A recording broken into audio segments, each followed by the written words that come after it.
From the first time that I saw you, I was taken by surprise. You had more than just four colors. I could not believe my eyes. Your sample playback capabilities were just the best. And when I saw your resolution, wow, I was impressed. My Amiga, you're more than a friend, not just a gal pal. We're in it to the end. I can tell you exactly what you mean to me, but I know you'll always be inside my heart. I love when you get serious with desktop publishing. Digital painting, girl, well, you are number one. When nothing quite will hit the spot, you're awesome at coding. And when we chill and play together, there's always the most fun. My Amiga, you're more than a friend, not just a girl pal. We're in it to the end. I can tell you exactly what you mean to me, but I know you'll always be inside my heart. When I turn you off, when I push your buttons, I always feel sorry the next day. I wish I could be with you every hour. I love it when you light up. It makes me feel so good.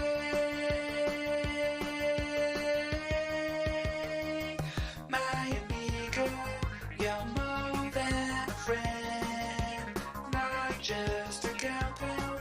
We're in it to the end. I can tell you exactly what you mean to me, but I know you'll always be inside my heart. My Amiga, you're more than a friend, not just a gal pal. We're in it to the end. I can tell you exactly what you mean to me, but I know you'll always be inside my heart. Inside my heart. Inside my heart. You can see why I don't dance, can't you? Hello, Chaos. Oh, gosh. And hello, everybody. Wait for the music to finish a little bit. Hi. So, yes, hello. Good day, everybody. Nice to see everybody and such like that. Back to, and hello, Starly. And nice to see everybody back for another... Ooh. Yes, if you didn't see Chaos' stream yesterday, indeed, Chaos did inflict massive psychic damage on everybody. And Wizard needs food badly. I think it's a different game. Never mind. Anyway, so hello everybody. I just like that Wizard needs food badly or whatever quote. It's just a good quote from a game. But yeah, hi everybody. So we're back into this new streaming week and such like that. Starting off with, as usual, some Amiga stuff, but actually starting off, as usual, with some waffle. Lots of waffle. And if the person who followed me during the introduction is a real person, thank you for following me. If we're still getting the bot plague, but you know, it hasn't updated here, but then it might be just doing it slowly because Twitch is trying to find out if people are... Yes. I won't say it.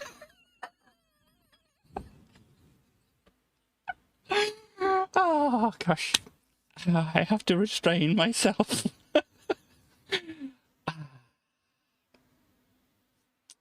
and relax. If you don't know what that's about, you should watch Chaos's previous stream. Let me do a good old shout out to a ninja of Chaos.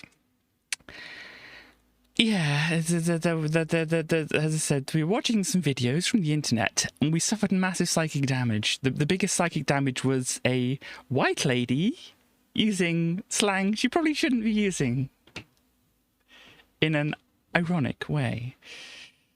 Indeed, Hojo. These are all inside jokes from Chaos Stream, and I apologise if you're not in on the whole thing, but yes. Gosh. Right, well, just because I'm honestly in my brain at the moment, we listened to, she certainly shouldn't have, yes, we listened to the My Amiga song. It's still on my list here to do that live. I could have a go at it, but I haven't practiced for a few days and whatever, so it could go disastrously wrong. If that's what you want, we can try it. The lady, yeah, I can imagine. Yeah, I've got my list of other things we can get onto. Would you prefer me to practice a lot before doing it, or do you want to just wing it with the My Amiga song after having done some practice? But you know, it's up to you. You requested it, Stars. So let me see. Yeah, I was sorry for not streaming last time. This kind of shoulder here and the back and stuff like that, it was just like massive pain out of nowhere. I must have been doing some like strenuous exercises when I was sleeping or something like that. But yeah, so sorry about not doing that, but obviously health is important and stuff like that. I haven't had a thing from well, let's get on to that in a bit. So talking about songs that I've written because Chaos has encouraged me to. Yesterday, or was it the day before? One of the days, Chaos showed us a great, very patriotic Sizzler commercial. Now, if you're from the UK, like I am, and don't know what Sizzler is, apparently it's kind of like a Toby Carvery, but American. That's what I got from it, at least. That might not be accurate, but that's what I got from it. So Chaos showed us this very, very patriotic Sizzler song. It was all, baseball and freedom and America and stuff like that, And Sizzler! Jimmy Spices. I'm not sure what that is. Gosh, we have so many good things at Sizzler. Come on, need Sizzler. Kind of, not quite like that, but you get the idea. The whole very, very patriotic American.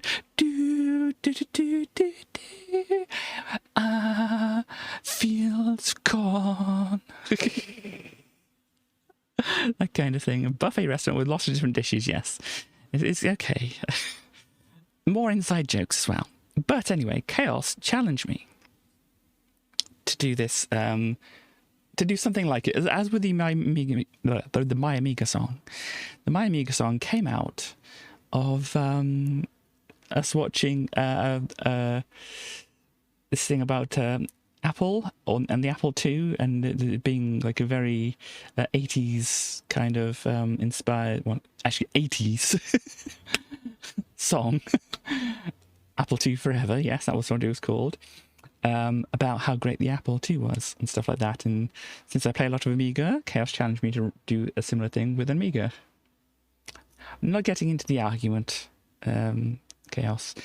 But yeah, so I managed to write that song, that My Amiga, and record it and everything in about 6 or so hours or whatever. So I think Chaos was impressed by that, since she's been challenging me here and there since then.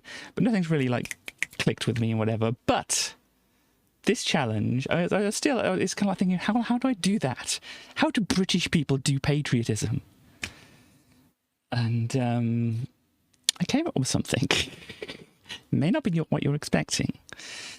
I mean, I did think after the fact, yes, tea and crumpets, yeah, but how in musically, how do British people do patriotism?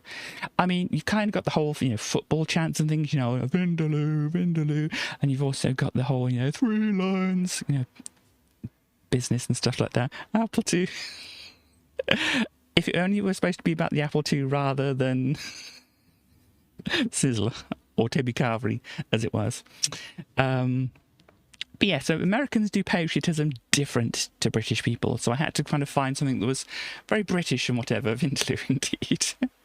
And, I didn't think of that at the time, but I did think of, what is a good chance for British people, especially the British government and all that kind of thing, to show off their patriotism. What music do they use in this circumstance?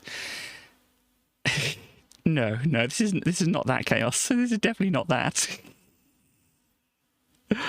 That translated over. Yes. Gosh. Anyhow, where was I? But yeah, the Americans definitely do patriotism different to British people. And so if the UK government was hosting a big event like, say, the Olympics, what music would they use then? Do you remember the London 2012 Olympics and their opening ceremony and the songs therein? I remember one specifically.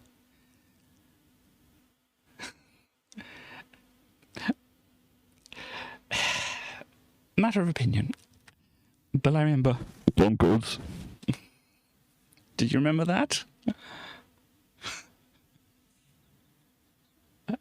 I remember that being part of the London 2012 opening ceremony of the Olympics. Bonkers.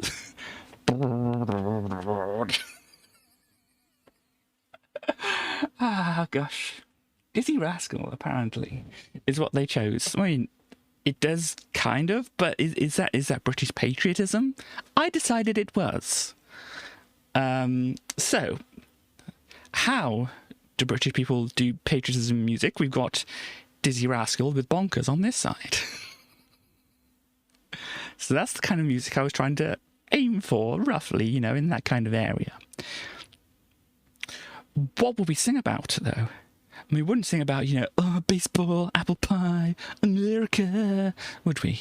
And just doing the same thing with British things doesn't really work so well. So, in the song, that we watch on Chaos's channel, it did involve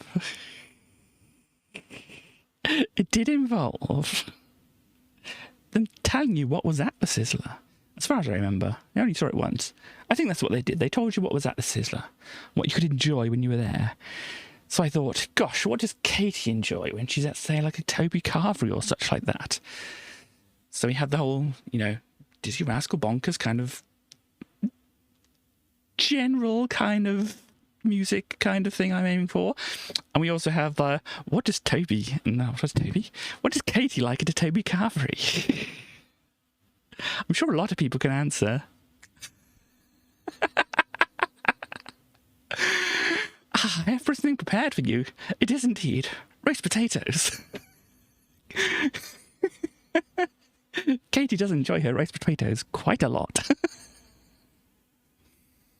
So just imagine melding those two things together. We have an incredibly patriotic song in some fashion about the Toby Carvery and roast potatoes. I mean, obviously I didn't want to advertise the Toby Carvery and whatever. So if people randomly heard this song in the future, whatever, they wouldn't think, gosh, she got a sponsorship. No, she didn't get a sponsorship at all. She got a request from Chaos. So are we ready? Are we ready for the roast potatoes song? Ah, gosh. Make sure your volume is adjusted correctly. If you can hear this at a reasonable volume, you should be okay. If this is just a tad loud, you might want to just turn it down a notch or two. So are we ready, everybody, for the roast potatoes song? Oh gosh, that's the wrong one. We'll start over here. Just because I want to see the roast potatoes come up down there. Everybody ready? I mean, I won't start until everybody's ready. Because everybody's got to be ready to hear this.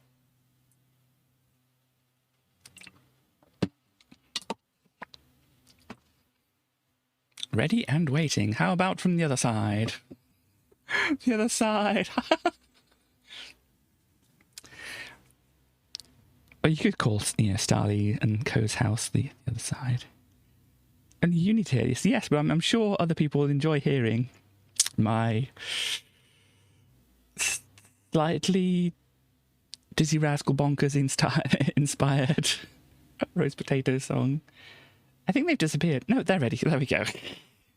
So, I will mute myself when the festivities and roast potatoes can begin.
So, did you enjoy the roast potato song, everybody?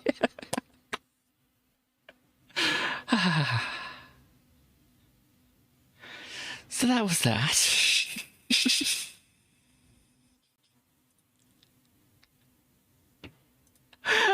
As I was kind of saying, I don't think it's quite where you imagined I would go with it. But there we have it. I think that accurately represents the way British people would be fairly patriotic about roast potatoes. It's a slamming club anthem. Pretty much. Actually, fairly accurate. Chaos.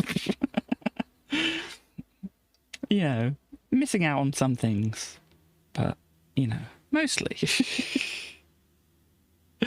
So yes, I hope I fulfilled the request.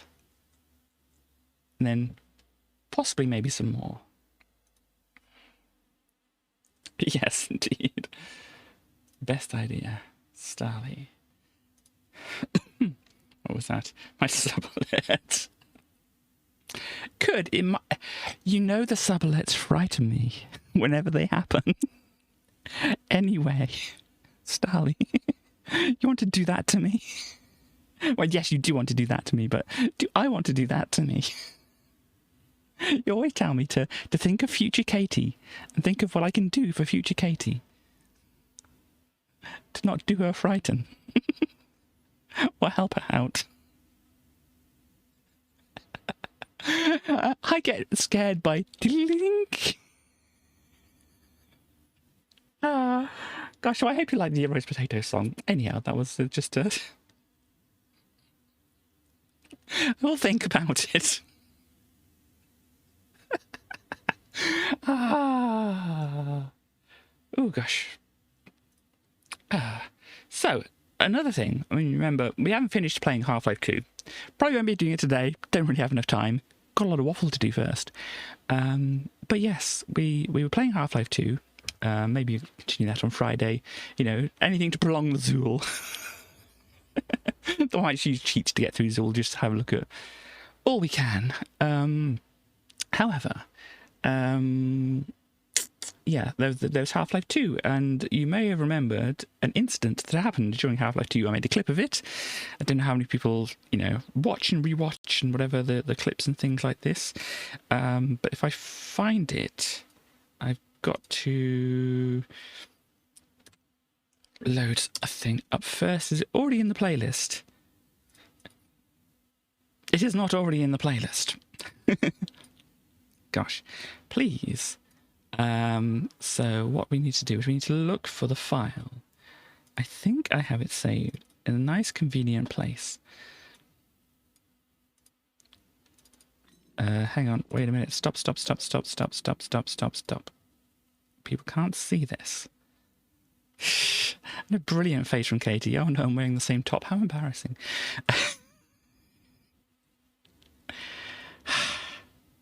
Katie? These distractions. Here we go. Look at me. Look at how I look there. Sweet. There. But there was, as you can't see the title of this clip, but I called it An Incident with Physics. So please watch this. And this is to remind you of what happened. Okay. Dr. Freeman, the Combine has cut our supply tunnel in two. If you'll join up with us, we'll take a stab at pushing through their outpost.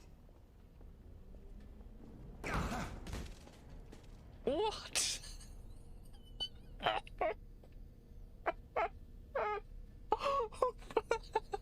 A random physics-related incident.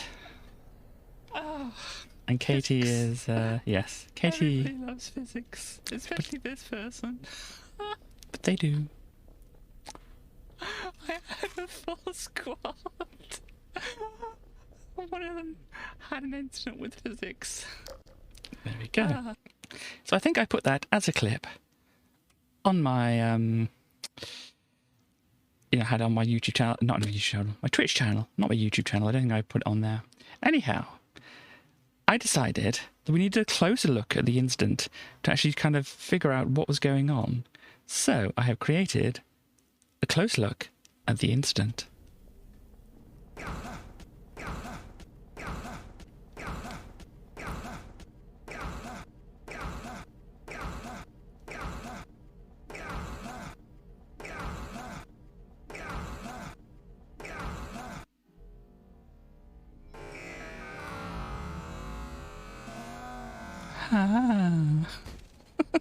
What? Once again. And that's the first one. We've got to go into the second one.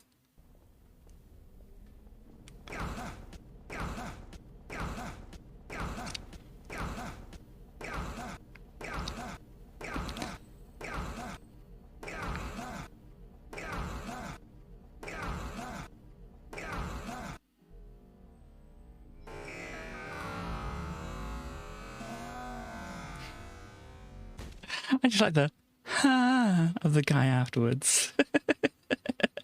It accurately sums up the response to that kind of thing. So there we go. There's that sorted out. I hope you enjoyed that closer look at the incident, which we all remember. And thank you for trying to make a clip there, Starly. I'm sorry that it didn't work. But brilliant indeed. One other thing I did say, hang on, I've got to get the right things. I'm clicking on random things. I want this. Hi. I have returned. So, I also mentioned, I think on Starstream Monday, or was it Starly Stream yesterday? Anyway, I think it was Starly Stream yesterday, actually. It's about, there's a story about how, once upon a time, me and a robin had a meeting. Let me paint the picture for you. So, a younger Katie, a Katie who was going to university, and his university place was kind of right by the seaside, by a beach. And so to get there from the halls of residence where I was staying to the university, I had to come from where I was staying, walk along a path along the beachfront, and then go into the university that way. So along this path, along the beachfront, it took maybe like 20 minutes, half an hour to walk along that way. As a young person, I did enjoy walking everywhere I could because I didn't want to take a bus or anything like that. I say enjoyed walking. I just didn't want to take the bus. And didn't have a car. And so I was walking to university, my hands in my pockets of my long coat. You're imagining my long coat would be a cool long coat. It wasn't a cool long coat. Let me find a demonstration of what my cool long coat looked like. I did actually look up something here. I haven't found the exact picture of a thing, but it was, here we go. Let me just copy paste this, and then I should be able to load it into the thing, which you cannot see at the moment. But haha, I'll flick over to it because it is a thing. No longer will, let me just check to see. Yeah, that looks all right. No longer will Edge, well, hopefully no longer will Edge try to dox me and tell me everybody where I am, what the temperature is here and all that kind of thing. We're now just learning about grapes. But if I go to this search here, we can see it's kind of more of a long coat along these lines, or I did have a thing over here. It's more of a long coat along these lines, than the you know, the whole Matrix kind of coat. I mean, because I'd seen the Matrix and thought those coats look cool. I want a long coat myself. But I ended up getting something a little, not purple. It was brown. It was brown. It looked a little like this. And yeah. So I didn't even look that cool, I don't think. But yes, Katie was, yeah, it's kind of like it had bits like this and whatever, and had looked like this kind of thing from the back. Katie was trying to be fashion and cool and stuff like that, but Katie doesn't know how to be fashion and cool and things like that. But anyway, I was walking along with my brown turns out riding coat rather than, you know, super cool Matrix coat. My hands in my pockets, just wandering along, going into university and such like that. And whilst I was walking down the path, I saw coming down the path, it was like a very long straight path down by the side of the beach, so you could see quite a long way down it and whatever. There's trees covering it as well and stuff like that. And in the winter, obviously, you can imagine the sea breeze coming off there. It was something. But of course, I walked because I didn't want to take the bus and didn't have a car. So anyhow, I was walking along there and I saw this little robin flying down, down under the canopy of the trees, down this path and stuff like that. And I was like, ooh, there's a thing that's moving. I am startled by a thing that's moving. And as I had my hands in my pockets walking along, this robin, it turns out, flew out of nowhere, bump into my chest here like this, and then like fell back down on the floor, and kind of landed like this. And I was like, oh gosh, the thing just hit me. What do I do? And I was staring at it on the floor, and it was just like staying still. And oh, I have an alarm going off. And staying on the floor, looking at me like this. And I was looking down at it like this. And we were just like staring at each other for like 5-10 seconds or whatever. And then Robin eventually was like, flew away. So, that was my close call incident with a robin. I was at one with nature. Yeah, I still have the follow account thing up here. I mean, I still haven't gone over to something else, and so we're going to keep it at that at the moment until I decide or to try and do some coding to get this other thing working, or something else. But at the moment, it's all set up here for that kind of thing. So hopefully we'll get a couple more followers and not lose any, and there won't be bots and things like that, so that we can actually. Maybe we don't want to look at this surgery game. But anyway, that was that. So I hope you enjoyed the Robin story as well. So there we go. Is Stars and is Star still around? Did you want me to try and do the My Amiga thing with not a great deal of practice, or would you want me to try and practice some more sorting dinner? Okay. Well, obviously that's the question that I think I should practice. Okay. But yeah, it obviously depends on when I'm feeling well enough to, and whatever. And over the past few days and weeks and whatever, I haven't been feeling the greatest, and whatever. But yes, anyhow. What else do we have here? Yeah, I think that is preamble to the preamble done. We can now look at something else. How do I do things? This is what we're looking at. So, this is the Amiga Format magazine for, oh gosh, let me, February 1993. Cost £3.95. There is a stupendous collection or thing on the front here, and there's some other things about fighting games and looking inside an Amiga and stuff like that, so this could be an interesting issue. But of course, first off, we have to start with what was happening in the world during this time and such like that. So here we go. The official singles chart of the UK of 7th of February to the 13th of February 1993. Whitney Houston has been knocked off the top spot by No Limit by 2 Unlimited. They did indeed have No Limit. And they got to the top spot here. So good for 2 Unlimited for knocking Whitney Houston off the top of the chart there. We also have a song by Annie Lennox here. What else do we have on the chart? Oh, yeah, we're going to ignore that one. What's it? 8, no, 10, 11. Obviously, this advert that's trying to load up here. Saint Etienne, as I said, I heard the name before. Don't know if I actually know anything.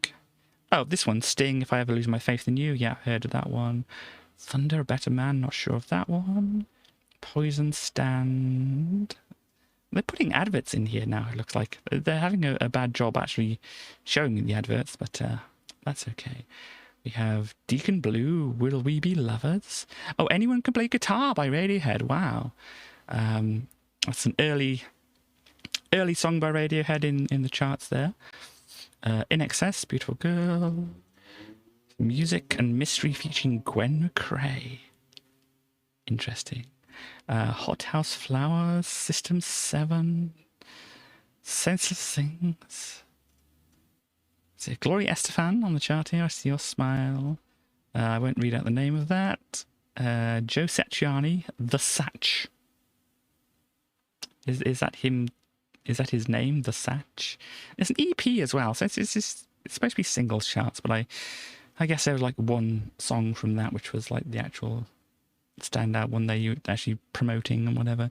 Anyhow, we have Lemon Trees, John Waite, some other ones I don't really know. The Carpenters, have heard of the Carpenters, but aren't they a little older a band than being popular in the 1990s? I don't know. New Atlantic here, Leo Sayer, Diggable Planets, Rebirth of Slick, Cool Like That, indeed. Oh yes, this song here, I did look it up, I did put it in my Discord. It's a weird one. It is kind of a cover remix kind of thing of that whole a lovely day, da-da-day, da-da-day, da-da-day, whatever, lovely day, whatever the lyrics actually are. But it's, you know, you probably know the song. That's the way I always heard it, but I think it might be different. I don't know. Anyhow, we have this is a very, very strange remix of it on Slam Jam, reissued into the charts here. At number 75, though, it comes in. Not doing great there, WWF. Anyhow, let us go to the next week and see. Yeah, No Limit still at the top, and I Will Always Love You just dropping down now. Take That, Why Can't I Wake Up With You? I don't know if I know that one. Whitney Houston, I'm Every Woman. Yeah, very classic one there. Let's see what else we have. Lenny Kravitz, Are You Gonna Go My Way? Another classic song on here. Rod Stewart, Ruby Tuesday. Stereo MCs with Ground Level Instead. Metallica, Sad But True. Sidewinder Sleeps Tonight, REM. So yes, still in that phase of their music making and stuff like that. New Model Army, Peter Polycarpo, We Three, interesting name. What else do we have on here? Choir Boys, Brother Louie, indeed. Living Colour. Oh, Charles and Eddie, back in the charts. Getting at number 35 though. NYC, Can You Believe the City? I don't know. Wendy James, Nameless One. Genesis, Tell Me Why. Don't know if I know that one. We have Tasman Archer. We have T'Pau with Valentine. We have Meat Beat Manifesto. What a name. What a name. And then we have Sandy B with Feel Like Singing. Next up on the chart, we have, well, No Limit. They certainly have reached a limit, and they're not coming down from there at the moment. What else do we have on here? Michael Jackson, Give In To Me. Oh, gosh. Depeche Mode, I Feel You. Don't know if I know that one. Right Said Fred and Friends, Stick It Out. Oh, it's a comic relief song, is it? Looks like it's a comic relief song. Yeah, comic relief was happening around here. If you don't know, it's kind of like a charity telethon thing here in the UK, and it's, you know, a lot of comedians get together and do hilarious things in order for you to give money to people who need money. Did a great selling of that, didn't I? Bizarre Inc. featuring Angie Brown. Okay. Rage Against the Machine, Killing in the Name. Another classic coming onto the chart here. Dina Carroll this time. Boys to Men. In the Still of the Night, I'll remember. Mary J. Blige. Pantera. Oh, got a lot of new ones here. Neil Young. K.D. Lang. Yeah, Heaven 17. We don't need this fascist groove thing. Well, Heaven 17, they were the ones that did that Temptation song, weren't they? So I'm probably going to have to listen to this one. This could possibly be interesting. Never heard it before. But I think some people who are watching will very definitely agree with the whole thing. We don't need this fascist groove thing. Rage, why don't you? 4 of us. Oh dear, no, I don't need to see that. Somebody whose name I'm not going to try to pronounce because I'll probably get it wrong. Oh, we've got Madness, Night Boat to Cairo, apparently, on here. I thought that was one of their songs they would have released before this time, but apparently I don't know my madness. Excuse me, Vanessa Paradis, Sunday Mondays.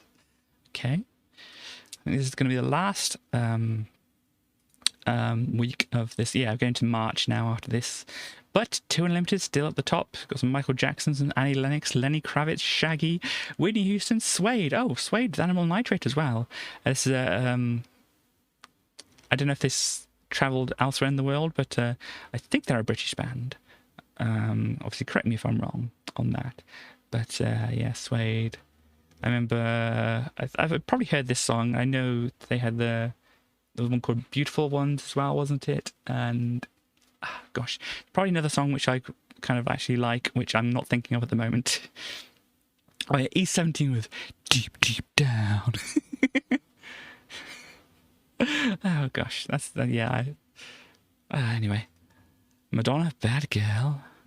Oh, Jesus, Lizard and Nirvana with Puss and All the Guilt. Okay, I didn't realise they got that high on the charts here.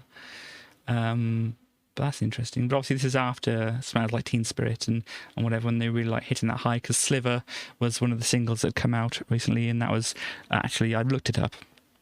I probably knew back in the day, but it was promoting the Incesticide album, whatever, because that was kind of like their B-sides and rarities album that came after Nevermind and before In Utero, which had, you know, a lot of their other classic songs and whatever on there. But yeah, so and there they did something with another band here, like a split record thing. But what else we have? The Shame with Terence McKenna, Re-Evolution. Okay. Brian Ferry, I Put a Spell on You. Okay. I've heard of the name Brian Ferry. I've heard of the song I Put a Spell on You. I can't put those two together in my mind. What else do we have? Marksman, All About Eve. Run Rig, Wonderful. Okay. What else do we have? Martha Walsh, Give It To You. Indeed. The Christians, The Bottle. Oh dear. How did I scroll past Right Said Fred? Well, I mentioned that last time when it came up. Yeah, Stick It Out, as I said, the Comic Relief single, it looks like, because it looks like a splattered tomato there. Yeah, it says Comic Relief on it as well, and very small there, but yes. Plus, I'm kind of like, apparently the band members of Right Said Fred were being a bit arsey about wearing masks over the past year, so, you know, I kind of just wanted to skip them a little bit. But let's see, Martha Walsh, the Christians, Paul McCartney, Come On People, Espiritu Conquistador, Hot Chocolate, It Started With a Kiss from 1993. Yeah, so Hot Chocolate, they were more well-known earlier on, weren't they? You know, the whole I Believe in Miracles song. Quite a, gosh, would it have been 70s that would have been popular? But yeah, so obviously a reissue because it's 1993 afterwards. Screaming Trees, and Eden, Do You Feel For Me? Got the text speaking here before the text speak. If you weren't paying attention before, you probably didn't see this. We Don't Need This Fascist Groove thing, which I'm going to have to look up and see what it's like. McCoy, Fight. Suzanne Vega, oh yes, from the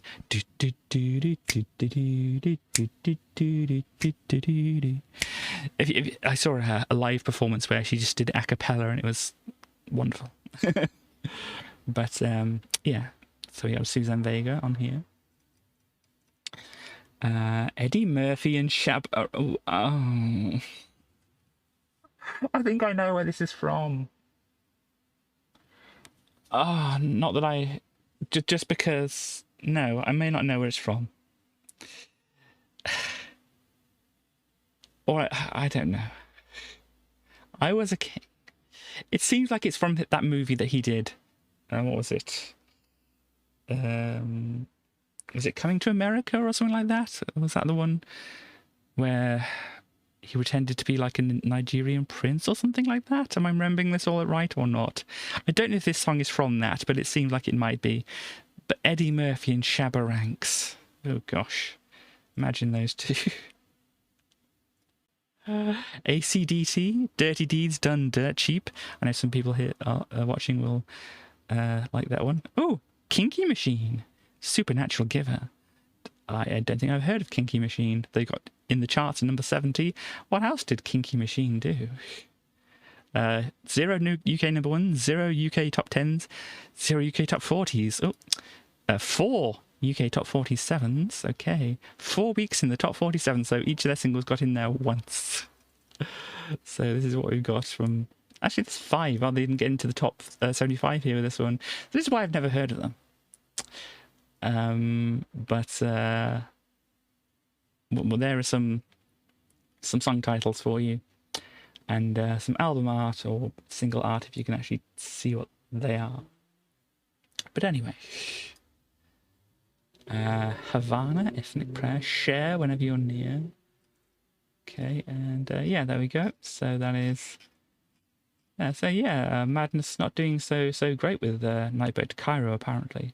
There. I don't know, maybe their album sold better. I don't know if we have easily go-toable album chart for here, but there we go. Anyway, those were the singles and the music that was around at the time. Here we also can see what was in the news and stuff like that. What else? What stands out here that I actually want to read out? Elections and things. Gosh, there's so many things I do not want to read out here that happened in February of 1993. Oh gosh.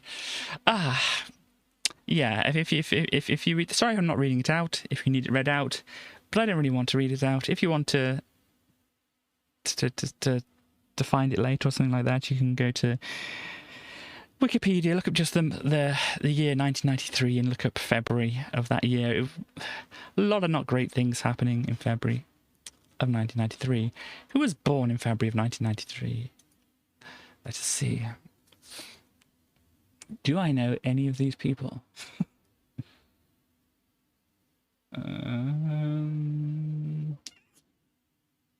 Nope. Apparently these are some of the people here. But no, I don't know any of these people who were born in this month either. So there we go. 1993 in the UK. Unemployment was super high. And yeah, I'm not going to read out the next one because so much bad things happening in this time.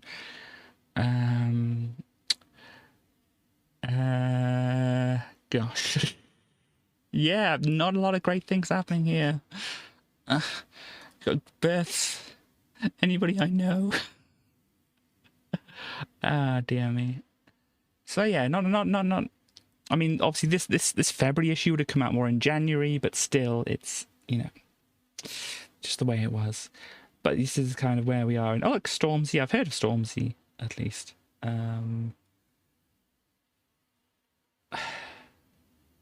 Somebody of One Direction, or a couple of people of One Direction apparently here. Oh, another person. They were all born really, really close together. Oh no, this is just, yeah, this is not February. They don't group them up properly sometimes. But here, this is who's born in February. I'm not aware of them, but yeah, a lot of people of One Direction were born in this one year, weren't they? Anyhow, probably not much to look at next time we come to it, but I'll probably forget what we've seen and say, oh look, there's people from One Direction again. Anyhow, in British television. Oh look, the Casualty episode, Family Matters, sees an earlier appearance by actress Kate Winslet. So before she was in Titanic, here she was. Let's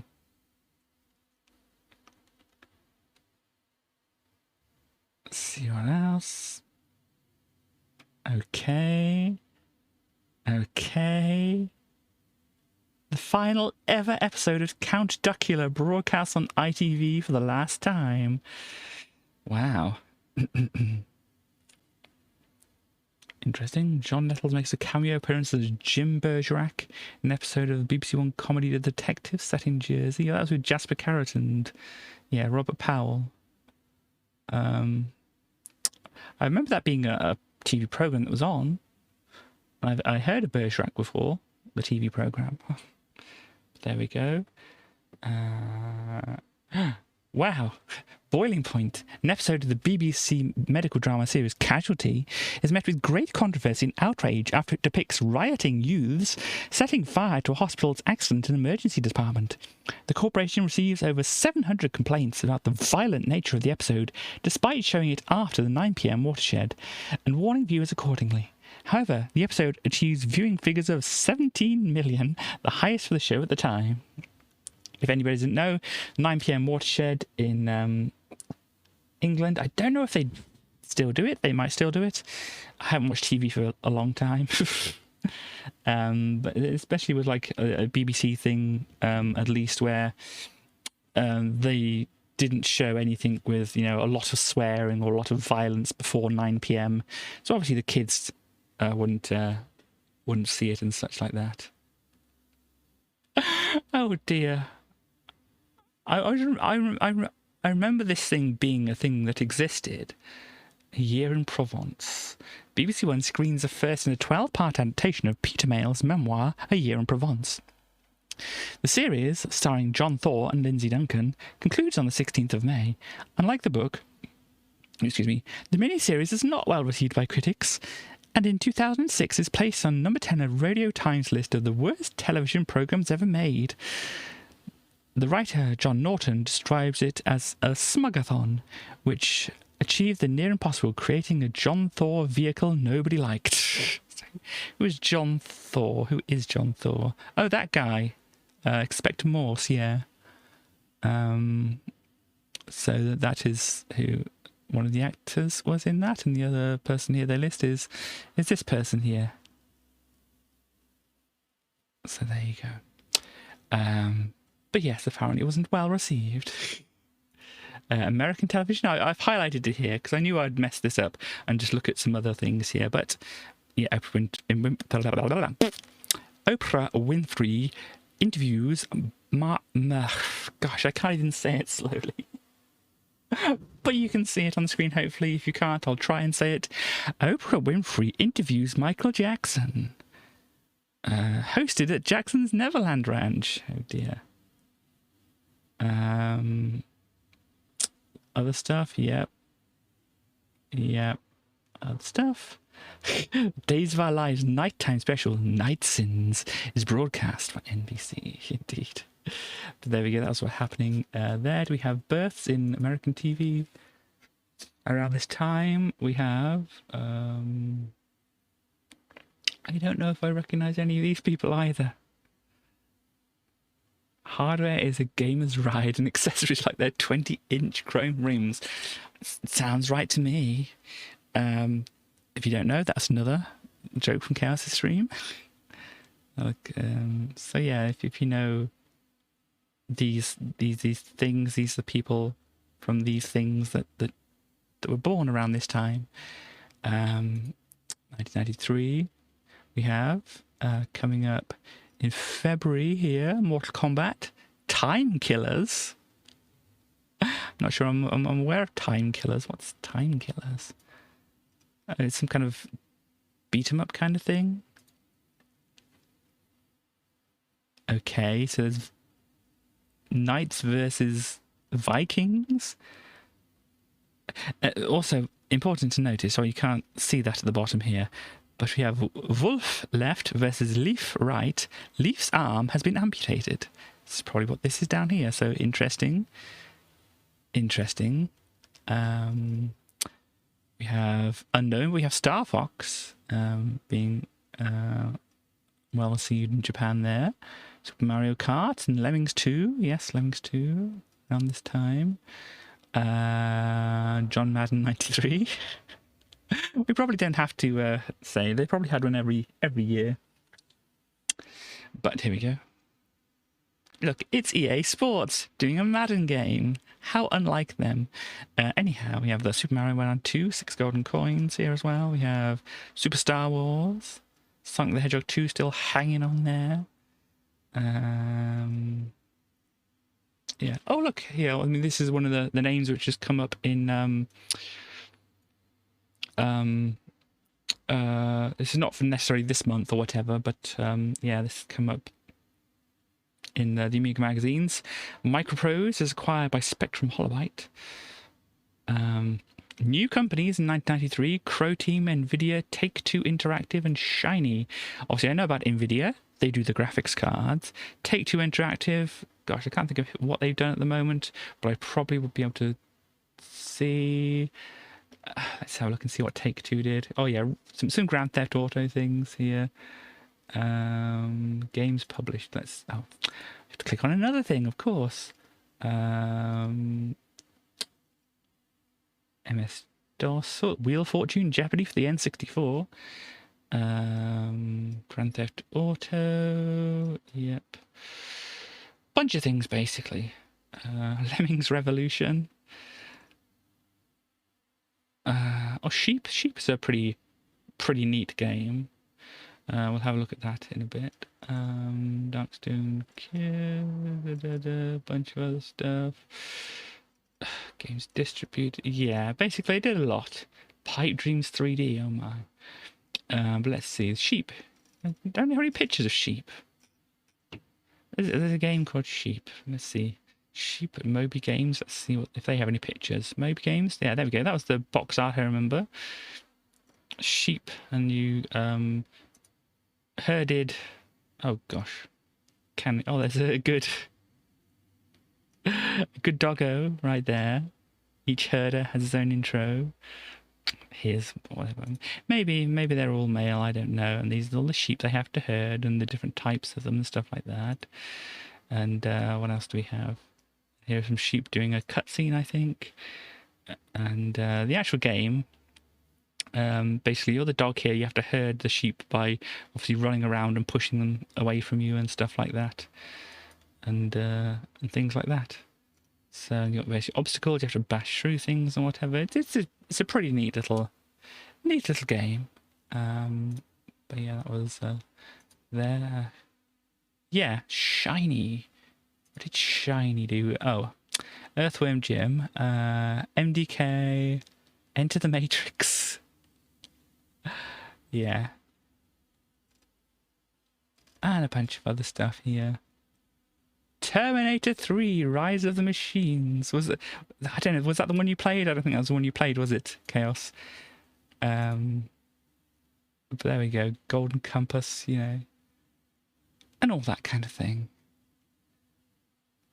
There's a Terminator 3 game that they made. Crow Team. What? The name kind of rings a bell slightly.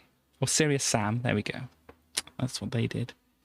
But yeah, so and then defunct companies DK-Tronics and Epix and Magnavox, you know, the Magnavox Odyssey, which was an old system, Latin for great voice.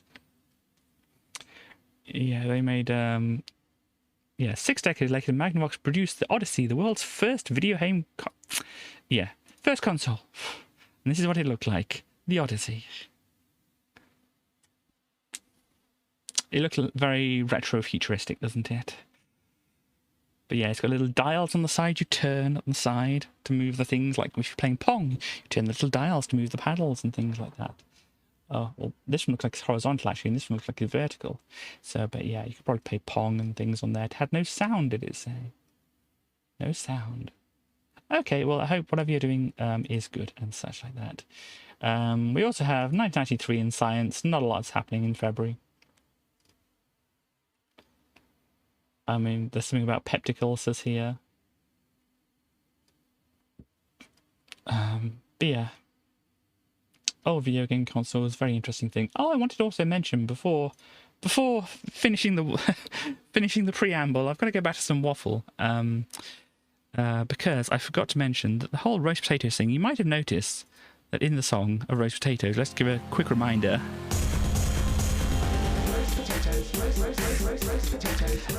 That's not my voice in there, even though I can do a good roast potatoes. That's not my voice. It could have been my voice, but I used something else to do that, and I think I should be able to show people what it is that I used, and to try not to get too scared of what you see on the screen. Once I can actually get this sorted out, I did do a thing.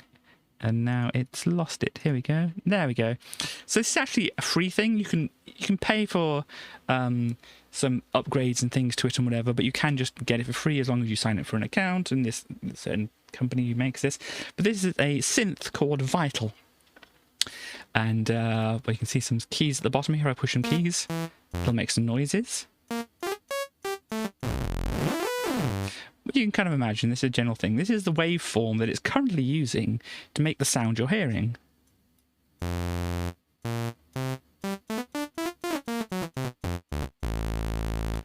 So, you've got that idea.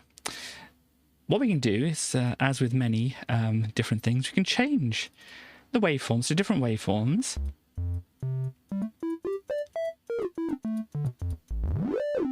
To make different noises and such. What's special about this synth is this is, well, there's a lot of other synths like it, but this one is a synth which is known as a wavetable synth. So what we have, if we look into the actual thing here, we have this is the waveform that it's using to make the noises. I can push keys on my keyboard to make it make noises as well. So this is this thing, but we can set it on here to do like different waveforms and things like this. So this one sounds like this. Next one here sounds like this. No, this is not the way it works. I think I need to... This one sounds like this. There we go, that's better. This one, oh gosh, sounds like this. And then this one sounds like this. Or thereabouts. And what makes this interesting is obviously you can see all the different shapes and things here. What this synth can do is it can morph between the different wave shapes like this. So whilst you're playing it,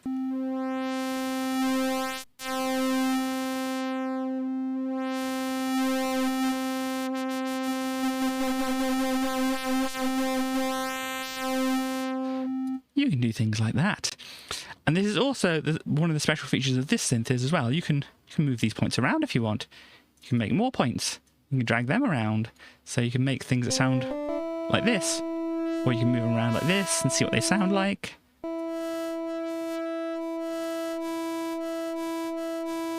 And then you can morph them. So this is pretty cool, as you can imagine. And we'll get to some other stuff that it can do here, but you can see this is the waveform. And if we change this control here, it's like sweeps between those different forms that we have there. So we can do the same thing that we're doing in that other window here. Like that.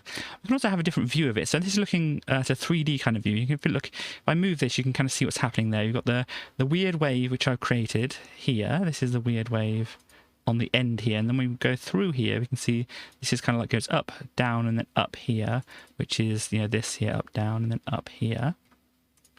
And then as you push further towards the back, we can see this is more like this up, down, down, up, and whatever like that, which is this here, what it looks like. So you can have a better idea of what this looks like when you're going through it.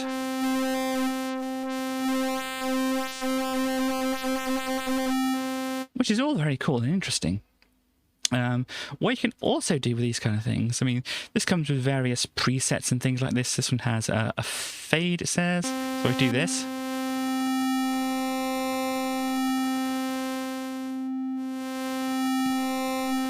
But what's interesting about this one is instead of using the lines and whatever, this actually uses what it's calling a wave source, where we can actually change all the waveforms that make up this. So we can do this.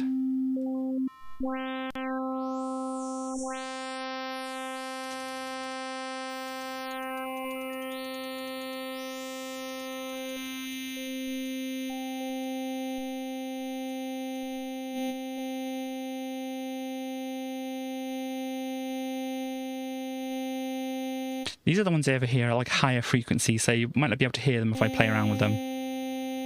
You may be able to, your hearing might be better than mine, but I can't hear anything that I'm doing over this end.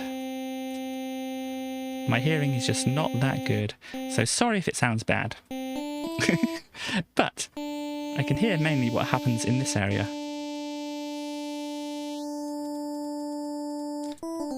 So we can do this, and we can also morph between these different ones as well. As you can see, like the background, these little grey things here, those are indicating what's being changed. You can look at them change in the background there, like here. So this is very interesting. This particular way of doing things here, if I go back to do I have the init thing? I don't know if I have it here. What I can do is, so where's my... I'm sure they're supposed to have like a menu. Never mind. Can I do it here? No. I want a new one. I've forgotten how to get a new one. Is there a new... I don't know. Anyhow, oh yes, this is how you get new when you do this. So you remove this and you add another one in, and you go back to the wave thing, and now you've got a clear one, which doesn't make any noise, but this whole thing, if you're wondering, is made up of things like this, like the... Thank you very much, Chaos. So this first one shows off the sine wave, and you can change the amplitude of the sine wave. Oh gosh, I'm doing this all wrong. It's very difficult to do individual ones. Oh, yeah, there we go. So you can see there, they change the amplitude of the sine wave up to a certain point there.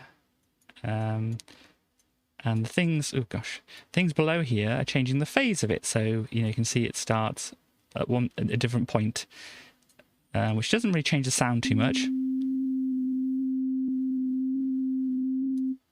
Because obviously it's the same wave and it's doing the same things to your ears, but just at a different time is basically what's happening here. But what this also has is other waves like this one, which is, oh gosh, I do this correctly. This is like double the frequency, because you can see it goes up, so like up and down and up, and up and down and up. So that does it twice. So this is like double the frequency. And then we drop this one, you put this one up. You can see that one's double the frequency.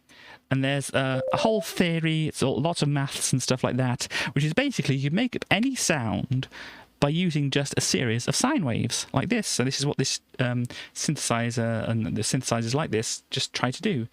So the next one here is the third harmonic, or the second harmonic. The second harmonic, because that's just the fundamental there. So yeah, this will be the second harmonic, I think. Please tell me if I'm wrong on this, but I think that's the way it goes. But you can see it goes 1, 2, 3. So you've got 3 waveforms, and of course you can offset these as well. So it gets interesting when you meld the different ones together, like, oh gosh, like these two.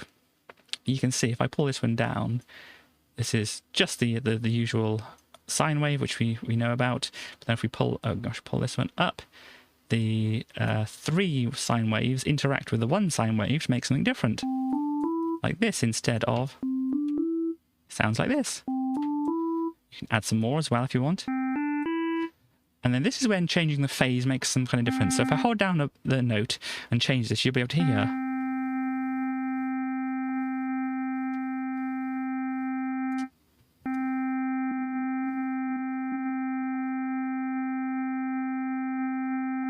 It's kind of subtle, but it does make a difference. And obviously if you add more of these and like change all these up, it'll do different things. So that's a funky thing that this thing can do. And this is kind of what it looks like. Because I haven't changed it to actually morph over time, if I wanted to do that, I'd just create a different keyframe over here. So if you know about computer animation or video or something like that, you'll know about keyframes. And so you set up another keyframe over here, you change it to something different, like this sound instead.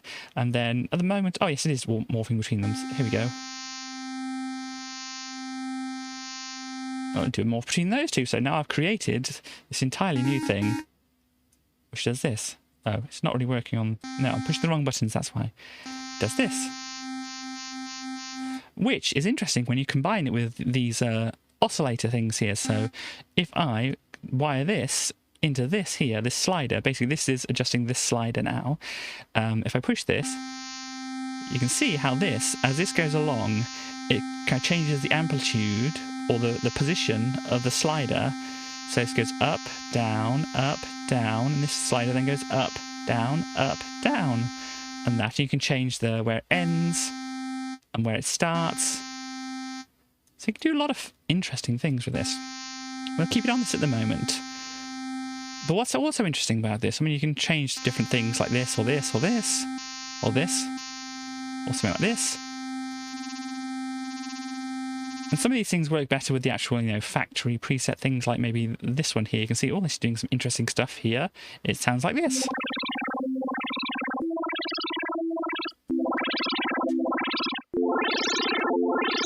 So yeah, lots of interesting things going on here.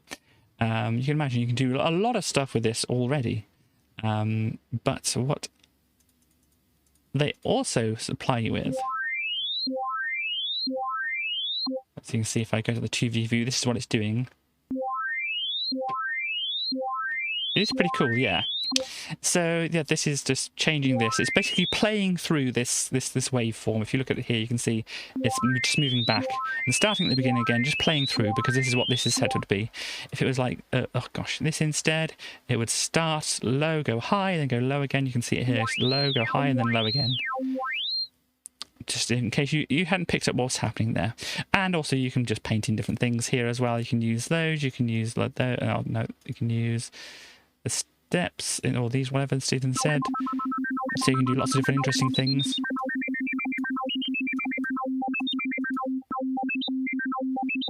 So you can do a lot of stuff with this synthesizer. There's loads you can do with this. But also, if we go back to just the original saw wave, so you're sweeping through the thing here. What also it has is a text to wavetable. So what do we want it to say, everybody? Please offer your suggestions. Nothing rude.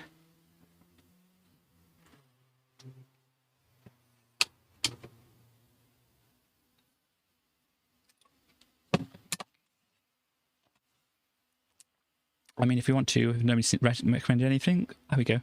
Burger King, okay. Burger King. It is set on English, Great Britain. You can select it to different ones. It started off as Australian, so, you know. But anyway, now if we push a key, it might be a bit high for you to understand. I'll drop the octave here.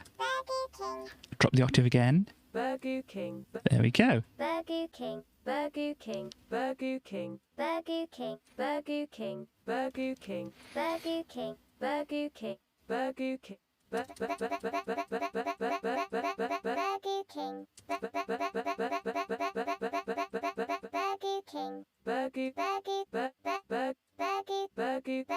King.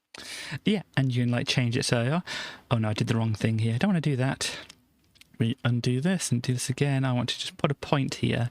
So we want to say something a bit faster. We can do this. King, King, King, King, Burger King, Burger King, Burger King, Burger King, Burger King, Burger King, Burger King, Burger King, Burger King, Burger King, Burger King.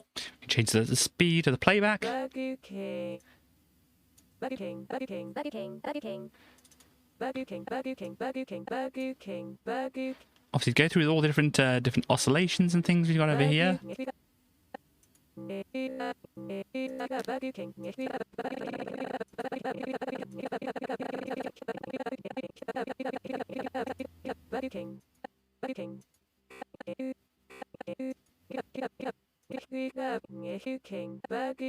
So there we go. We can change them to be whatever you want it to be, and this envelope can change as well. I'm not going to go into all the details because we get completely sidetracked with this. But I mean, you can see where this is kind of heading. We have the which, if we want to save it, we go up to here, save as wavetable. Burger King, and who created it? Well, it was West, wasn't it? We put West in here. So I'll know forever that West created the Burger King preset that's in here. I also have some of my own presets. I mean, there's the factory presets like this quad saw one, which does this.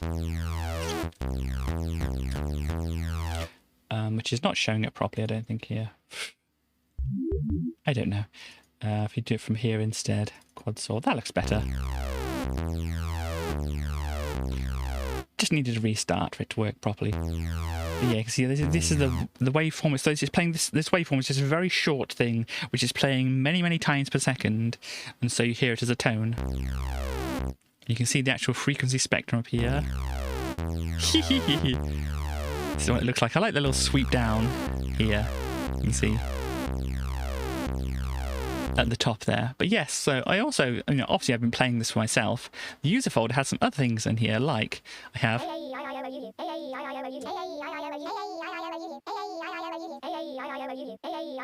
which is actually one of the things I used in the song. I used it like on one of these, I think. John Madden indeed.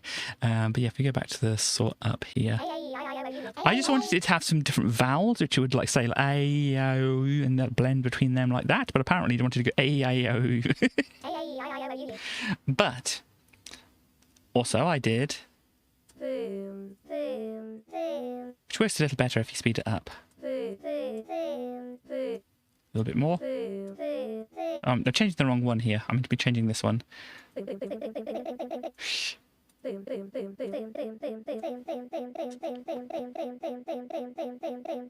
Next slamming dance track right there. Let's turn it back down again. And then the next one is Burger King. Next one is So if you want to like play it a bit fast at the beginning, then hold out the note at the end.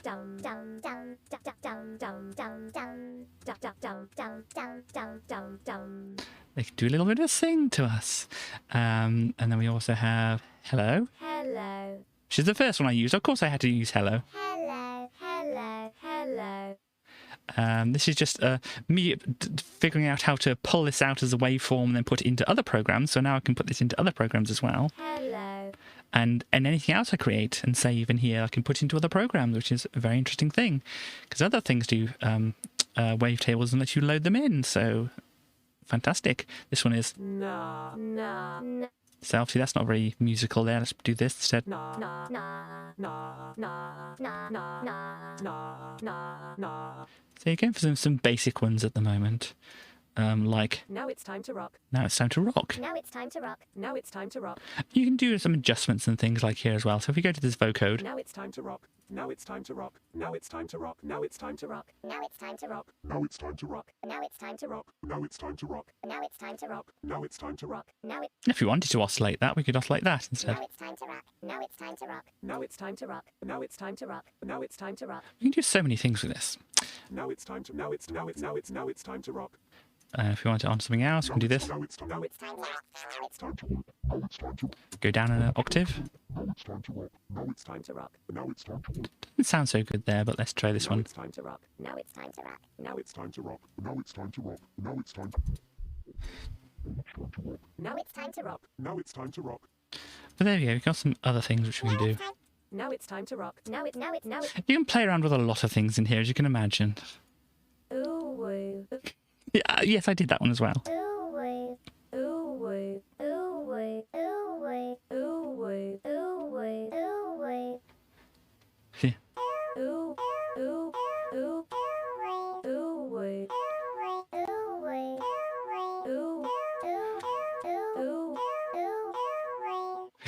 Because I had to. Roast potatoes. There's the roast potatoes, everybody. Roast potato. Roast potato. Roast potato. Roast potato.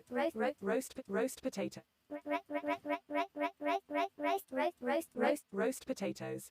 So yeah, we can change it so we can do something else, like this here. Roast potatoes. Roast potatoes. Roast potatoes. Roast potatoes. Roast potatoes. Roast potatoes. Roast potatoes. Roast potatoes. Roast potatoes. Roast potatoes.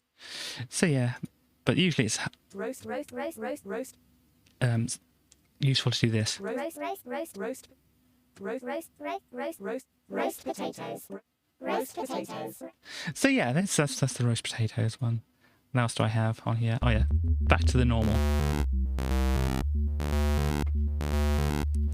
This is an interesting sound. This doesn't blend so much, it just like jumps to different waveforms instead.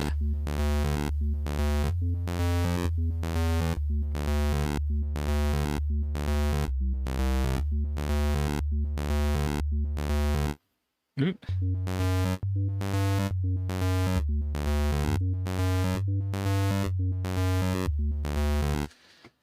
Anyhow, yeah, but so you can mess around with so much stuff here. You can do things. On the free one, it gives you 5 text-to-speech things per day. So, yeah, you can do a lot of things. I mean, you could, just stock up on all of yours every day, but let's see this one. John Madden. John Madden. John Madden. John Madden. John Madden. John Madden. John Madden. John Madden. John Madden. John Madden. John Madden. John Madden. John Madden. John Madden. John Madden. John Madden. John Madden. John Madden. John Madden. There we go. So yes, interesting things. Also, what you can do is take anything that you've got as a WAV file, drop it into there. I don't know if I've got a demonstration which I can use here here for that, which is very easy to do. Let me see. I want to go to this one. Go to this one. That is not what I want.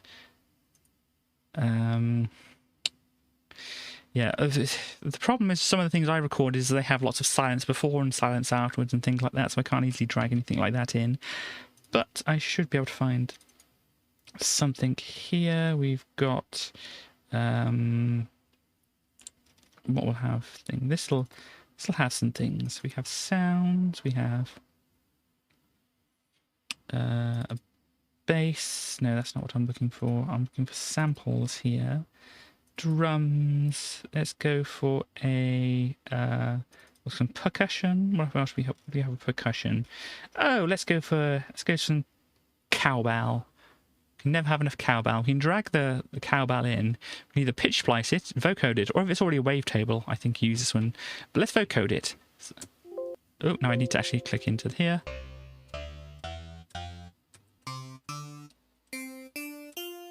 So this would sound like a cowbell if it's actually a waveform. But let me try doing that in here. It might be like a cowbell.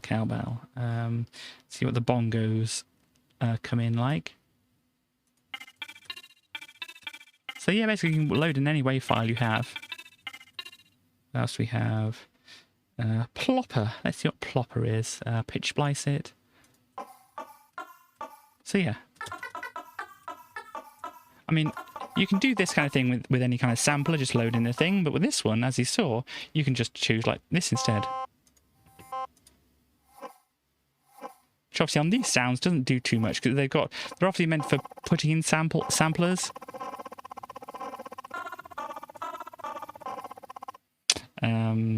So we have a trap line. Let's see what that's like.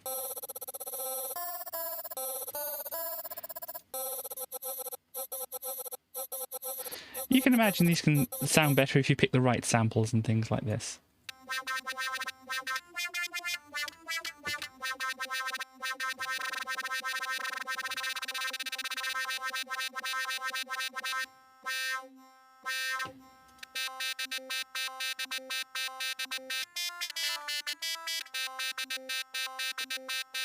So yeah, it's a lot of fun. I could play around with this all day, really. And this is not the only thing. You can like have multiple oscillators here, so you can each have them doing their own thing. Like this one can be this one here, maybe doing just like a static waveform. This one can be like on this second LFO here, being controlled there. And this is obviously on the init patch, which doesn't do very much. We'll have this one and whatever. And these can all go into the filters, which are down here. Which then, if we put in, say, the envelope modulation on this filter, and we like adjust this. We'll do this and we put the LFO onto this other filter. Is that going to work? I need to turn it on first. Put this LFO onto this filter. And we can do a lot of things. And it's got some effects over here. We can put like a chorus on it. We can put some distortion on it. We can rearrange these if we want to. Put some more drive into it. It's getting too loud now. Let's turn it down. Can I delay? A flanger. We can EQ it, we can add a phaser to it. We can do a lot of stuff with this. This is just one synthesizer. I said this one. This is the free version of it. Oh, you can add in noise as well, and you can do some like random triggering of the noise levels and stuff like that. So this is like a random thing. You have another random generator down here. You can put in the note that you play. You can adjust, this thing instead. So the higher notes I play, this starts playing later on here. The lower notes I play starts playing earlier. You can do velocity and various other things as well. If you've got your mod wheel down here, like this thing, you can twist that's the thing you normally have on keyboards. This is the pitch bend. This is the pitch bend. This is the mod wheel. Sorry. And you can have them change things. You can have your macros, which you can have like on your audio interface. Oh, not audio interface. Yeah, not audio interface. Keyboards and controllers and things like that. That's the one. And you do that, and you can like change. Oh, that changes the name of them. I don't know what that did. Plus there's these other things which I don't really know what they do, whatever, but yeah, there's a lot that you can do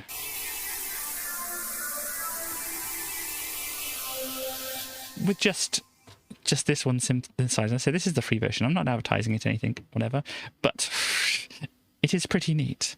But there we go. But Chaos apparently has some research which she is interested in, which is Americans are more confident than Britons that they could beat any animal in a fight.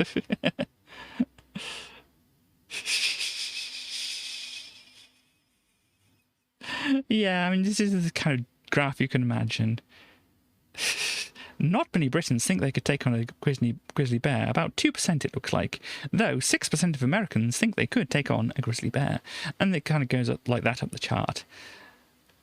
Yeah, anyhow. Before you get way too distracted with any of that, because I've already got distracted enough, we should have a look at the magazine, which we all came here to look at.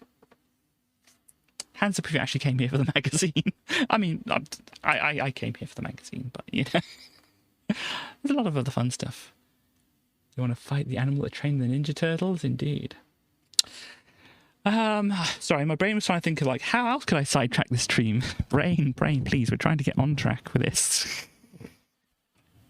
Brain. Okay, so, Amiga Power, issue 43. We're looking inside an Amiga. We're looking at these cover discs over here. We're looking at some fighting games and the Amiga in 1993. Read our amazing predictions. Oh, gosh. Well, good luck to you. We also have If You Can't Stand the Heat.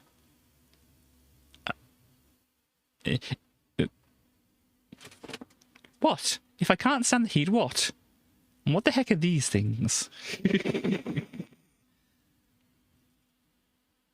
Yeah, in a way. I'm kind of glad. But we've got Cool World, we've got WWF, European Rampage, yeah, and then Lethal Weapon.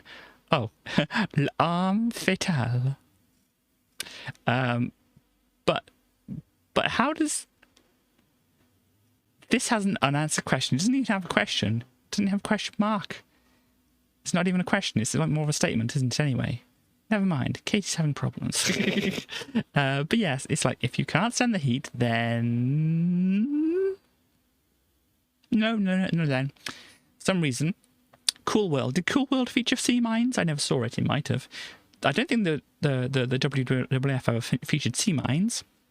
Lethal Weapon. Can't remember the sea mines in Lethal Weapon either. So, anyhow. Oh gosh, we zoomed in far too much. Let's do this. Here we go. So, oh look, this, what is inside of a mouse?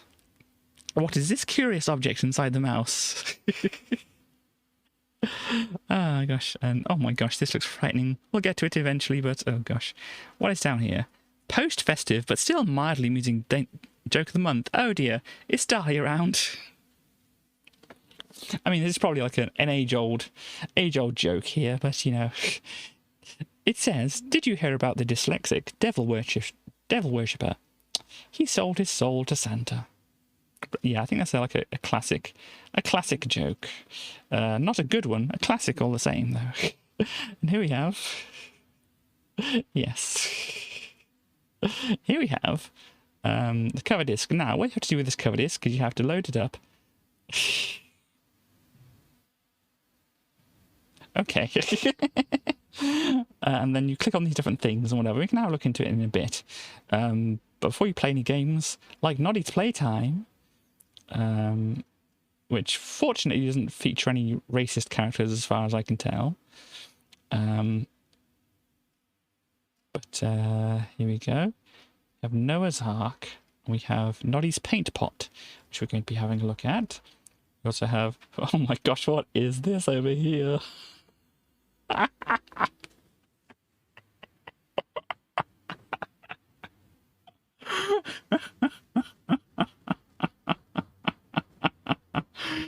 This is a screen. This is a screen. Please, YouTube. Leave it alone, Chaos. This. YouTube, please use this as the screenshot. The thumbnail. Anyhow. Wicked toys for wicked boys. Indeed, what's this? Hard drives.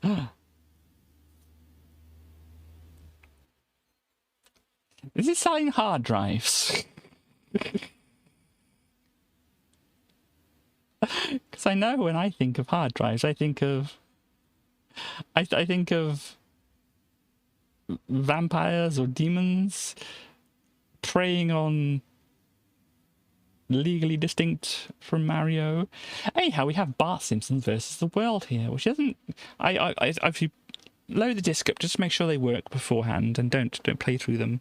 But I loaded this one up and thought, what the heck is this? So here we go. This is, oh gosh, Bart Simpson versus the world, and this is indeed a thing that's happening right here. What else we have? Yeah, doing this. We got the bug. We got the tortoise. Hello, tortoise. I do still love the tortoise there. We also have ooh, or ooh. Oh my. Well, that's a picture to show in here, isn't it? But yeah, this is pro data. Classify your things. So it's like a database program. Of course, when I think database programs, I think of topless women with guitars. But here we go. Anyhow, this is, yeah, we're not going to look through this database thing. Oh, look, here's the joysticks, which you so enjoy. Chaos. We'll leave it down here, so that when we get back to this, we can have a look at that. Just how it pop up for us. It's a nice surprise. But yeah, so if we load up one of these cover discs here, I'll fast forward it. This is the Pro Data one. We're not going to look at this for long. Check out all this data that's in here. No topless women to be found. Anyhow, we can open a database. Gosh, let's open a database. Enter the database name. I don't know the database name, but fortunately, in brackets it says I can press return for a catalogue. And so, if we wait a little bit, fast forward it, it'll give us a catalogue. So where do you think they keep their databases? Oh, this looks like one, doesn't it? PFD Pro Database. We'll go for that. Let it load up. I guess it's loaded up. So how do we display it? Oh, look here, display edit records. Let's push D, and it'll show us what records. Oh, we've got Arnold Limited at 611 Lincoln Road. If we push across here, we have James Brown of 16 West End Lane, apparently. We also have, once it loads up, GB Jones. These are all supposed to be like references. I don't get most of them. We have Robert Smith of The Cure, apparently. Yeah, and we have, after them, Eric the Half a Bee. Oh yeah, that's the end. Can't go any further than that. So that's a magnificent. And we can edit, find, go, add, copy, delete, print, export, index, and layout. And yeah, let's see the layout. What's the layout? Standard layout. Okay. Oh no, address label. If we wanted to print an address label to this person, it would look like that. If we wanted to do it to the previous person, it would look like this. Can it make a red velvet cake disappear? I could make a red velvet cake disappear. And yeah, this is fantastic, isn't it? So the other disc is the one with games on. But it's not just the one with games on. It makes sure you write protect our cover disc. Fair enough, but I could make a cake disappear pretty easily. But yeah, so you have to install the things to empty disks, which fortunately for you, I've already done. But yeah, you double click these and you make sure this is write protected, because otherwise you'll just write over the disk that's in the drive. No questions asked. It's just like, oh, you want that installed to a disk? Let's do it right now. No chance to swap a disk. But yeah, this is some other stuff. If you want to fix Alien Breed, you can do that. But yeah, fortunately for all of you, I've already done these, and I don't know which one had which one on. Probably Noddy was on the first one. So if I go for my first disc here, we reset, do a bit of a fast forward, but hopefully not too much that we miss any music or whatever. Here we go. Jumping Bean Company presents. I will not do that too much. I don't think my muscles are too happy about doing things like that. So we have the Noah's Ark or the paint pot thing. Let's go for the Noah's Ark at the moment. And see what that brings us. Noddy has red eyes. I just noticed that. And that small bear looks very concerned. Oh, I've got to fast forward things, have I? There we go. No, not there yet. Here we go. This is a duck. Okay, so I think I've got to put the duck together. Maybe the umbrella would go over this side. The beak. What do you think, here or here? Maybe there. I think that went underneath. That looked about right. Feet. Feet go at the bottom. Puddle. I think that's the back of the puddle there. It's all looking about right at the moment. Let's put the body in. Yeah, we're looking good. There's a crab. Can I poke the crab?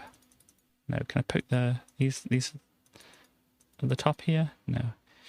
Okay, so we've got a couple of other things. Where do you think this goes? No, I think that goes over there. And then this one can go over here. This is a duck. Well done. Look, there's a duck in the top there. Cool. This is an elephant. Let's do the elephant. There we go, and the trunk ends down there. We've got the back of it all along here.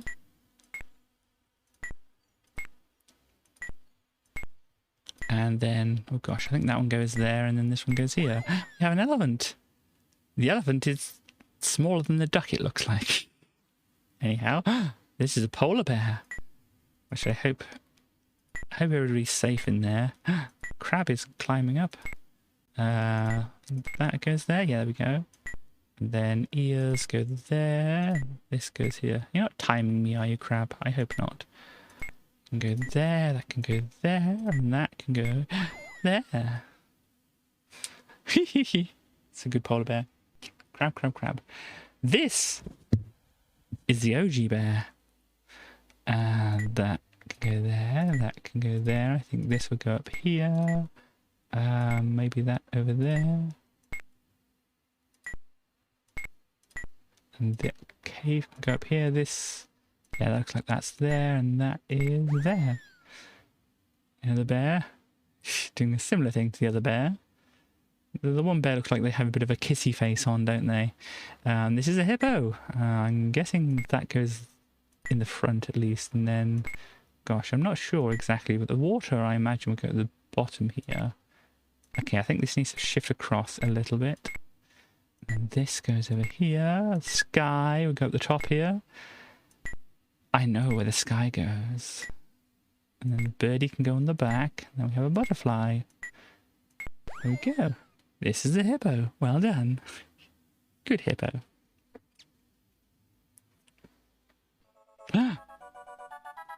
Why did the duck need to go into there? And why are they travelling sideways? At least they look like they're travelling sideways.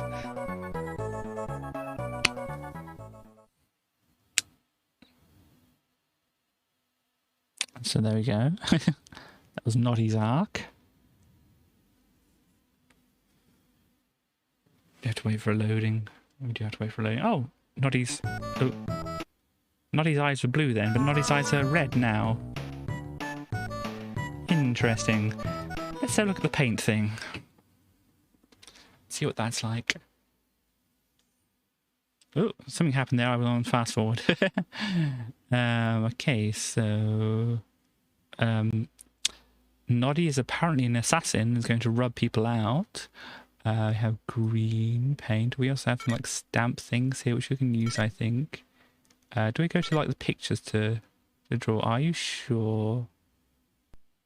Am I sure what? I think I'm choosing a picture, but I don't know. Oh, here we go. There's Noddy swinging on the thing here. Okay.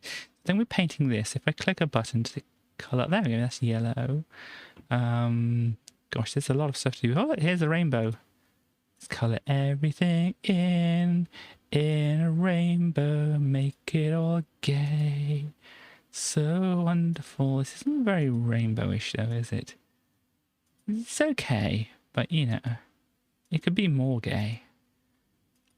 Let's all make a rainbow. I can't click on things already clicked on. There we go, fill in the clouds and things. This is good. You don't need everything to be a rainbow because then the rainbow doesn't stand out so much, does it? What a shocked, noddy face over here. Oops. Oh, this is undo, is it? How do I get... Oh, I right-click. These things come down. I want to use the bear. Can I stamp the bear face on things? I stamp the whole bear. Put the bears over here dancing on the roof. Like this. Can I have other things now? Have this other bear. This bear can be on these train things here up on this roof. What else do we have? Yeah, we've got a scary little gnome. Oh, no, it's big ears and noddy, I think. We have a car, we have the copper, which we're not going to put on here. A bunch of other stuff. Put the little bear somewhere. Little bear can go here and here. And on the front of the train as well, because they do like the train, and the coal too. We've got to make sure it looks like coal, so I don't think I can do that with this. I need a paintbrush. You can draw circles, you can make other patterns as well. There's a sun. Okay, sun. Do I right click? Click on this again. Are you sure? No, I don't want to restart, if that's what you're asking. How do I go back? Do I choose a pen to go back? There we go. Well, this is me drawing on it then, isn't it? Oh gosh. Oh gosh, I'm not quite sure what's happening there.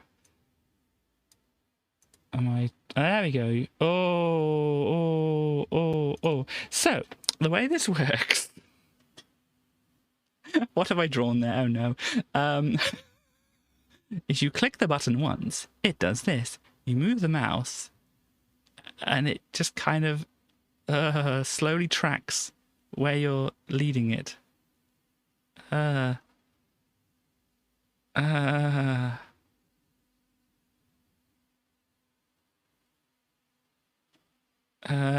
This doesn't feel good at all. Can I do that, but in rainbows? I can. Look at this. I'll make the whole place so gay. Gosh, this moves so slowly. Never has it hurt so much to make a rainbow. We've got rainbow splats and other things. Oh, these are the colours we're already choosing. We have noddy. We can save it, apparently. This is the paintbrush. We can paint a pattern as well. I think I've filled this up with most stuff anyway, but let's paint in the cloud with some suns. Some suns over here and some suns over here and suns in this cloud. I think I can... Yeah, you have to do each individual line. And then turn their face into a rainbow. There we go. You can... No, into a sun. Their face is now a sun. Oh. What did I do? I didn't click the button. Am I sure? No, what? I didn't do anything. What? No. Oh no, I think it's having a bad time now. Okay, I'm sure. I don't know what I'm sure about. But I think it's like, you can't draw for too long. You can't have too much fun. But yes, that was Noddy. It seemed like it's a kind of a fun game for a kid to play around with and such like that. Not awful. And then we're loading up the Bart Simpson game. And let's see what that's like.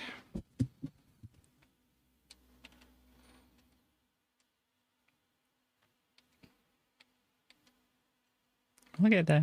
We'll get there. It's coming along. Here we go. Bart versus the world.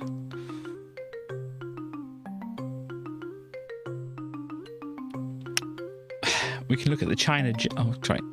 Gosh. The China Junk, the China Card Game, the China Slot Machine, the China Great Wall, or the China Slide Puzzle.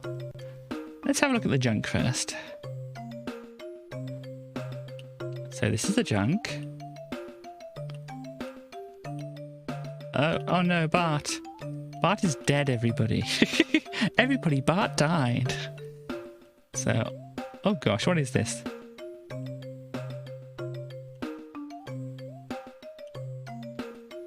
So yeah, this is can climb up this very, very slowly.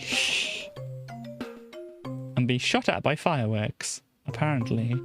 And have bombs dropped on you. I just want to climb up the rigging.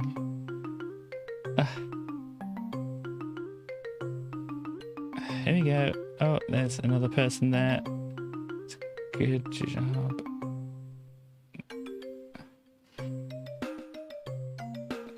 So apparently these people don't like you being on their junk.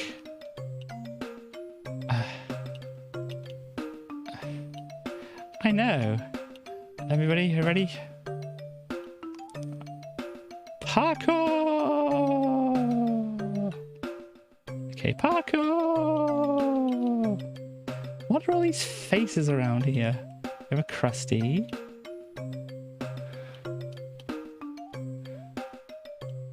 Oh, there's Maggie down there. Hello, Maggie. What's up, Maggie? The boat? Going to save Maggie?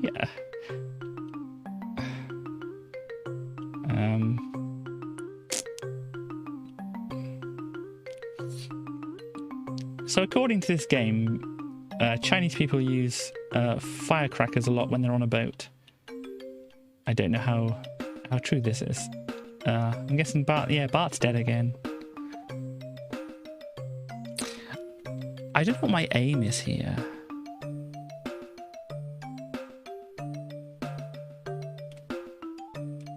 I can certainly jump around and collect a bunch of things. Let me just see if there's got any instructions in the magazine here. Let's see. So this is Demo, the latest Simpsons release from Accolade. Yes. This time Bart's taking on the world. The game revolves around an ill-considered foreign holiday by Homer Simpson and his family. The cover disc demo features just the Chinese sections of this world tour. Check out the background for Bart. It's anything but straightforward. What? Check out the background for Bart. There are various sub-games. Some of them are very simple, others just less so. Bart has to step in to solve the puzzles, outwit the opponents, and generally save the day. To get to the Bart demo, yes, we have to make the Bart disc. Control the Bart character by means of a joystick. First, press fire to get off the title screen. Then you must select which of the 5 minigames you want to play. Only 2 of the games have obvious arcade roots. Most of the games are puzzle-like and don't need fast reactions, so get going and press the fire button to confirm your selection. One small thing. There's a bug in this demo in the Great China Wall section. If you take a bad fall, hit a dip too fast, then the game will just stop. If, however, you do not hit any obstacles, then the stage can be easily completed. Both Amiga Format and Accolade apologise for this bug, and don't worry, it won't be in the final finished product. So it doesn't tell me much about what to do, but here we go. So on some pictures, we've got some other stuff written down. Let me just show you here. So here, the basic technique to survive. Let me zoom in a bit so I can see. Players, make sure you avoid all the nasties. Nasties! Wow! Jump up to avoid dynamite is easily mastered, but crawling up the mast without being cherry bombed is not that simple. Push up to jump, fire to fire. You need to collect ammunition first. And left and right to do just that. Okay. But what am I aiming to do? If you try really hard, you can get down to this rudder section. If you try really hard, I tried really hard, everybody, to get down there. We find Maggie, Bart's sister. It may then be possible to escape this level if you manage to acquire enough points. Sadly, it's never managed to work for me, though. Crawling up the rudder is the best way to go. Oh dear.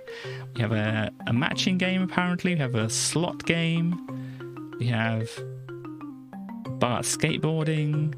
And we have a 15 puzzle. Of course, because we have a 15 puzzle. But let's go back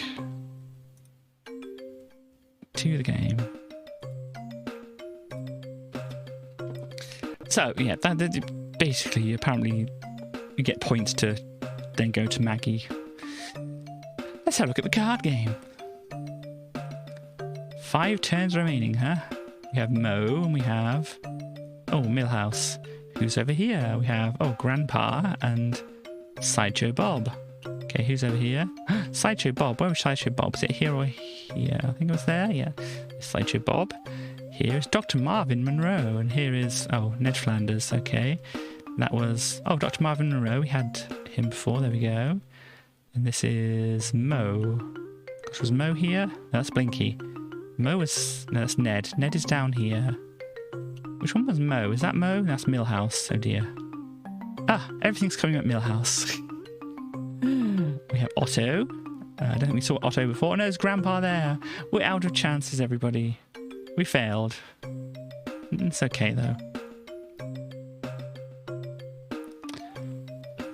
Okay, do I push the button to do anything? Or just wait? We have a Mo. Or do I push again and then wait? And I push again and wait. We had 3 Mo's in a row. Oh, and that's it. Gosh, we can't go down from here. You push down and you just go across. It's really annoying. We'll leave the Great Wall for last because apparently that's the best bit of the demo. Let's play a 15 puzzle instead. Okay. And they've helpfully been numbered. And they helpfully move more than one at a time, which is always a good thing for these to do. That can go up there. No, do that one first. Getting all this wrong. And move that across. And then we need 3 and 4 in here. I know it's always thrilling to watch me do 15 puzzles, isn't it? Let's get the 4 in place. Oop, no, wrong way. Need to go up.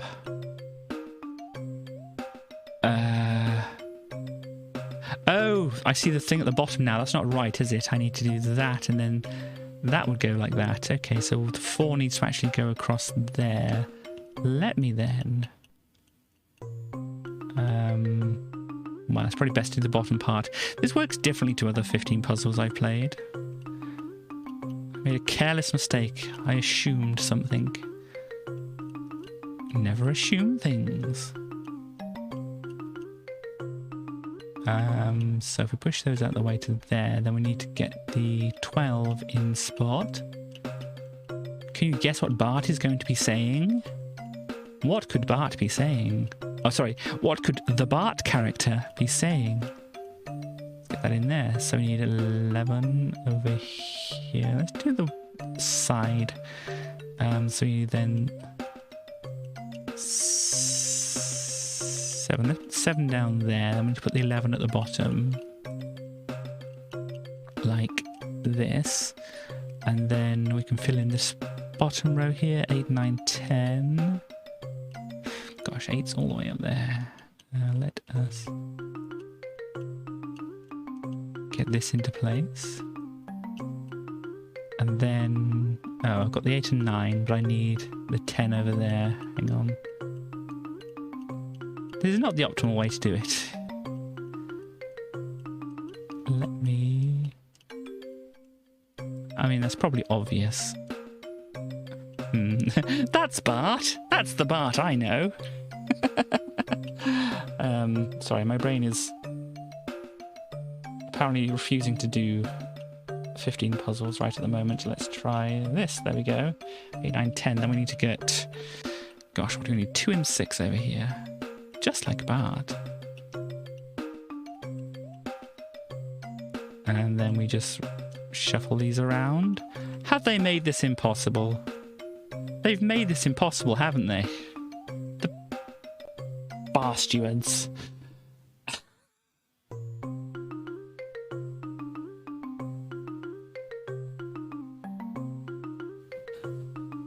I can't believe they did that.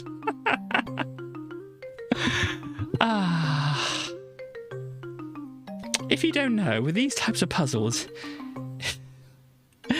if you have 2 of them that just need to be switched, because obviously this is in the right place here, because that links his ear up to his head. If you have 2 pieces, like this piece and this piece, that need to be switched over, it's impossible to complete.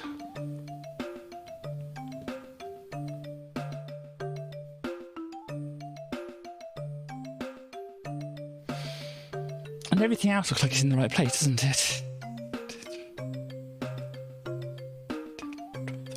Yeah, everything else looks like it's in the right place. So yeah, either they didn't know how these puzzles work, so they intentionally designed it so that it was impossible.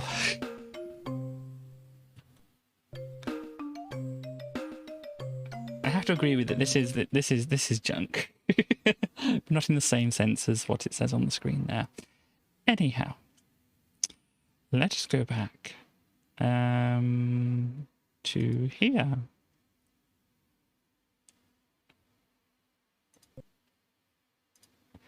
So,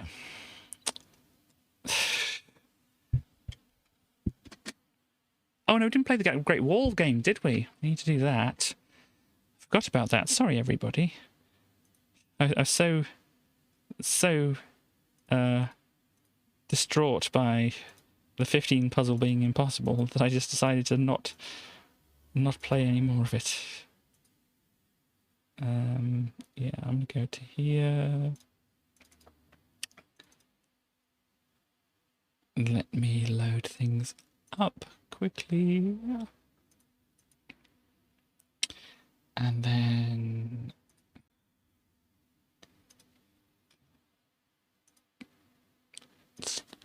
should still have the save. There we go. Let's have a look at the Great Wall. Hang on, you can't see that, can you?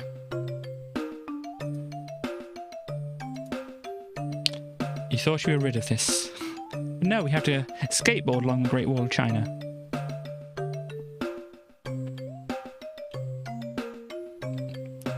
This is how Bart skateboards. There's a dragon. Why is there a dragon there? Oh, that's a wall. Okay, hang on. Jump, jump. Hello, Lisa. Go, go, go, go, go, go. Bart. Oh, that's what it said. It crashes if you hit the things too hard, didn't it? Great game. Great game.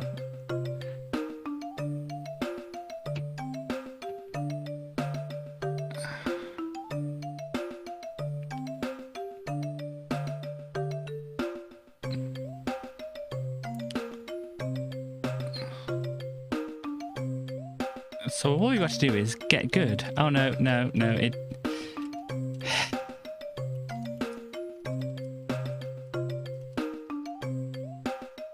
I don't know how they didn't check this before sending the disc off. So there we go, that's Bart versus the world, everybody.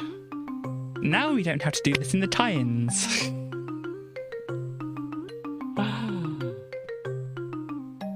Oh dear. Yeah. Let's quit out of that. Go back over here. So, where am I? Right. Sorry I deprived you of that. Couldn't have missed that. We have to look at this again, though. Menacing. Menacing. Ex-Mario. I suppose he would be an ex-Mario. But yeah.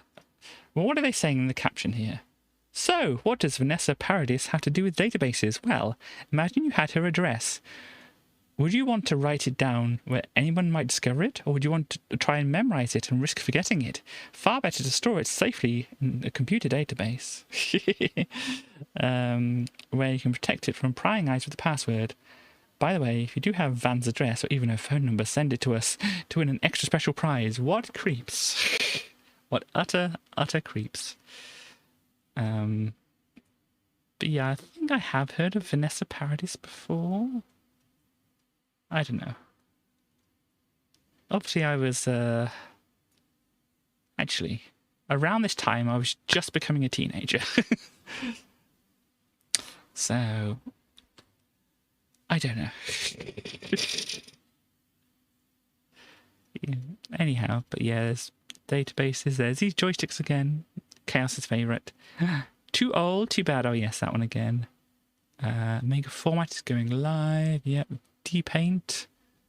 We got an AGA version, so lots more colours in the A1200 version of D-Paint. Amiga World goes red nose crazy. So yes, this is the Sleepwalker game, the first ever official comic relief game, which is one of the ones we're going to play. It's not. It's a tie-in. It was for charity, but it's still a tie-in. So we're going to be looking at this. I think we looked at a demo of this. This is the dog that you play, and this is the kid you have to save from sleepwalking into a bunch of things. Bargain color 24-pin printer. Writers? My word. Salaries depend on all sorts of different things.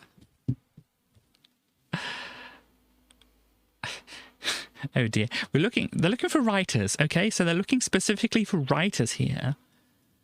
We're looking for a number of new staff members of various degrees of ability and experience. You obviously don't need all that much. Oh dear. Normally I wouldn't make fun of spelling mistakes because it's kind of rude, but if they have a wanted ad for writers, you should probably try and spell check it. Anyhow, look, gold disc office. Now only £49.95, was £129.95. Nobody's buying it, so we had to cut the price. Cheetah's mythical stick. What is this?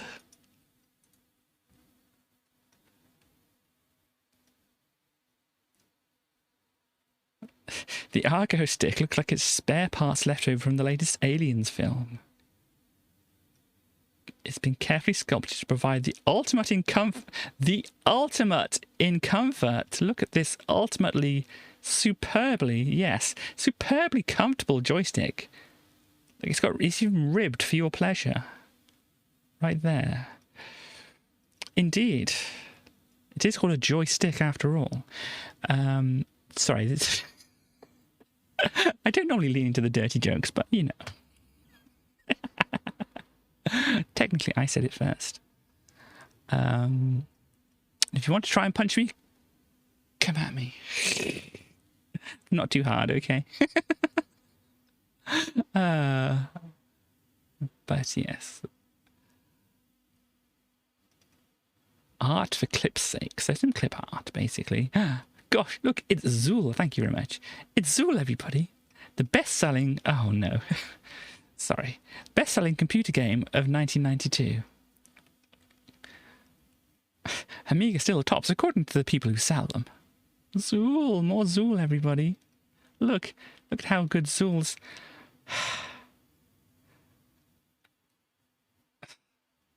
Yes. Well, you can curse the internet if you want to. High media profiles of Sega and Nintendo. The Amiga is still in there fighting when it comes to sales. Amiga's format, which is far away best-selling computer game of the year, Gremlin Zool, was exclusively released. Oh gosh, Commodore also came runners-up of Villain of the Year category with a 12% vote, beaten convincingly by seemingly unpopular Nintendo distributor Bandai, with thumbs down from 46% of computer retailers.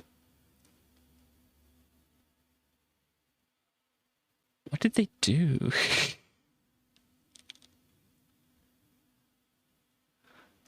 While the Sega's Sonic 2 came first, other 4 titles in the top 5 were all Amiga games, Zool in second, Sensible Soccer in third, and Monkey Island 2 tying for third place with Formula 1 Grand Prix.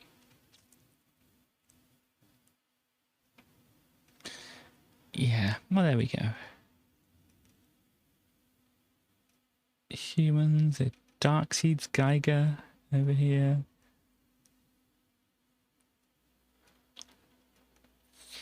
Yeah, featuring plenty of digitized artwork. No, it's Giga, isn't it? Sorry. By the famous Aliens artist H.R. Giger. So there we go. We saw a demo of this, which we couldn't get very far in. Tear this out now and send it in. First 10 drawn at random win a free pair of tickets. So answer quickly.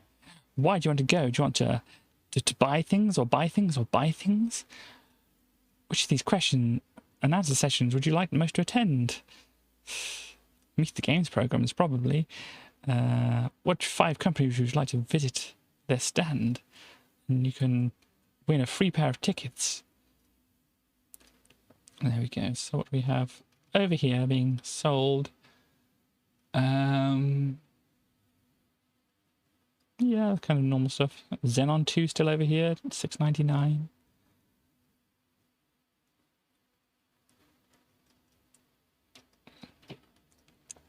We have in the hardware section. What is that?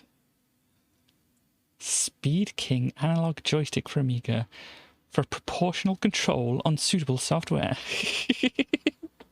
And the Squick mouse, of course. But look at this joystick. That is... I don't even understand what size that is. How you're supposed to hold it. Interesting. Oh, look, they got the quick shot supervision things. All games under £10. They're the little LCD games, aren't they? Just the super pang. Or they're more detailed than that. But yeah, $39.99. Amazing, amazing bargain you can get there. Why buy a Game Boy when you can buy this? The quick shot supervision. Let's see, make a 1200 for sale here. Some good old dot matrix printers and things like this, and other stuff going on here. Looks like a big Christmas tree with a bunch of stuff underneath it.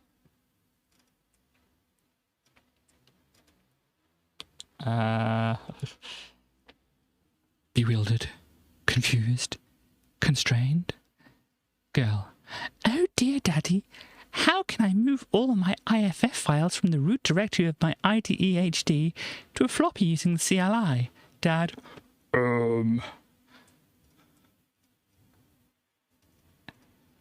It's the Amiga Format special. Nobody knows everything. We can get close if you read the illustrated encyclopedia of the Amiga, and it's all for under 4 notes. Wait. Amiga Format 3. We don't use notes for pounds. This was in the 1990s. 1993 specifically. We hadn't used notes as currency for a long time. Never mind. How it works, the Amiga. This is one we've disassembled, or at least used X-ray vision on. So here we can see there's a bunch of stuff inside. These are a bunch of chips. This is how a silicon chip is made. We have a silicon dioxide layer, an N-type silicon here. We fire some gas into here, into the P-type region. And we put some silicon dioxide here and fire some more gas into the N-type region. Or to make an N-type region, we put some more silicon dioxide down here. We have some aluminium vapor shot into here. We have base contacts, emitter contacts, and collector contacts. I guess this kind of would explain something about it, but I'm not reading all of it. But that's there if you want to know. It's probably well out of date. How logic gates are made. Here we go. Yeah, there's a half adder and a full adder. I've seen things about these things. I think if you've ever seen Matt Parker on the Stand Up Maths channel, he did one with dominoes, which was pretty interesting. So basically you put in 2 things, you get the sum of the 2 things you put in, and the carry bit comes out here, so whether it's gone over, basically. So if you put, let's see, if you put 1 and 1 in here, well, it kind of like goes this way to the AND, so if there's another thing coming into this AND, it'll send out the carry. So it also goes down here to this NOT gate, which flips it to a NOT, and this flips it to an AND, so if this is a NOT as well, so it won't fire this one off, but it will fire, no, it won't fire that one off either then. Oh yeah, that makes sense. And then it goes to this 1. Yeah, so it's basically you've got the 1 coming down here to here, and the 1 coming down here to here, into the AND, which gives the carry bit, and then 0 at the sum, which is what you'd expect. If you add 1 and 1 as binary numbers, you get 1, 0, which is 2. And other things like this, if you want to add other things. Half adder is so cool, but it can't handle carrying a leftover digit. I thought it just did, and it has the carry. Never mind. Full adder is a combination of 2 or more half adders and OR gates having handle something that involves carrying a leftover digit. I thought it. Never mind. It seemed to work. Maybe I just misunderstood it. But anyway, this is how you put together a few things. You've got the full adders all across here. You add these two numbers. So you've got this number plus this number going into here. Oh, you've got the it's the half adder with the carry out thing going to this one. So they have carry ins. Yeah, here we go, carry ins. So this will say if this kind of exceeds, so this won't exceed, this will be 1 plus 0, which gives us 1. But then this is 1 plus 1, which gives us 1, 0. So it needs to send the carry thing out here to this one to tell it it's carrying an extra bit in. So I suppose what it's saying is, yeah, it can't handle carrying a leftover digit because there's no input for the carry, supposedly. So I suppose what it's saying there. Oh dear. Apparently this is a Durex cell battery. We have switches and a bulb. This is, yeah, pretty much an AND gate. Because you have to push both of these to make it work. That one and that one. This is the OR gate. You can push this one or this one. It's not an exclusive OR because you can push both of them and they still lights up. But anyhow, yeah, there's some logic gates, and this is how it adds numbers together and such like that. Of course, if you get a carry out of here, you're kind of screwed unless you've got some more, well, I suppose this should actually go out to a carry register, and it'll tell you if it's gone over and whatever. But anyway, everyone knows what indie, and it'd better learn fast. Plato knew about Atlantis. The Nazis know about Atlantis. Sophia knows about Atlantis. Everyone knows about indie. Oh dear. And he's got a cinematic soundtrack. iMuse, our brand new interactive sound system, supports all major sound cards with situation-based sound effects and music. Sound cards? Is this on... yeah, it's on PC as well here, so... That makes some sense. But yeah, this looks, it's a point-and-click indie game. So once I finally get through the things I'm getting through, I don't know. At least I have a plan. I may never get through for everything I want to get through, but at least I have a plan, right? But here we go. Here's a disk drive, and there's a lot of words here, not so many fancy pictures. This is AD again over here. This interface ports. We have our parallel port, our serial port. This is silly. Because obviously the way you're going to read this is from the start over here. It says another standard kind of interface. So it looks like you're probably supposed to start at this point. Plug in your second disk drive into here. Includes a power supply for the disk drive too. Wow. Power coming through here. Amazing. A serial port. This is a standard type of interface used by many kinds of computer and by lots of other kinds of hardware. It's an RS-232 port. It's used mainly for connecting printers, things which need to be communicated with in a serial fashion, i.e. one thing after another. We also have this one, which is called a parallel port. Another standard kind of interface, this time something known as a Centronics. Ideal for modems, but also used by sound samplers, video digitizers and scanners because it's a fast way of shifting data onto the Amiga. So yeah, basically you can put more bits through at a time because it's sending them in parallel or more bits at a time. I don't know how... people probably know all this, but anyway.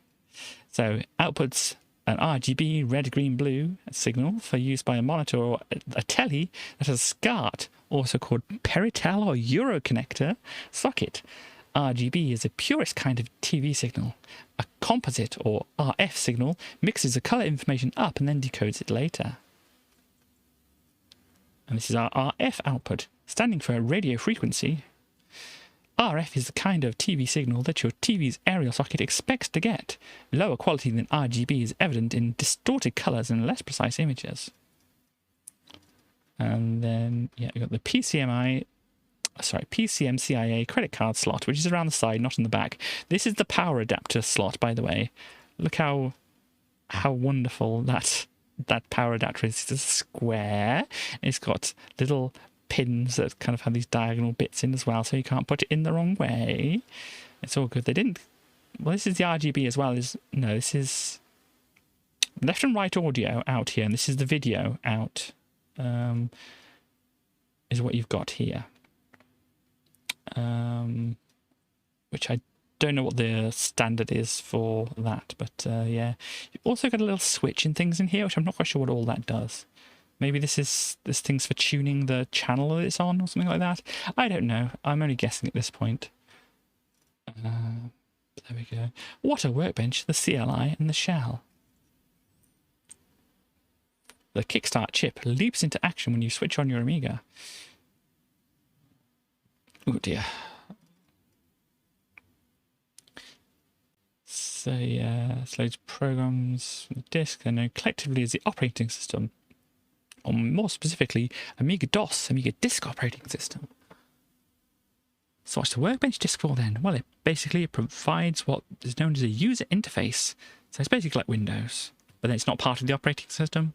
So it's not like Windows. It's more the graphical layer on top of the disk operating system. Anyhow. I know, I'm getting very technical nowadays. Or today, aren't I? So because the CLI is different, so basically it's like a terminal as a CLI, the shell, CLI, command line interface. So because CLI is difficult, the workbench screen was developed as an alternative. This is what is known as a GUI, graphical user interface, or a WIMP system, windows, icons, mouse, and pull-down menus. We don't call it WIMP nowadays, do we? Maybe we should bring that back, call it WIMPDOS or something. Oh, look how pictures on the screen work. I mean, people probably know all this as well, but here you've got your electron gun, and it fires out a bunch of things onto phosphors that are on the screen here, which light up when they're hit by flying electrons. And yes, these things tend to have large capacitors in, so you don't want to touch them, because they might kill you. And also, this is a vacuum tube, which means there is a vacuum inside this tube, which doesn't really look much like a tube, but it's kind of like a stretched tube. It's kind of a tube in that the gun fires it down the tube, but it needs to be spread out at the end, so obviously you can direct to different areas to put a picture up on it. Essentially, it's a tube, though. Still using WIMPDOS, indeed. Funnily enough, Linux also has the Windows icons and all that jazz.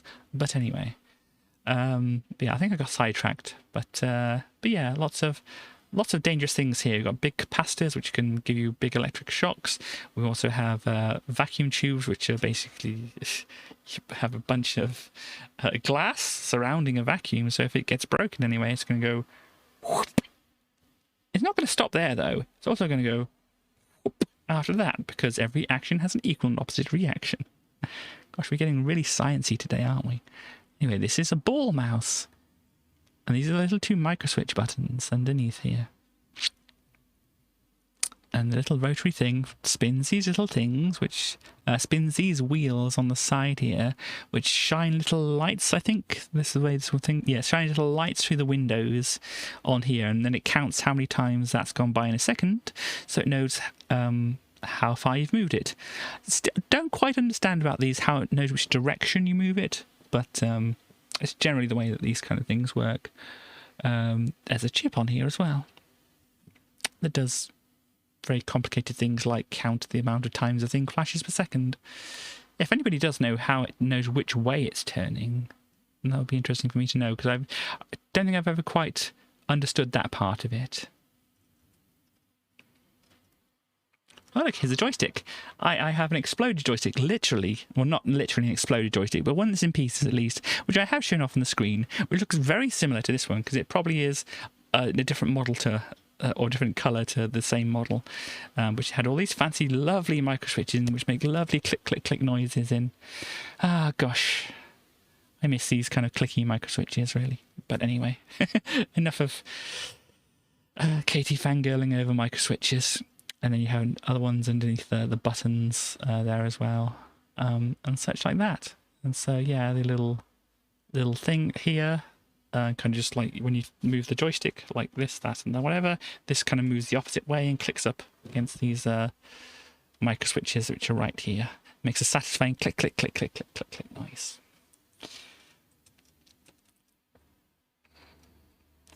Anyhow. Oh no. Visions of the future. So I think this is not real things which were thought of or, you know, slated to actually be created in any kind of way. This is what Amiga Format thought the vision of the future might be like. Yeah, the Amiga CDC, apparently.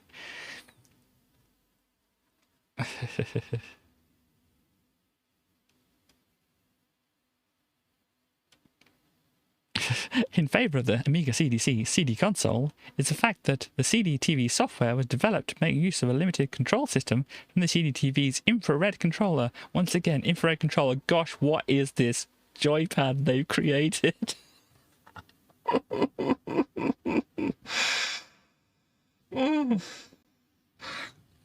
I am so glad. I am so glad nobody thought of that. Or nobody did that. It does. I mean, it seems they got the idea from the Mega Drive. It's like how to put more buttons on it and completely ergonomically. Just imagine holding onto this thing and pushing those buttons at the back. Look how ergonomic this is. This motion right here, pulling this thumb back just to hit things that are right down there. Totally ergonomic, and this has got to weigh a ton as well, and it would just flop around everywhere. Oh gosh. Oh gosh.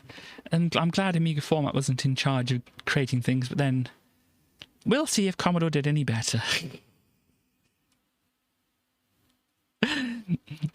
Pro tip to anybody. The year after this one, Commodore went bankrupt. So we'll see how they did. Oh dear. Are they wanting the PCMCIA slot in there as well? For reasons. A modular system. Wow, that's getting up there, isn't it? Look, the A1000 portable. It's a bit of a dream machine, oh you say.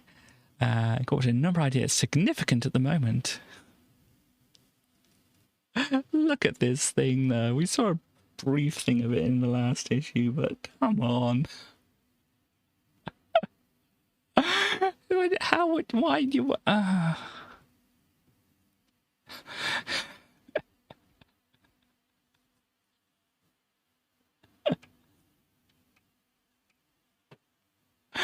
Oh, you ever wonder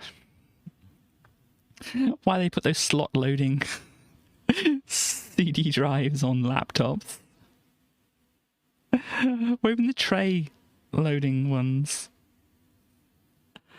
I mean, surely tray loading things existed at this point. I don't know. Maybe they didn't. But seriously.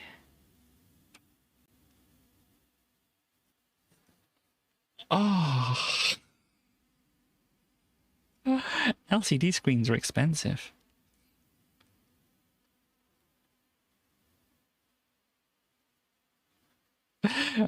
We're not sure why Commodore haven't tried to include the power supply in the A1200. Have you seen how big that thing is? The power supply was literally a brick. And as I said, I still have it behind there. I haven't got it out to show, but it's literally like a brick. Oh gosh, what else are they going for? Oh look, they're very creative with their names. The A5000. Look at this fancy monitor as well. Look, it's even vertical. My word. And what is this meant to be, like a CD drive and a floppy drive? I don't know. Alternative, the B4000. Ah, gosh. And the A, 24,000, which is obviously going to be their idea of like the next step up from the A1200. Because it's double the number, don't you know? We can design boxes and whatever the heck these things are. The future, indeed.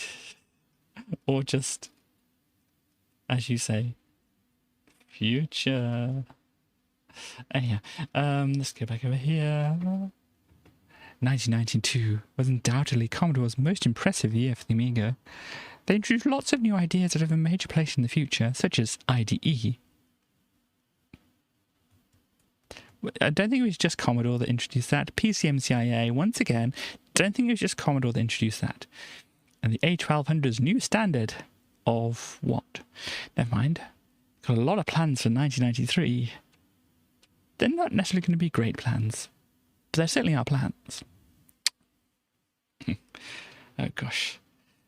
We'd also like to point out a few things to Commodore. You've had a great year, but there's more to be done yet, boys. Indeed. Anyhow, CD must become the premier storage medium. Gosh. Games must cost £20 or less. Oh gosh. It's going to be CD as a medium that will make this possible. Don't you know, all that extra space on the on the CDs isn't going to force them to work harder so they can fill up the CDs. They're just going to be able to make them cheaper. Oh dear. What? Games publishers have enjoyed the boom in popularity of games on the piracy-proof console cartridges. Because there's no way anybody could copy any console cartridges. It certainly hasn't happened.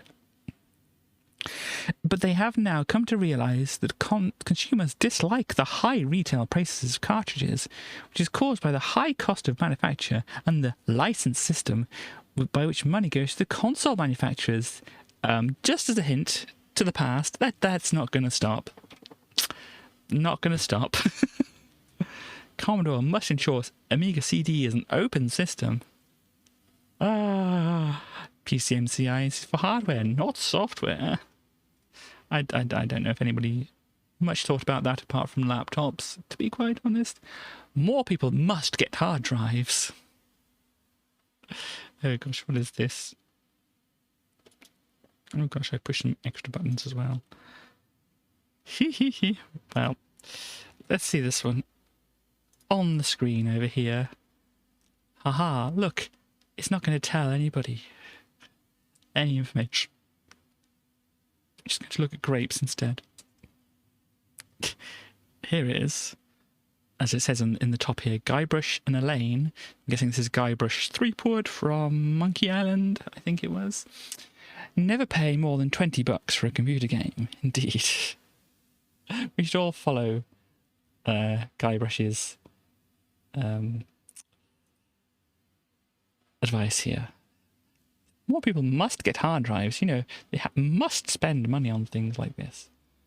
Okay.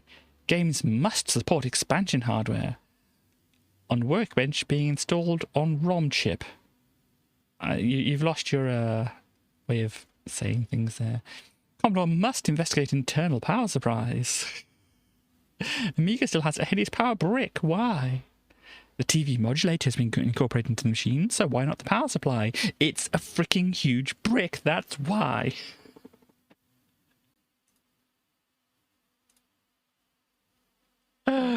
Gosh, I mean, I thought, this is my power supply, my laptop here.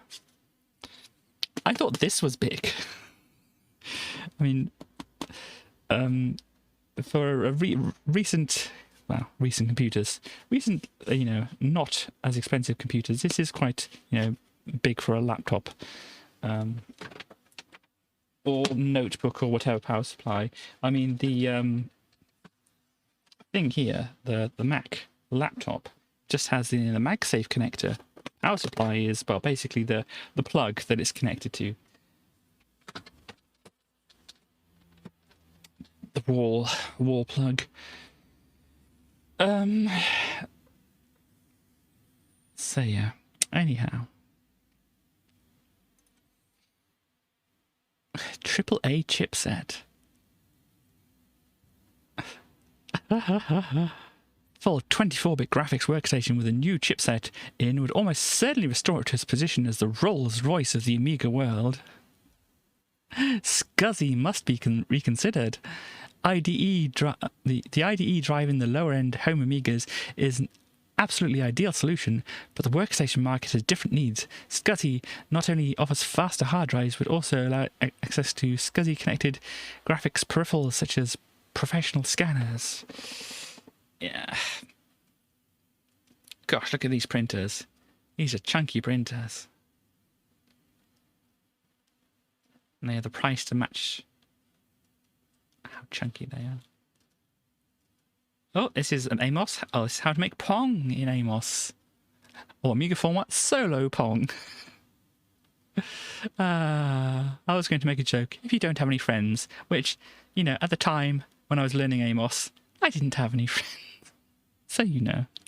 Anyhow, you can do all this stuff, do your Amos stuff and whatever. And this is the entire listing of how to do Pong, apparently.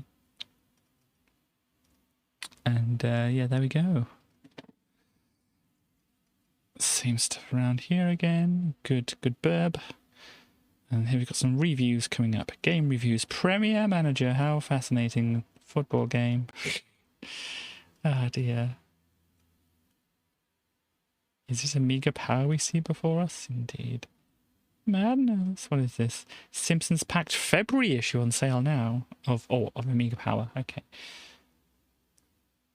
Krusty's Funhouse and Bart vs. the World. They had 2 games out at the same time, huh? Interesting.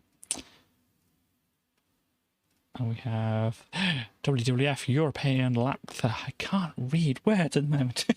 WWF European Rampage Tour. We have...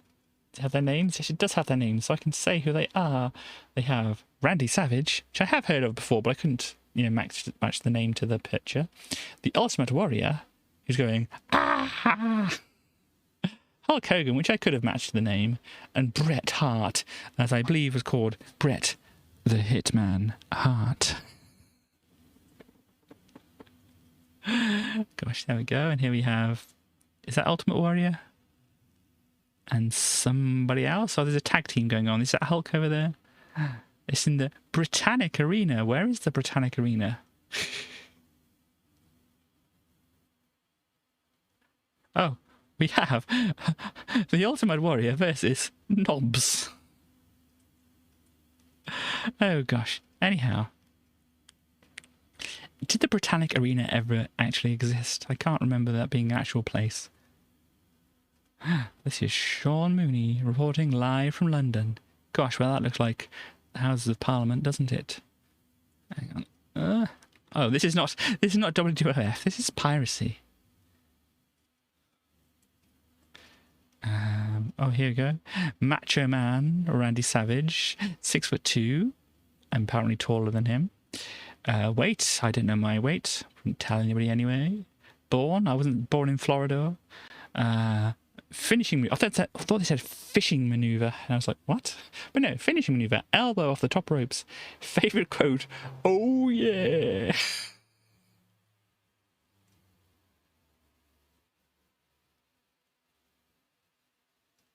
Sorry you couldn't see that. I'm too busy laughing to read it at the moment.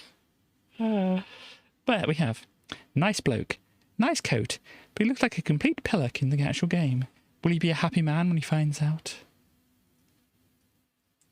And oh, here goes some joysticks you can use. Or maybe the keyboard. You have so many options. Build muscles fast. You can build a fantastic power-packed body in only 12 weeks. New, fastest and best way to build muscles and strength without weights ever. Scientifically proven. Just 20 minutes daily in the privacy of your home will develop an amazing physique. Muscle Dynamics is a new bodybuilding system based on principles developed after years of exhaustive research. I bet they were exhausted doing all that exercise. It's a total exercise program involving the very latest scientific breakthroughs in the field of muscular development. It's the fastest, most effective way to build muscles in existence. Noticeable results in 28 days guaranteed. Send for exciting free information pack today. Of course, this is not the slang they'd be using at the time, but this is funny. Muscle dynamics AF. Of course it means Amiga format, but it's like dynamic AF. Yes, I want to build muscles fast. I really don't. Please rush me my free information pack. A stamp for reply appreciated. We don't want to spend any money. We just want you to give us all your money. But there we go. Freewheel. This seems like a bad idea.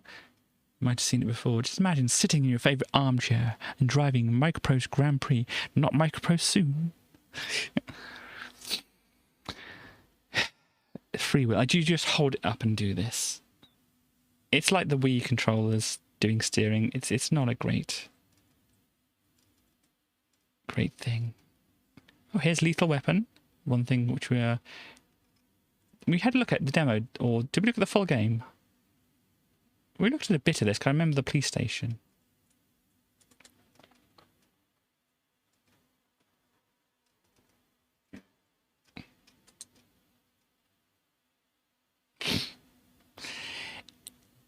In an orgy of special effects, the secretaries actually turn when you walk past them.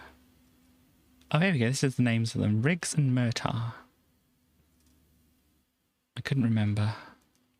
Somebody possibly told me, but yeah.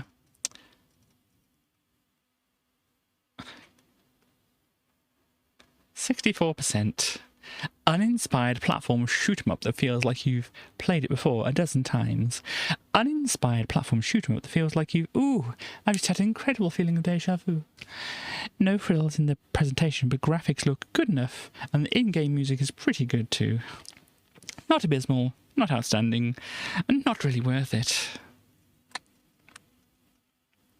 Yes, we have. The Earth year 2254, the planet Scarrow. Davros in the presence of the Emperor Dalek addresses his battle command.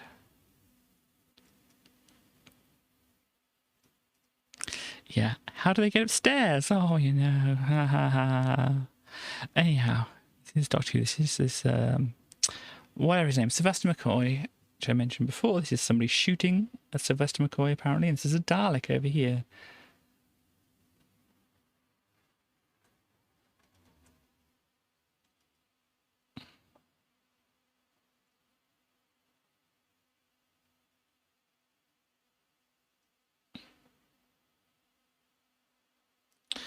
There we go, 59% for that as well. Zoom out, please. Indiana Jones, which again, another tie-in. 92%. Looks like they like this one. Yeah, there we go. Use a spark plug with the engine. Don't give away the secrets. Push Sophia. Oh dear. She does look like she's in a bit of a jam there, doesn't she, though? What else do we have?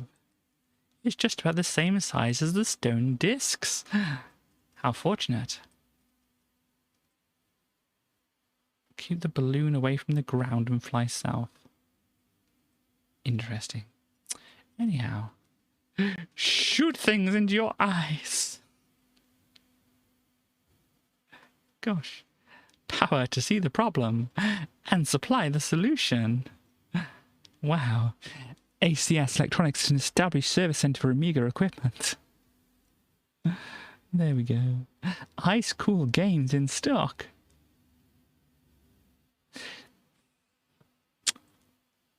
Okay. Ice Cool Games in stock. Okay, fine. But why this person? Never mind.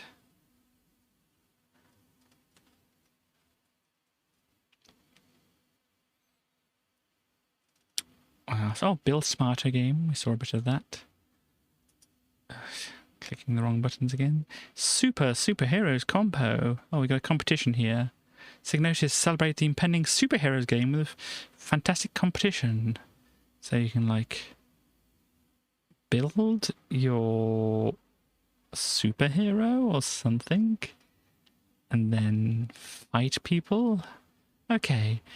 Name the superhero equivalents of these mere mortals. Clark Kent.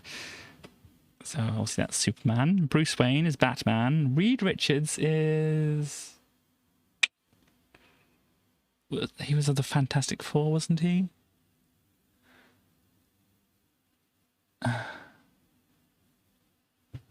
Mr. Fantastic, okay. Yeah, this is not a name that really sticks in my head. And look, a name we've told answers to can't enter. Batman and Superman can't enter either. So yeah. Got a Mega Drive, then get this. Mega! 100% pure Sega Mega Drive. Gosh. Also read 5 true stories from people who claim their console ruined their lives through microtransactions and greedy publishers. Wait, no, that's later on. That's years later. Never mind. Anyhow.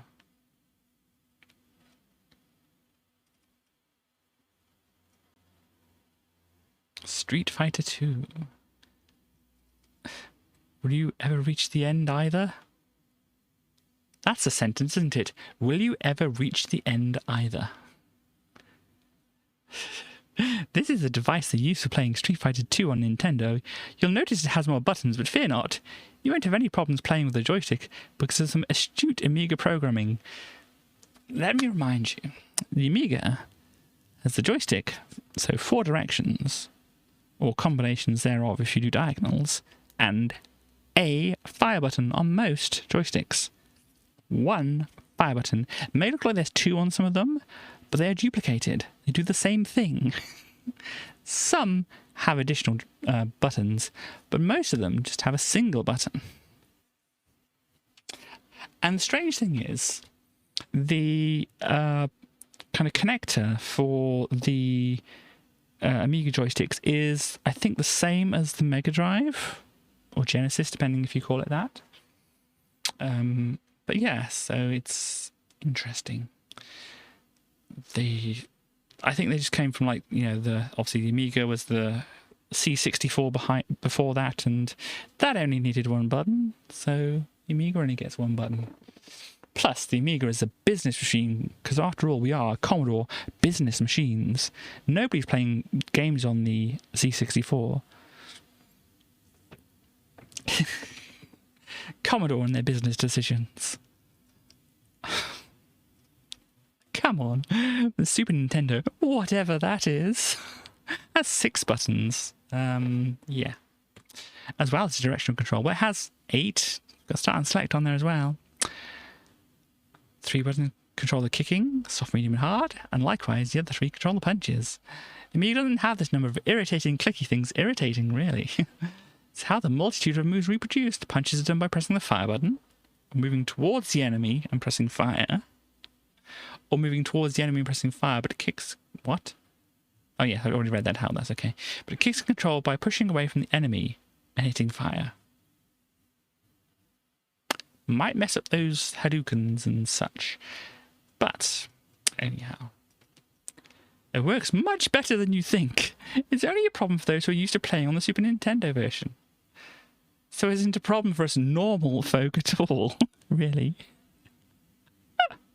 So yes, if you want though, you can even kick your kid brother off his Mega Drive and use the joypads from that. Now, of course, you get 2 fire buttons, 1 for punching and 1 for kicking. It's better than a joystick. But if you swap between the equipment too much, your playing skills will suffer. Oh dear. Free Azul, yeah, we already saw this. But Free Azul and trans rights, yeah, of course. Look, super. This is not a naked Link on the cover of this one this time. We have like Chun-Li, I think that might be, Spider-Man, R2-D2, and some kind of cat. Okay, and there's a Super Nintendo there. They're unwrapping. 1993 year planner and poster. Wow. But there we go. And if you're wondering, this says, yeah, it'll be super. What's it? No. So hapa, yeah, super pure super play, I guess that says. Because that's who, or so the dot makes it a poo. That'd be re. Yeah, re. Super play. Oh, it says play underneath. There we go. I saw the super because it's in big, but it's got play underneath as well. So super play. That's what that says up there as well.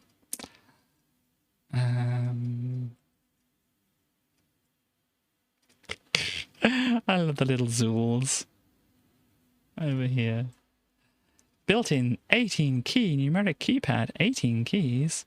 I got 9 in the center here. 10, 11, 12, 13, 14, 15, 16, 17, 18 keys. Wow, but I suppose it counts. I mean, you need your plus, minus, divide, and other one. Subtract. You need your 0, of course, and your dot. But these will be like got the numlock at the top, haven't you, there? What else do you have? I mean, one of the dividends at the top, isn't it? Anyway, never mind.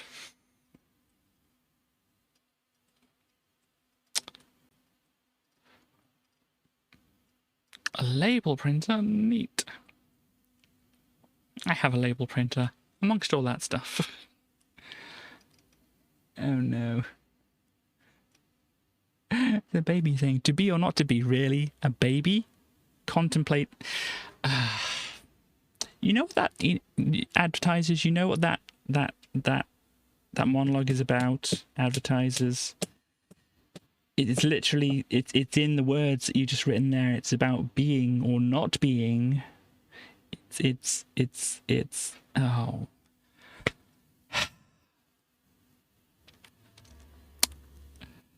Wow. Wow. So you as a baby, you're contemplating your mortality and whether you should exist or not. And I'm ignoring the elephant in that room, but I don't want to talk about that kind of thing on my stream. Anyhow, Krusty Super Funhouse. Yes, indeed. You have a Krusty. Apparently there's a Bart involved here somewhere, but looks like you're playing as Krusty.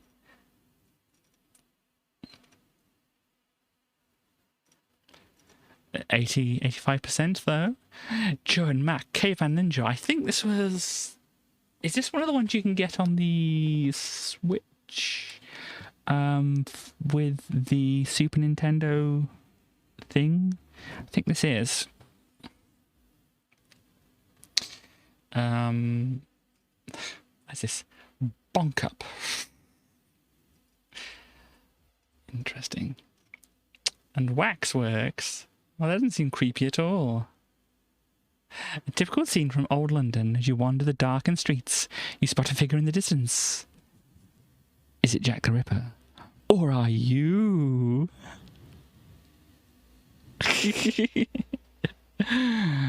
Waxwork.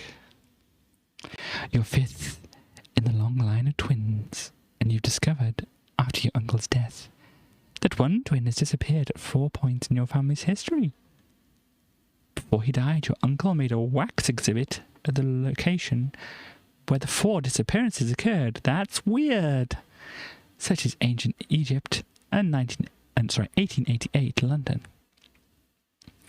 Each exhibit holds the key to a curse on your family, and you must enter into each waxwork and solve the 4 different mysteries.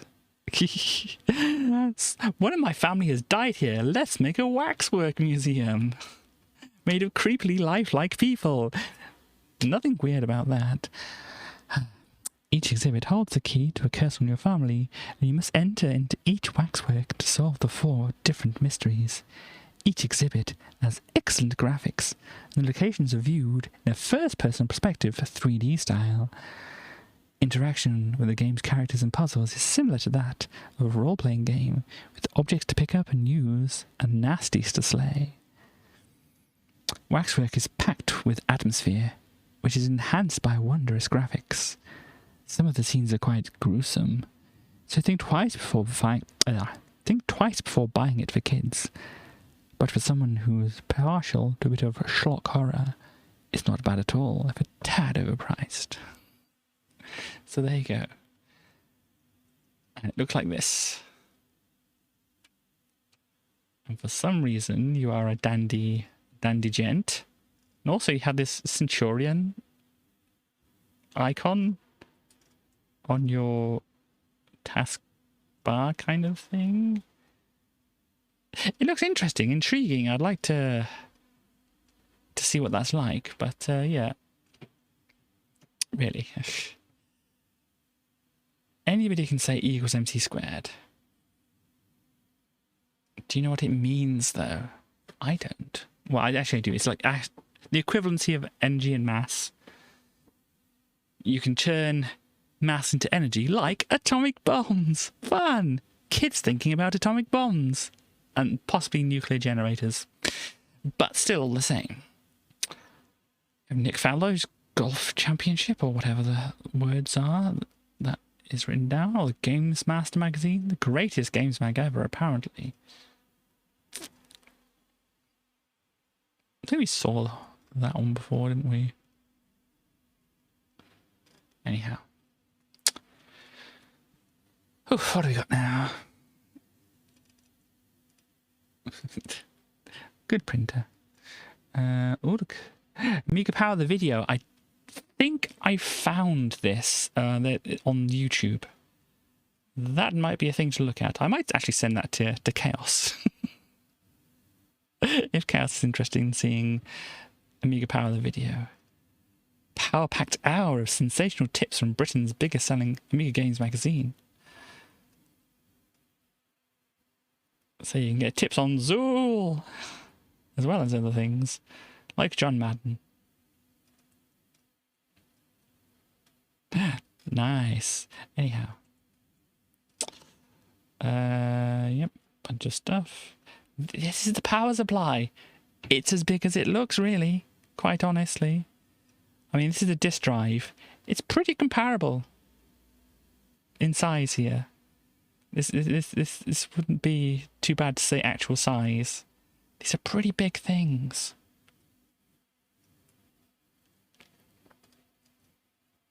Look at these speakers. I would be sticking my fingers into those slots.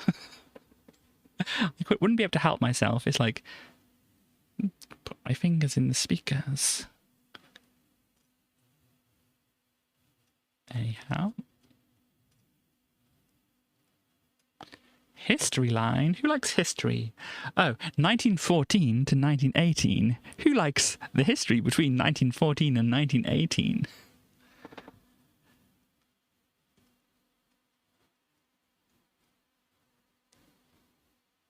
A thought-provoking war game, huh? The event that threw Europe into 4 years of miserable war, the assassination of Archduke Franz Ferdinand in Serbia. 1914, Blue Byte's history line is an animated lecture as well as a stunning game. Gosh, that's just what I need. A lecture. Hard disk installable. And we have, as you go into battle, you can double check the strength and power of the units. So you got, looks like Italy. And gosh, I don't know what. Is that Germany? And we have from planes. History line takes you through the whole bloody war, and winter campaigns are a lot harder than those in the summer. But you do at least get to play football.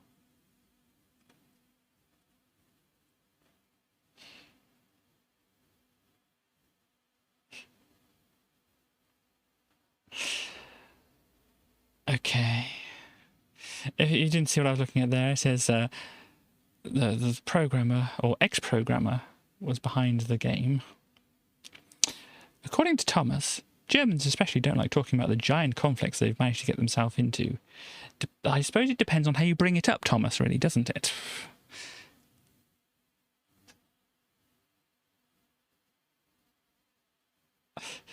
and you'd be considered a bit militaristic if you overheard discussing the Somme in the local beer keller.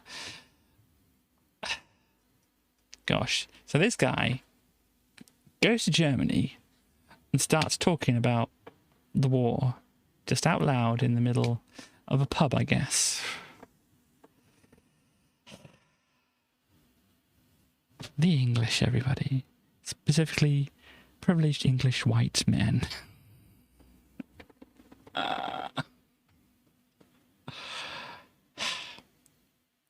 Anyhow, the pages actually turn over, apparently. Oh gosh, let's have a look. Let's have a look at this. Soccer kid. Dum-de-la, goes this person. Caw, what an awful noise. Really?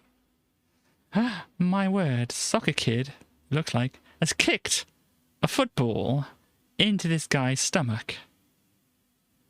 Oof, he says. A chase ensues. Whoa, trip, puff, pant, and stuck in defense, soccer kid, ho ho.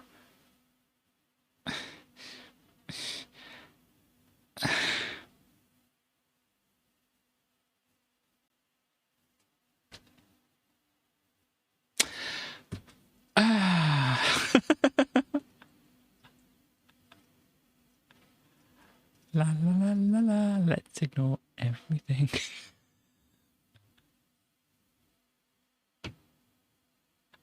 Oh gosh. So we got down here TV, sports, boxing. Some boxing. We have the Dream Team, The Simpsons, Bart versus the Space Mutants, which is a better game than the game that we were playing earlier. But I've tried playing it before. It's kind of rough, really.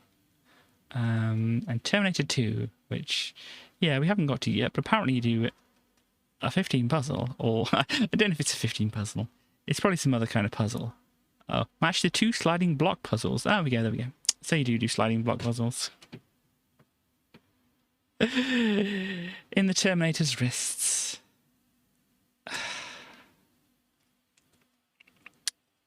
This is how these games were, everybody. Robocard, yeah, good one. See what's new for the Amiga. Bankruptcy.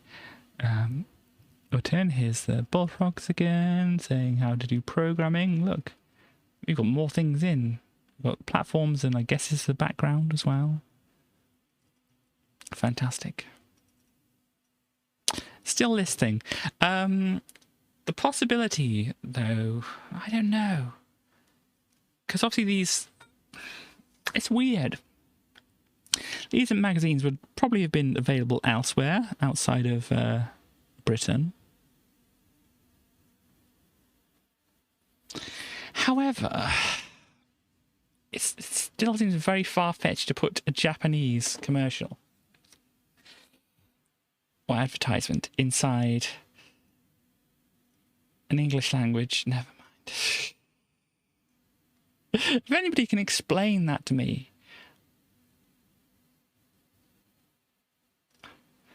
I don't know. Shadow of the Beast 3. Oh, this is the game tips. This is how to complete it. We might have a look at this in the future, so we don't want to look at how to complete the game and such like that. Vector Storm. Wow, look at this. This is really some vectors going on here. I got to read this story now. You can kind of see that. You are the commander of a small reconnaissance fleet sent to explore an anomaly in the space-time continuum, otherwise known as a black hole. By way of an unexplained equipment malfunction, your fleet exits hyperspace too close to the vortex and is drawn into the void. You're dead. When you emerge from the wormhole, you're dead. You find yourself in a universe fragmented from your own since the Big Bang. So it would be completely different. Everything you knew as truth is now false. Even the very laws of physics change. Yeah, there's a possibility that could happen. So if the laws of physics have changed, the way you work, the way your body and your molecules and all this kind of thing happens will work differently. You're probably dead. Again. Oh dear. For countless aeons, a sole entity has occupied this universe alone, waiting. To return to your universe, you must first meet a challenge set before you by your captor. Beat him at his own game. Your 4 remaining ships must fight against an arsenal of intelligent weapons on a series of battle grids. The rules are simple. The stakes, your very existence. You're already dead, so it doesn't matter. Experience graphics, animation, stereophonic sound. Gosh, stereo sound? Like you've never felt before. Pick up a copy of Vector Storm today and prepare yourself for the fight of your life. They've really talked up this Vector game, haven't they? Plan 9 from outer space tips.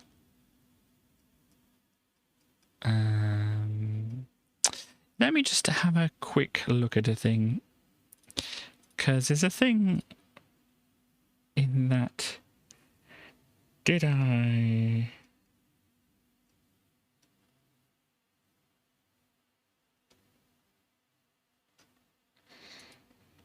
Hang on a moment.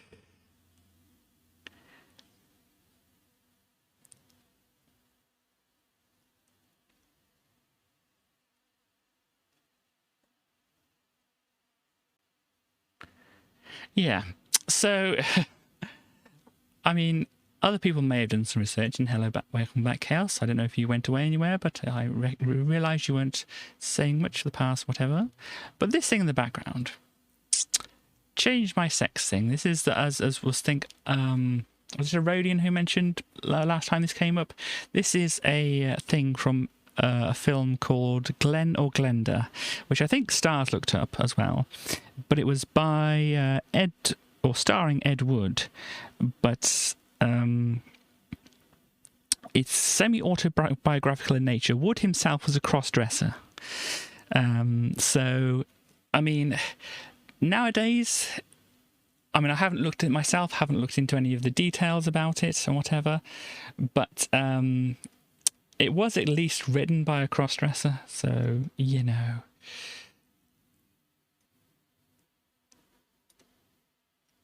It's possibly not as awful, though there possibly is. I haven't watched it, as I said, but it's possibly not as quite as awful as it might seem. But anyway. What else do we have? Helping Hand, Little Puff. Type in Fat Dragon Ninja and press caps lock and L to skip levels. Unfortunately, we couldn't test this out because we don't have the game, because it is a little bit bad and the collision detection is awful.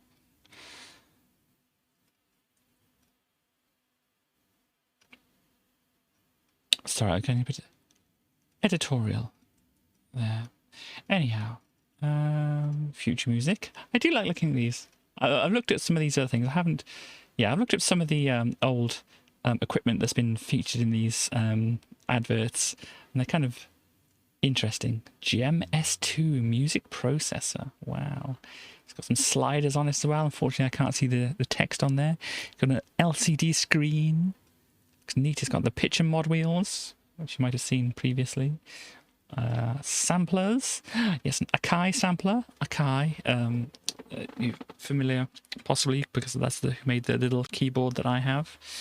They had samplers. I would have loved one of these when I was younger. Yeah, like a floppy drive for storing your samples and things on it as well. Amazing. DJ90, Roland's DJ sampling station. Interesting. What's this key says? Technics KN650. Home keyboard. So I'm guessing just general MIDI sample banks in there, possibly. Maybe wrong. All changes Apple. Apple announces new Macintosh hardware and updated software plus significant price cuts on existing models, I think that says. And this is apparently an Apple computer, as far as I can tell here. Whoops! I can't see what they're whoopsing about, unfortunately. This... looks like it has a bunch of sliders on it. Unfortunately, can't really see what that is. This is some kind of stereo thing. Gosh. What else do we have? We have a rather large keyboard here. A rather large mixing desk. Somebody by a drummer. That's a drum kit there. Meet beat equipment. Yeah, that's a weird. Those are the people in the chart, weren't they? Meet beat agents, wasn't it, or something like that? So it's obviously doing an interview with these people. Look at the rack of all this equipment. Other stuff. Anyhow. Oh yeah, so the GK or the GR1 thing, which is similar, as I said, to the thing that I've got. And yeah, I think we saw these things over here before, but wow, stuff. It's easy when you know how. PC format. Schools in Europress educational software. Cool. Let's get serious. Serious reviews. Our review policy. Okay. Serious product reviews. My word. We have... This one is the one that caught my eye, really. Music boombox. Just because you have no musical talent, you shouldn't prevent you from having a bash. Not when the Amiga makes it so easy. Dr. T's have come up with a great intro to music for beginners and youngsters in the form of a play-along music creator that sets the backing tracks and lets you do the rest. Not banging tracks. But yeah, video thingy. You can do some video things. Look at the kitty. Look at the kitty. Good kitty, kitty, kitty, kitty, kitty, kitty, kitty, kitty. I'll scratch into your chin as well. Kitty. Oh, it's got a sample to go along with it as well. Interesting. Or just the audio from the video. Interesting. We have a dog. Is this from like rhubarb and custard or something like that? Or some other... I don't know. I can't remember rhubarb and custard too well, but I remember the animation being similar to this. Very stretchy and things like that. That might be what that is. But anyhow. Let me see. Azul in school, indeed. Boombox. Hang on, did they get their... Oh. Thunderbirds ago, we hope. We're trying to organise a pack. Complete with die-cast toy. No promises, but phone for later. So yeah, they had this on the last issue. It's like, we might have it ready for Christmas. We might. Phone us. You might have it ready. And obviously they haven't got it ready this thing as well. And we're already into January by this point. So yeah, they didn't manage to get it in for Christmas. They want to put a Thunderbird thing together with a toy. That sounds really good. Anyhow. What is this? www extra anything you can do pack. www games, silly putty. What does www mean in this?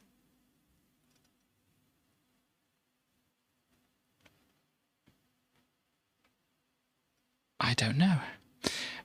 Boombox. So he has some faders. He has some drums, bass, melody, and rap on the faders. This is probably just mapped to the 4 channels that the Amiga has for samples and sound playback. Play, stop, fast forward, rewind, record even. I don't know if the record works, but maybe it does. We have... Looks like there might be sliders over here, but I'm really not sure. Yeah, it seems very basic as far as I can see. Well, it says more to it. It's got some effects apparently on it. Interesting. A bunch of other stuff down here. Interesting. Do solos on the different pads down here. You even got a help button. Or pitch shifting. Oh, interesting. FX repeats, FX time.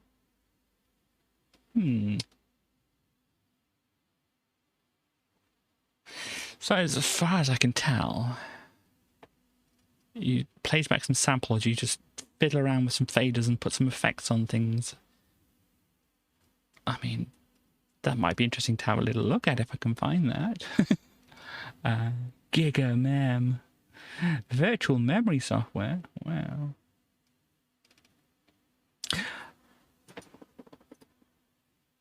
I just saw the dogs. Look at the doggos. Look at the doggos. There's a good doggo. There's a good doggo. There's a good doggo. There's another good doggo there. There's a good doggo here. Oh, look, this doggo looks like they've ran away with something they shouldn't have. What? I hate this person already. I am none too partial to dogs. Well, go away.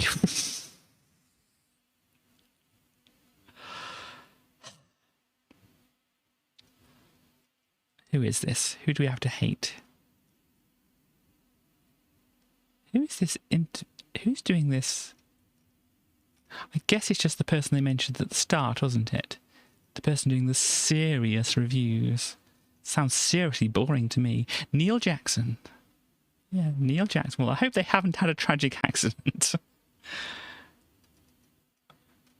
But I hope a dog looked to them really sad one time and they felt really bad about it. Neil Jackson.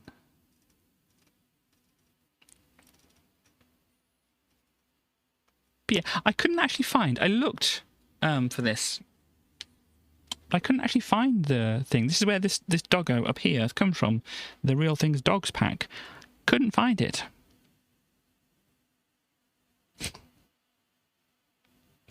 I'm ignoring that chaos. But yeah, where this dog comes from, it looks like it might be the same dog that's just there. I couldn't find the software. That is a good doggo. Very good doggo. But yeah, if anybody can find the dogs, Real Things Dogs software, I'll be very appreciative. You don't win any prizes or anything, but you get to see me look at dogs. And other people can look at dogs. Look at all these good doggos. But I tried looking for it, and I couldn't find it. Because then I could get like a cleaner version of this animated doggo as well. Because the version on the cover disc is just basically this. And you can't separate it from the background unless you do, like, you know, more painstaking work.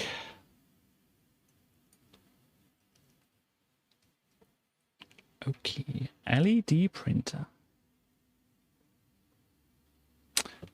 An LED printer. What's an LED printer, right? Indeed, I was thinking that. Well, an LED printer isn't that different from a conventional laser printer, such as the Ricoh LP whatever. Both types of printer basically use the same electrophotographic recording systems to fuse charged ink particles onto paper. The only real differences between them is that LED printers use incredibly fine array of light-emitting diodes to charge the sheet rather than laser beams. So it's kind of dot matrix. Is that what they're saying here? I mean, you obviously can't tell the quality from here. It does seem to be making it a bit darker than it should be. But yeah, without seeing some actual proper examples of it, can't see what the quality is like. Deluxe work centers. Yeah. little misleading on here. $49.95. They just mean the box with the stuff stuck to it around here. Or you can get this box with some not stuff stuck to it. My word. See, with this one, you get the little thing which you can hold your mouse in. I mean, I don't know why you want to hold your mouse in it, but you can. You can even get a hat for your computer. Or you can get a mouse pad with the picture of a mouse on it. Oh, gosh. That's got some retro appeal to it, though, hasn't it? But you have this rather I don't know what you call that face. That's rather. Oh. That's what it looks like. But yeah, it reroutes the ports from over here up here. So you need the wires going from inside down into there.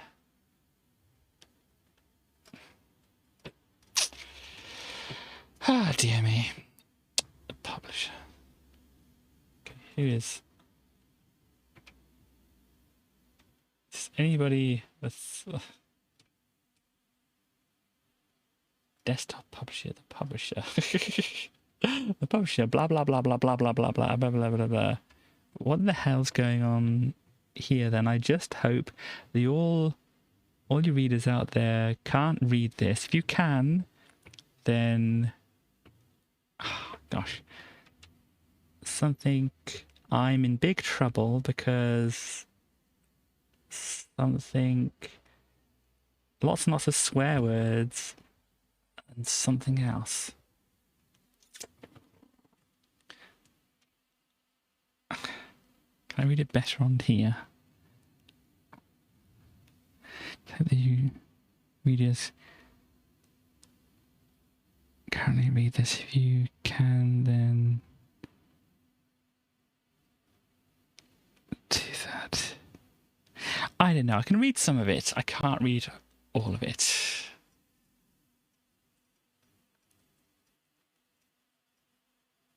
But yes, here we go. Here's some desktop publishing. Oh no, it's Diamond Computer, everybody.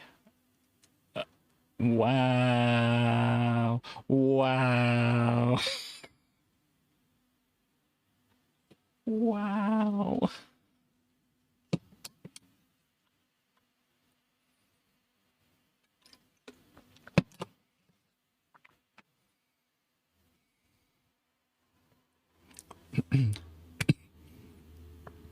Oh, you're early.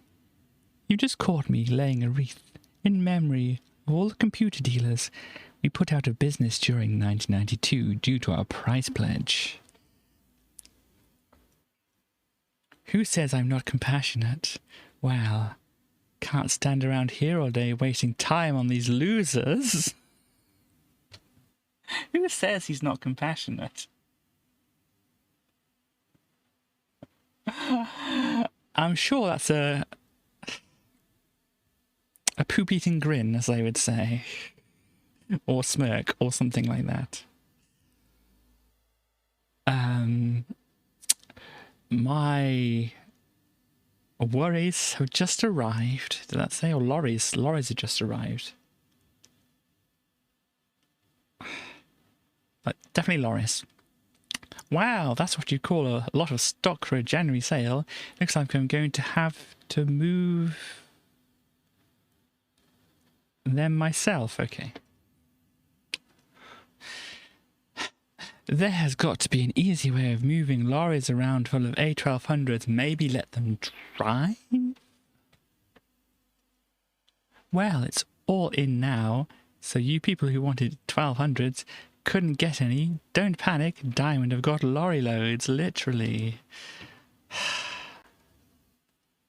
Also, look at that wink.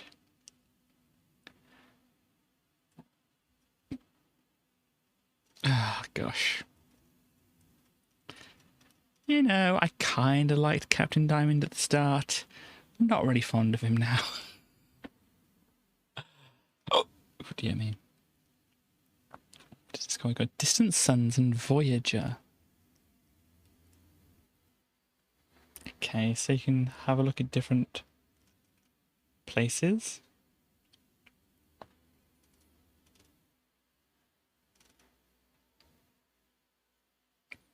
On December 9th, 1992, there was a total eclipse of the moon. Viewed from the surface of the moon, of course, it would have appeared as a solar eclipse. Yeah, stuff about the moon there.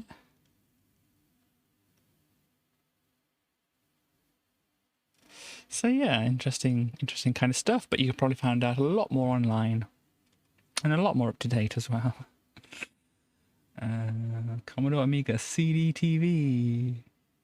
Monitor not included. Don't like this. Don't like this place. I don't like this place immediately. Sterling devaluation phone today. Don't delay. We're not going to tell you the price, especially not of our CDTV. We want to be able to lower the price to get rid of them. We're not telling you how much it is. Still on the Amiga 1200, they're not giving the price either. I mean, that's what it said, like in one of the earlier magazines, didn't it? That they would be increasing the price of the Amigas and such like that, but surely they would know how much by. Or Commodore aren't talking to their retailers. Oh no, why that eyes over here? I don't like it. AM, FM. Amiga Musicians Freeware Magazine, okay. Stock Control, wow, The Manager. These sounds fantastic, don't they? Metal Life. Operation Wolf style game. Written in Amos. There we go. Battle Axe. The name of the company is that, the Battle Axe. Oh gosh, well look at this one. It's a Turbo Touch 360. Looks awful. It has 3 buttons though, but it really does look awful. Price? Who knows? We certainly couldn't have found the price of this thing that we're selling. Hard disk menu. What? What is machine made with a big gun? Oh, is that the other thing that was on the previous page? Interesting. Money spinner, Pac-Man, Lexus. What? Hangman anywhere? Anyone? Lexus knows about 1,000 different words. Amazing.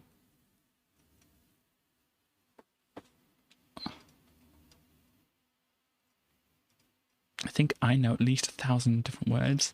The dinosaurs. Total Concepts Dinosaurs. Don't know if I looked this up or whether I found it. Can't remember now. Geology. Solar System. And a bunch of other stuff here as well. This is how you do PD things. You show some pictures of what you're actually selling. Trucking On. I think I did find this one though. We can at some point play Trucking On too. I don't know how good it is, but we can indeed play Trucking On. Bulldozer Bob Paradox. Splodge the Escape. Splodge was going on holiday to Ganymede when the space bus on which he was travelling was hijacked by big hairy monsters. He was imprisoned in an old house behind Ron Gart's spaceport building. You must guide Splodge, solving puzzles and collecting coins to buy a ticket home to Jupiter. This is good. Got some clip art down here as well.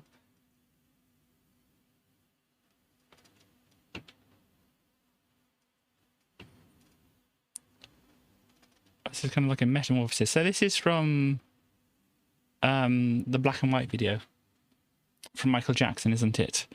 They've basically taken some screen grabs.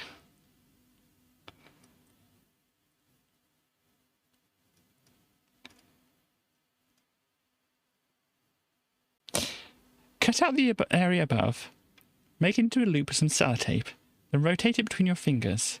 You now have an instant public domain scrolly greeting. Also, you could try moving it up and down for added effect.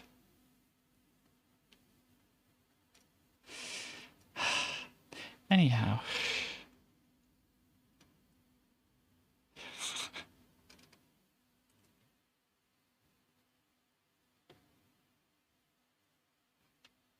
What?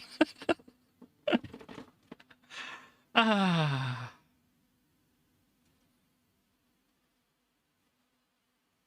Is this a reference to a song which they've done? I mean, it's a lot of... But there we go. Jesus on ease for anybody who wants to know. The ad. Craig Collins has come up with the ad, a futuristic animation.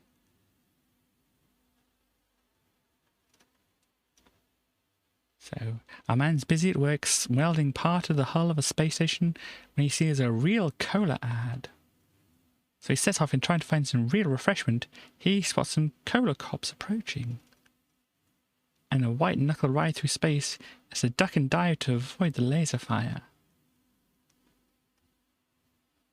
Okay. Uh-oh. Desert doo-doo. So, Andrew Shepard. Doo-doo merrily treks around the desert. Terrible food and undrinkable water. And then, apparently there's an ice cream van.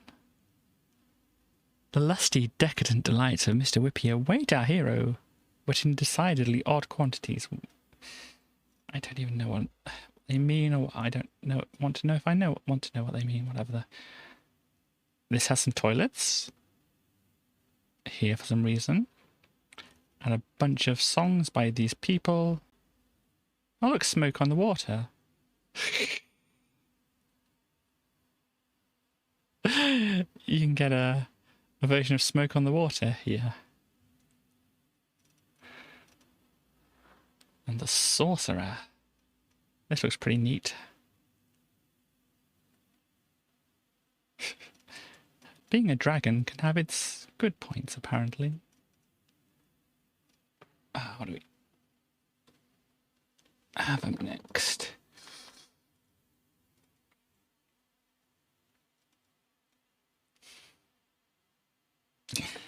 Never mind the ballistics.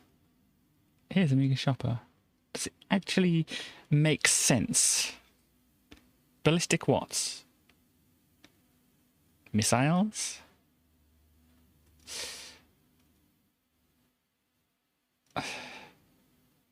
Wow, like they got the old daisy wheel type printer thing going on here. When they're mentioning Doc Matrix, inkjet and laser printers, but they very distinctly have a daisy wheel printer going on there. Ah, dear. Anyhow, some workbench stuff. Oh, that's the mostly naked person, so we won't zoom in on that. Oh, look, it's a car.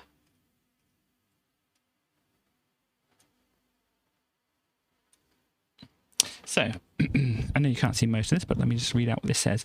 I drive a Ferrari from Paul Andrews in Sittingbourne. If I was to purchase a hard drive for my 1 megabyte A500, add about 4 megabyte of RAM and install Formula 1 Grand Prix onto it, would the actual gameplay improve? Would the graphics be smoother? Would an accelerator be a better idea? Or is it impossible to or is it impossible to improve the speed of the game after the programs are finished with it? So hard disk load faster. Not all games are faster yet. Arcade games usually clock to a certain speed. Programs are much more accelerator aware than they've been. 99% of bookshop are not stock up-to-date knowledge. Okay. Fine. But here's the car anyway. Look at that car. Anyhow. What else do we have here?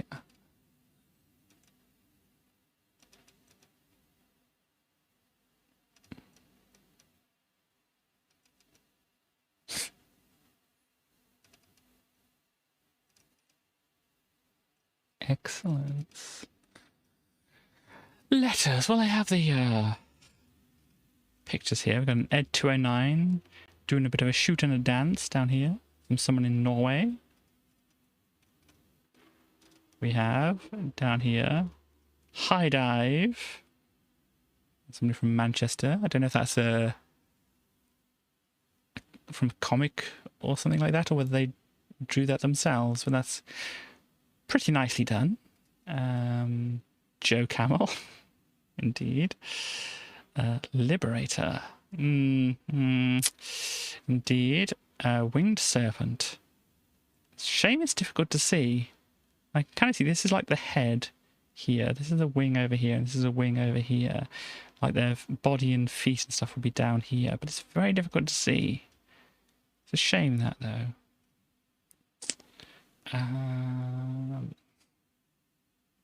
Still going on about piracy and things in here. CDTV fan. Gosh.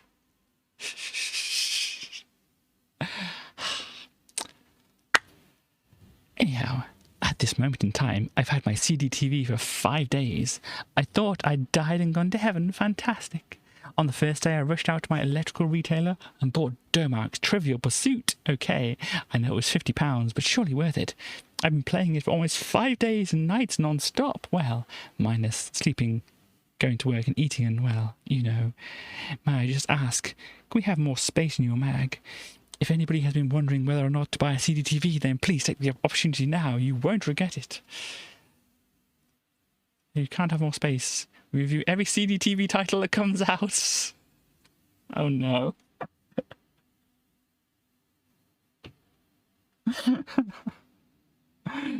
Don't you see? Yeah, sorry. The date is a different order. I thought you meant like a few days ago, but no, you mean today. But that's damning, really, isn't it? As it is, we review every CDTV title that comes out and every piece of hardware for it. Ooh, yeah. Not a good thing.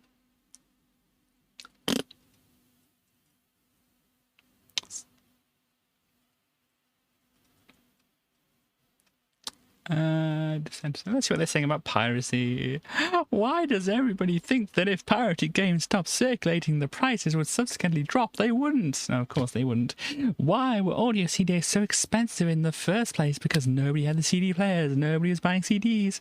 Nowadays, LPs are virtually extinct, and yet CD prices are still around £14. But why? Since CDs represent an enormous proportion of sales, don't... Hang on. Rest of this, don't they get any cheaper? Because the manufacturers are making millions and don't fancy making less. Why on earth should Amiga games get cheaper? Should the software houses make less money? Don't be so naive out there. Piracy is making more money than it's making losses. Okay, let me explain this to you. Without piracy, I would never have even dreamt of getting an Amiga. I knew someone who got regular loads of games, about 20 a week, all free, except for having to buy blanks. So I reckon the software companies haven't lost a single penny because of me. On the contrary, lots and lots of people have made money because of me having pirated. Lots of people have made money because of me having pirated games, and so having bought an A500 1084 monitor and lots of other hardware.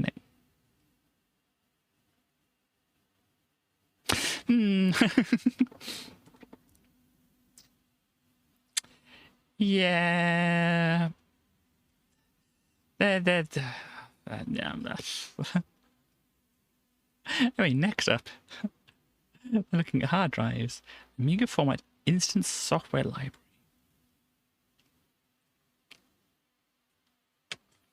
Amiga is a powerful computer, but without an adequate collection of software, you could be missing out. Next issue, we're going to take a look at every area of home computer usage, from games to 24-bit ray tracing and everything in between. In each area, we'll be making buying recommendations in 3 price ranges, from next to nothing right up to the ultra high-end and ultra high-priced. A quick browse of our instant software library will enable you to build up a system that will do what you want at a price you can afford, or not. But anyway, an in-depth read of our indispensable guide will show you just what can be achieved with an Amiga. Some imagination and the right software. If you just want to play games, don't worry about it. What are you saying? You're going to tell me it's 2132. Yeah, but that's what my clocks say here.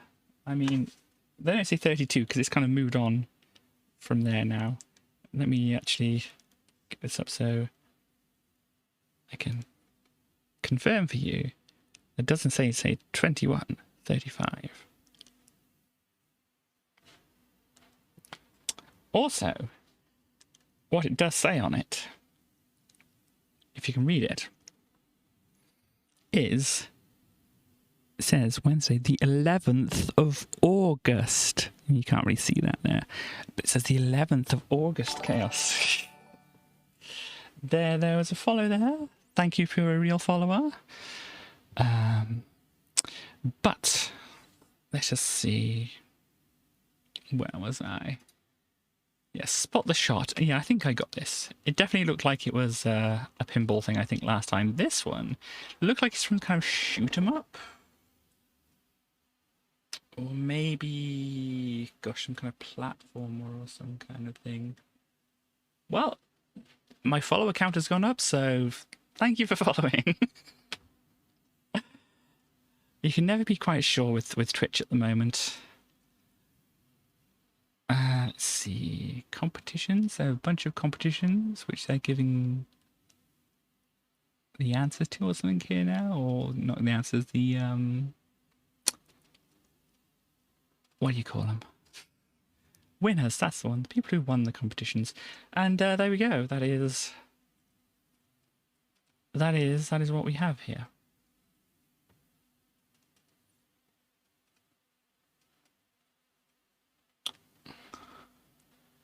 But we might leave this open up to this at the moment. If you weren't here earlier and you didn't hear my fantastic song about roast potatoes, I'll play it for you now whilst I go and get something. Enjoy the roast potato song.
So, even though, as it's probably, well, I was talking, well, Stanley said earlier, I probably should practice before doing my Amiga thing.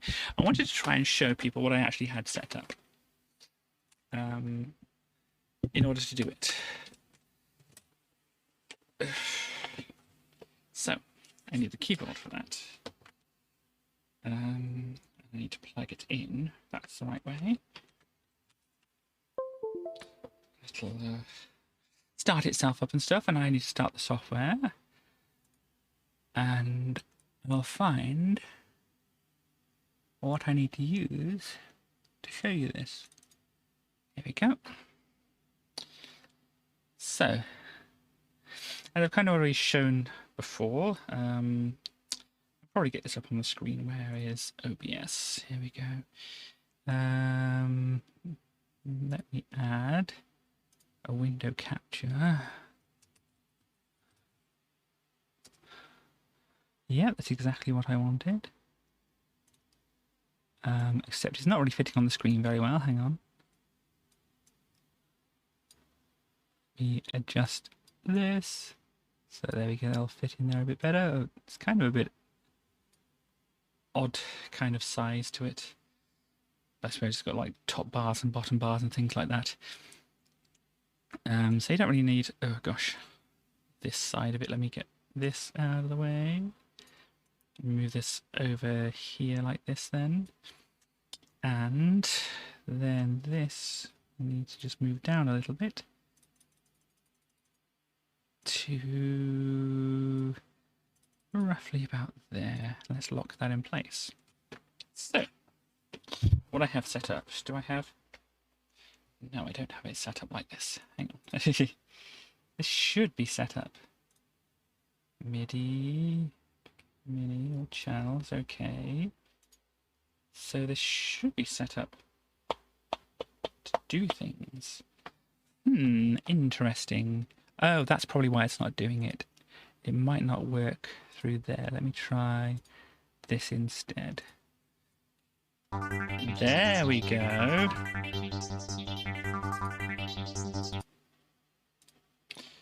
So, I hope you heard that. Let me just get this up here. So you also got... So, I should do my demonstration here. This is a keyboard I have. It is a small keyboard. Ah! It can also make noises if I lean on the keys accidentally. Exciting. So this is what I've got set up to do it. Apparently I have to practice before doing it, Star, so it looks like you're not getting it today. But what I can do is I can push keys on the keyboard and it plays things like this. I can change to different ones.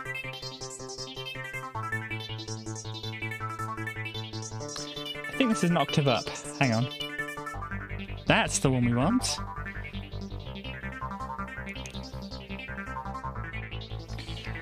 Jumping ahead a little bit. When it goes into the verse, we turn and knock the bass down. The other synths, there we go. We turn the other synths down, so we just got the bass line going.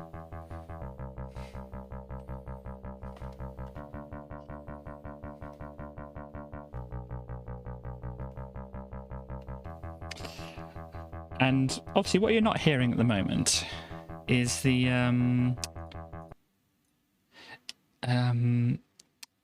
drums, which are on the pads.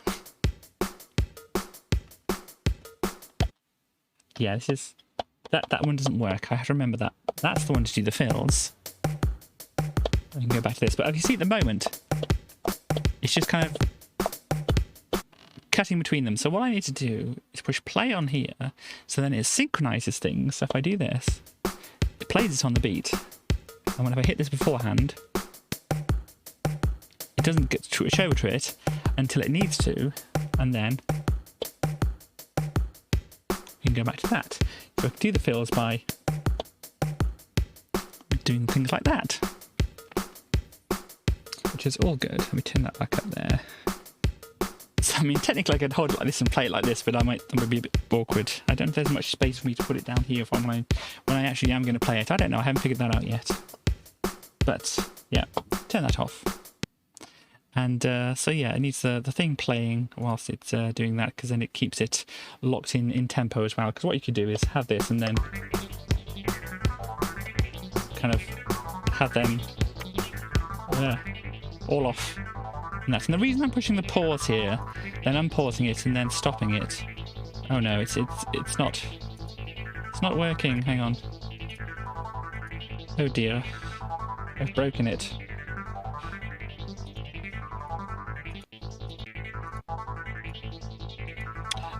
Somehow it's stuck on. I don't know how.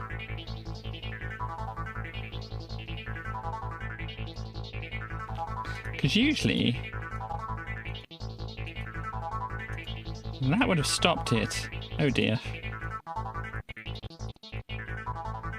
It's stuck on, everybody.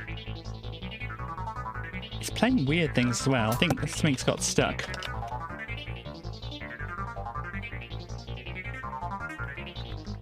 There we go, we sorted it out.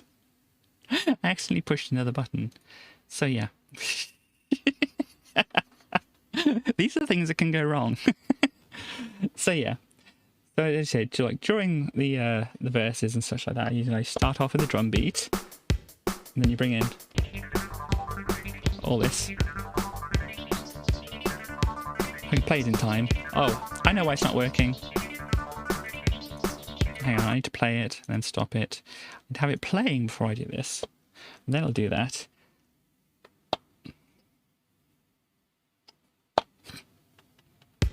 There we go. It all goes wrong live, doesn't it? Anyway. Hit that one. So this is good. And when you go into the verse, no, wrong one, that one. You go to that, then you turn down that, and you go through this. All this while singing at the same time. And then once you go to the end of that, you go like that. Turn this back up. Yeah, I'm doing it kind of out of time.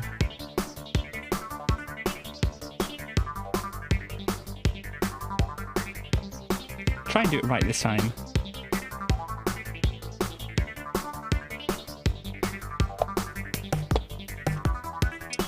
Jump the gun a little bit. But yeah, so as you can see, it's not quite as easy as just pushing play and things working. I could do a karaoke version of it, but that's less fun. Also, okay, that's not wired in. Oh, it is.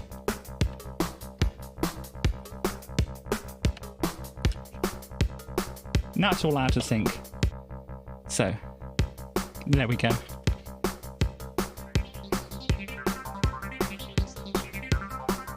So there we go. Oh, hang on. We're stuck playing. Stop, there we go. So as you can see, there's a lot of things that could go wrong with this when trying to play it. And, well, yeah, as I said, I kind of got things set up. I might or might not be able to show you because these things come in pop-up windows rather than other things. I think everything should be okay. I don't know, but if I pop up a window like this one, I can see it, but you can't. Which is a shame. I mean, I do that. You can't see it. Probably dock it, but then that makes it awkward for me later and such like that. I can do a window capture and things like that. I don't think there's anything on my screen which is confidential information. So let me try this. So if we can I change this to a different type of thing? Don't think I can through there. So if we do this, how do you do it? Display capture. I already have display capture somewhere. Add existing display capture. Do I already have that on here then? There we go, display capture. Let's see. Oh, that's my other monitor. I don't want my other monitor. I want this one, which has thing on it, which I don't know if it's working. But hang on, what am I doing? Katie, think of things. That's not going to be helpful to us. If I get rid of edge here, doesn't seem to want to show the other display because it'll show this one, which has that on it, but it's not showing this one. Well then, we'll just have to drag the window, which made it smaller, over here instead. Can you see that? I don't know now. Oh wait, there's OBS there. Oh yeah, that's okay, fine. If I move this over here, there we go. So now I'm completely in the way of things here. Let me move things around so you can actually see things. Let me just test out you can actually see what I want you to see first. Can you see the window? No, because it's popped up on this screen instead. There we go. Yeah, you can see that window. That's cool. So what I want to do, well, you've seen the faders and things like that, so you don't need to see all that. So if I click on, this is the thing that's doing the drums in here. This thing at the top here. This has a lot of other different instruments and things at the side here, but this is the thing that does the drums. So we click on the little spanner thing here. That doesn't look good. That looks really bad, Chaos. But here we go. This is like the two loops. So you can see it's attached to these two keys on the keyboard. You can see also down the bottom here it's got these blue ones which shows where they're attached to. But I can trigger them from down here. Like this. Turn them off and then trigger the other one. Oh no, it's the wrong one. That one. There we go, that one from there. I don't trigger them from down here, so yeah. And it's got the latch thing on it. So you can also trigger them from the drum pads, which are connected to the same things. So basically these are two samples, which you can see down here. If I do a play of this one, you can see it goes through that. It just basically loops that. And so I got those, but it's a little bit more complicated than just basically looping those two samples on those two keys. So I also have to have the scripts. This is a MIDI latch one, which means that I can push it and leave my finger off it, and it keeps playing. Otherwise, I'd have to keep it held down to play it. This latches it on and off, and you can see on the display here that this note is currently latched. It's currently being held down. If I tap another one, that one's being held down. I can tap that, and it stops playing it. There's the other thing, which is the quantize, which is why I need it playing. What I'll do is make sure that it plays only on the beats and won't start playing things when I tap in the middle of a bar. It'll wait before it goes on to the next thing. What have I got on my latch? Yeah. Panic! It's got a panic button, so you can just mute everything. There, which is useful. So that's what's running the drums through there. Also, I have these two synths. As I said, there's one synth here which does the bass here, and it's got this arpeggiator setup which basically goes. If I do this, turn this down, you can hear the bass going. So every time it hits one of these faders which are at the top, it plays a noise, and other times it doesn't play a noise. We could turn this up to make it do different things. Down. And we can do some other things. We can make it play in like 3/4 time or whatever. There. You can change the octave, or make it do more octaves, which is obviously not very useful. But you can have it do that. But I don't know if that works with the... Could do. But yeah, so we've got the arpeggiator going on this setting over here. And then the other thing which is happening, we've got this other version of this which has this matrix brass thing going on. You can just about see that. And that has, well, just all things on. So if I turn that down now, you'll be able to hear what this is. So every time it hits this, it's playing, well, I'm making it make a chord in this. This is creating chords when I push one key.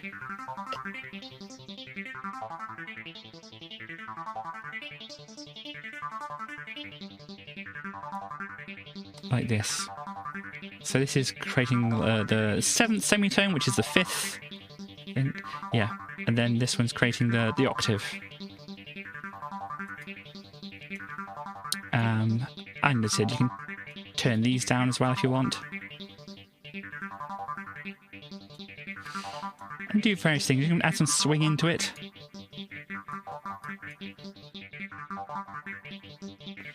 Instead of the notes going up, you can have them going downwards.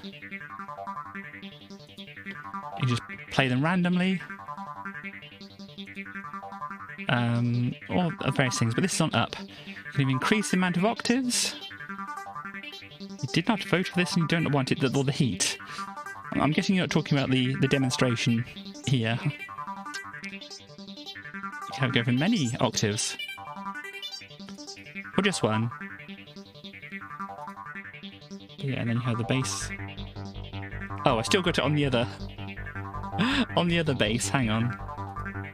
No, it's not the note filter. This one, turn the arpeggiator back down to... Oh, it's got stuck on the bottom one. There we go. So I have to play, then stop it. There we go. So yeah, see, there's nothing in this window. There's nothing playing from this window. It's just those things that I'm doing there. The other thing is this is a MIDI note hold. This is like that latch thing here, but this just tells the these notes to hold. And there's also the note filters that are on here, which basically says don't play any of these notes like down here. If I push this note, it won't trigger the bass or the synth to play. If I push the next one up, it does. So there's that. Yes, there's a lot of interesting stuff here. So that's all the bits and pieces, and these things are just to make sure that it doesn't go too loud on here. So if you start playing things, obviously it's kind of very low down at the moment, but if you've got your drums going as well, you can potentially get too loud.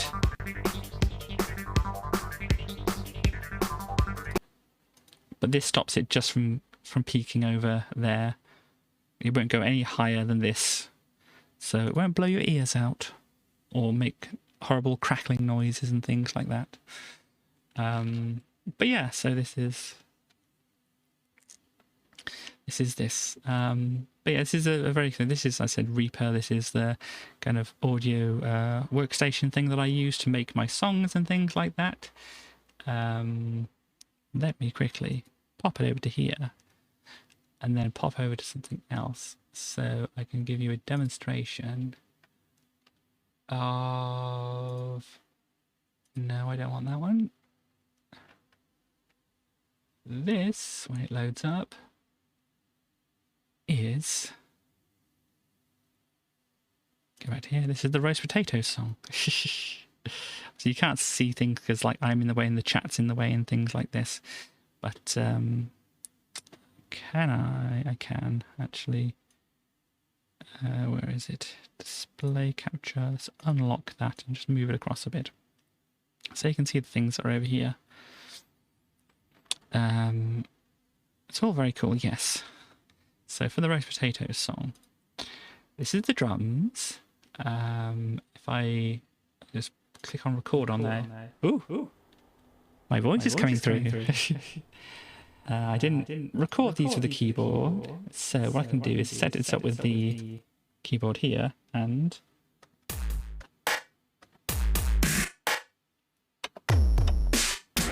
or there's some on here as well.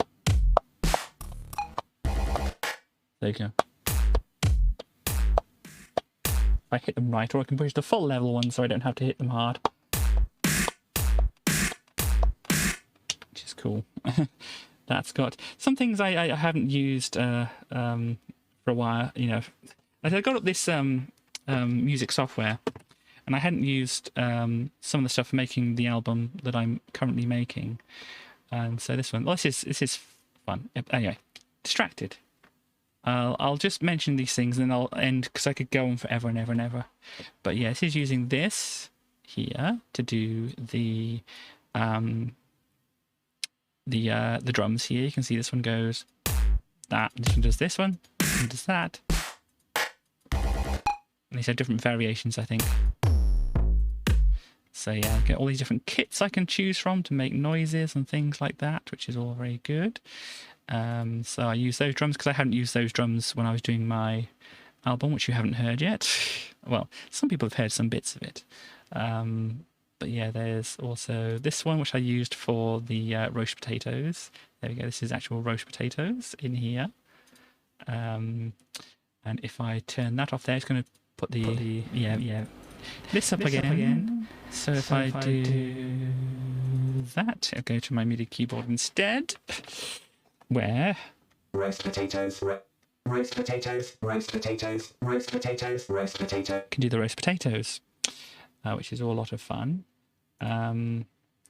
Also, I've got some automation going on the tracks here to automatically do things.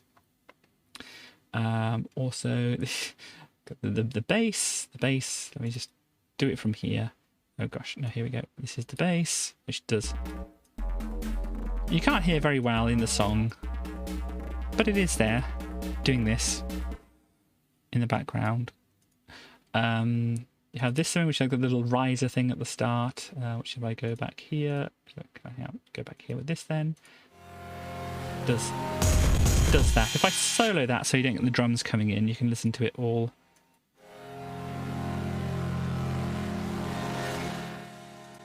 That's the thing. So that was these effects. It's going to load it in the wrong thing here. So it's got this thing called Massive X. Once it loads up the display, here we go. Ooh, which is a lot of stuff, and you can hardly see what that stuff is. There we go. I think that's on the screen there now. But yeah, it does a lot of things. This has got these wavetables in, which I was mentioning earlier. You can change the wavetables from here. You can see them moving around like that. And this has the different modulations to those things. So when you play them, I don't think I can do it from here. But yeah, lots of complicated things going on here. I loaded up a preset, played around with it a bit to make it do what I wanted to do, then put it through a distortion plugin, which is this one here, which adds some distortion to it. So yeah. And then the drums, as I say, we just... oh gosh, it's loaded down here.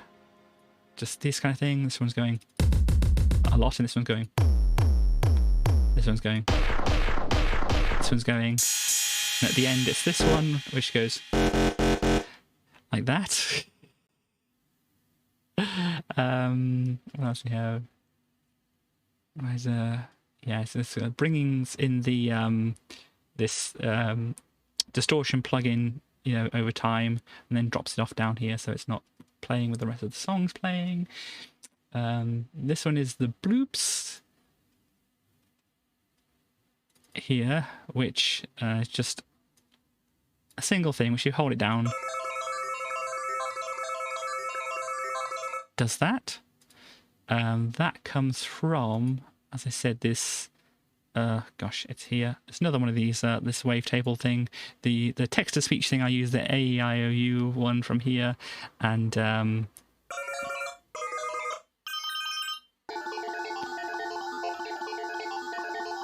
had it playing these things so it kind of goes to random places during of the sound. You can see it flickering around over here, like that. So that's just like a fill, so it goes like this. Like that, which is fun. The thing I had, I thought was possibly the most fun part of this was this here. So what I've got on this track over here is I've got the drums, of course. When it loads up, now I've got it down here. Yeah, these are the drums here. So you've got these kind of going like that and whatever, and then the drums go into this thing which is a compressor, which makes it more punchy and things like that, and then it also goes into this, which is a pitch shifter, and then this is the automation for the pitch shifter, which makes it go up and down here. So if I put my loop in here, make sure it repeats that loop, and only play the drums, you'll hear this, which is pretty neat. Actually, it's not really on screen here.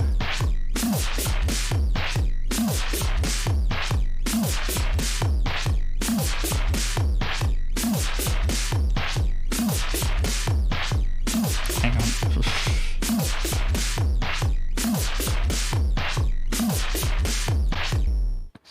Right. That almost nearly stopped streaming then. Pushing the wrong button. It's okay. We're still live, I think. But yeah, so that just basically shifts the pitch up and down to do fancy things, and it looks pretty neat. Gosh, oh yeah, it looks pretty neat when you look at it in. Where is this in the song? It is at this point, which is about 33 seconds into the song, as it says here. So if we bring up foobar, actually, let me not spoil things if I no, this is okay. This is fine. I still lie. That's good. Thank you very much. I don't think I've got anything that would spoil anything. You know, all these songs on here, apart from the mysterious things which some people have listened to, but we're not listening to at the moment because this is the premix. This is not ready. My album. I've got some premix things here which I sent out to some people so they could listen to it and help me with some things. But yeah, this is the roast potatoes song. So if you go about, hang on, I've got to bring it up so I can see over my laptop. The roast potatoes song. If we go to about 33 seconds in here, just look at the waveform. I think it's in here. Whilst this plays the drum pitch shifting thing, it's rather fun. Like the little shift it does. And go back to that here about 33 or so. Just look at here, you'll see that the whole kind of bar graph do a little shift and that kind of thing when it does the pitch shifting. So.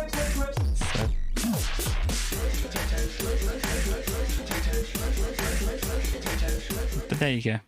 So that was a silly song, but I got to use some of the toys which I wouldn't have been able to play with yet, because I'm working on the album that's here. Whatever there's ours. If I opened up the file menu here and went to recent projects, you'll be able to see some of the album files and things like that. But that's the secret. Also, I didn't show you this one. This track has this massive synth on it, which is, you know, you've got the massive X, which is the kind of step up from this, which I'm using on the other track here, which I showed just before. But this does other things. It has like these oscillators. So I showed in the other synth as well. Basically, oscillators going to the filters, going to amplitude modulation and other modulation stuff down here as well. It got a lot of fun things you can do with all these things down here.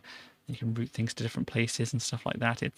I haven't fully understood it. I basically picked off a nice preset that did a bass thing and went along with that. But yeah, this is the project for that. And I realise I'm kind of slightly over time, but I might do a little bit of a teaser for one of the album project files that I've got here, which is this one. No, don't save. So yeah, if I load up the... Can't we put this anywhere? Once it's loaded up, it's doing a load.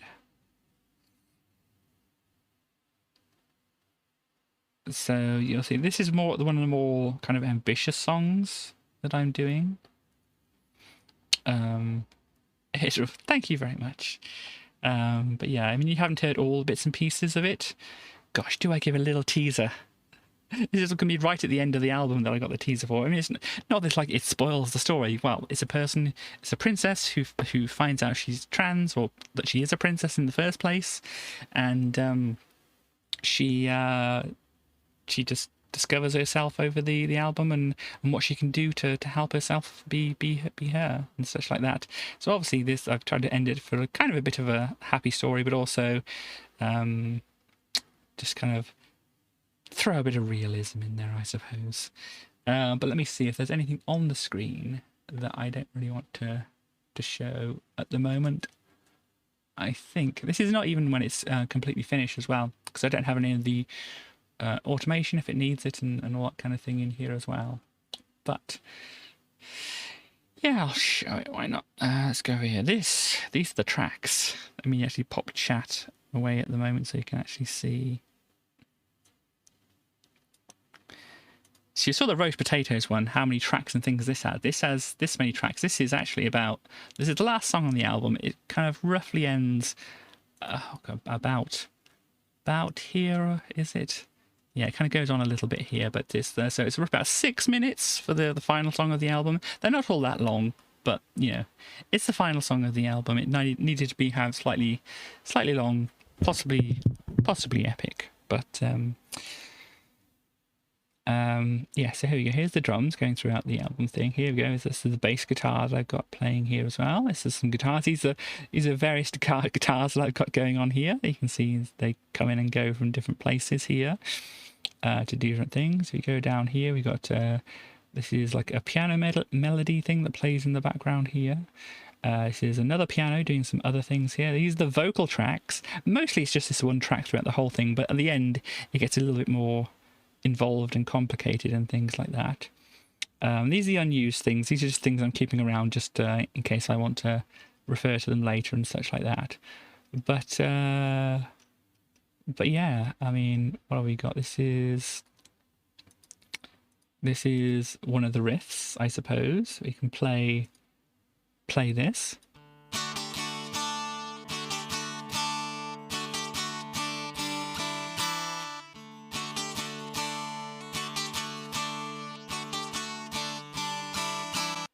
That's one of the riffs from an acoustic guitar, played with my electric guitar through my fancy box of tricks, which makes it into an acoustic guitar sound, which is very good. This kind of does a similar thing to that. That's a piano. Gosh. So yeah, I'm kind of working on this end part, which is a lot of voices kind of going over each other. If I solo this out, you can hear. Time and time again.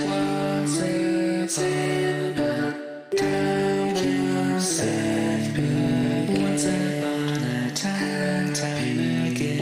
Once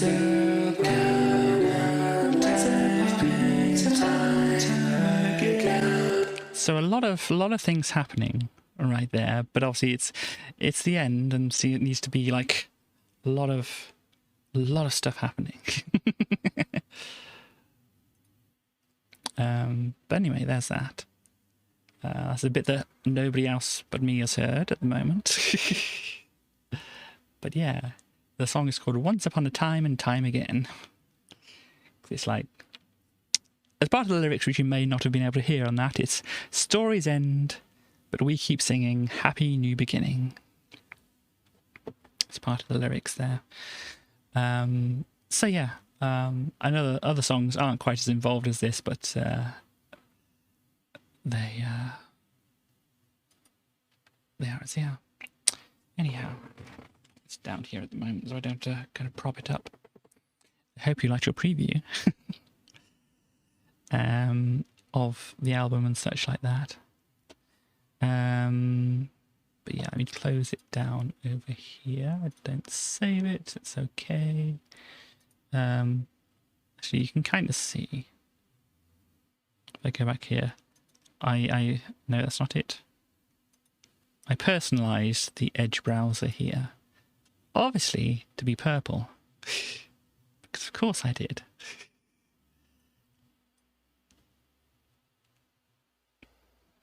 So there we go. Just checking there's nothing I want to hide there. It's okay, I think. Ah, dear. But anyway, I hope you enjoyed the brief look into some things after that. And such. Right. What am I doing now? You're very shocked that it's purple.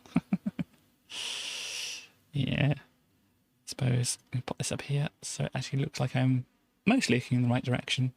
As I said, I don't like looking directly at the camera because it's kind of creepy. To me anyway. Who doesn't like eye contact and stuff?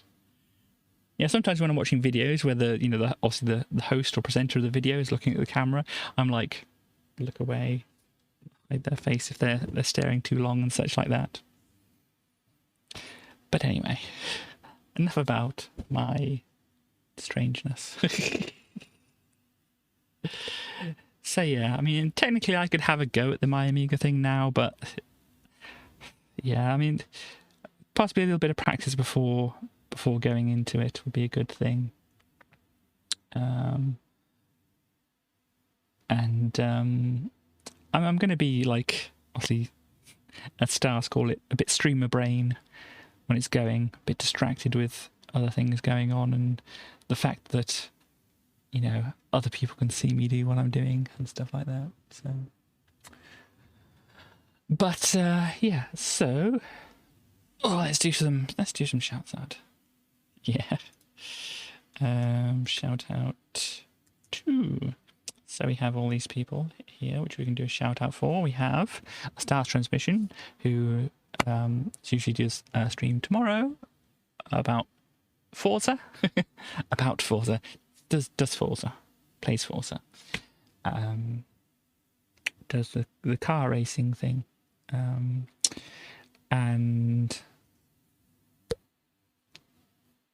thinking. Don't know if that comes through very well on the microphone. Anyhow, there's also a Chaos who normally does Mondays and Tuesdays. So not in between now and the next time I stream, but obviously still worth watching. You're not going to be streaming tomorrow? Okay. Well, I hope everything goes well, whatever it is that you're doing. And traveling. Okay. Well, good luck on the traveling. Safe journeys and all that kind of thing. And then we've also got on there Starly, who did do a stream yesterday about some old books and things like that. It's always interesting to see what's in these old books and stuff like that. Some of it's, you know, as you can probably imagine, a little outdated in its sensibilities and such like that. But other things are kind of just cute. There's some good pictures of dogs. Was that yesterday? Or was that before? I don't know. There's probably pictures of dogs. Yeah, I like dogs. There's also on there, Radford West, who also has a Facebook page. Not going to be booked, but very, very cursed. Oh dear. I blame Chaos frequently.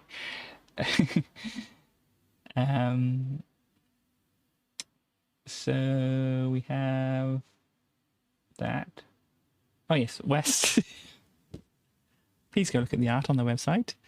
I don't have the link to the Facebook, but that section of text is getting long, and there's a lot to put in there.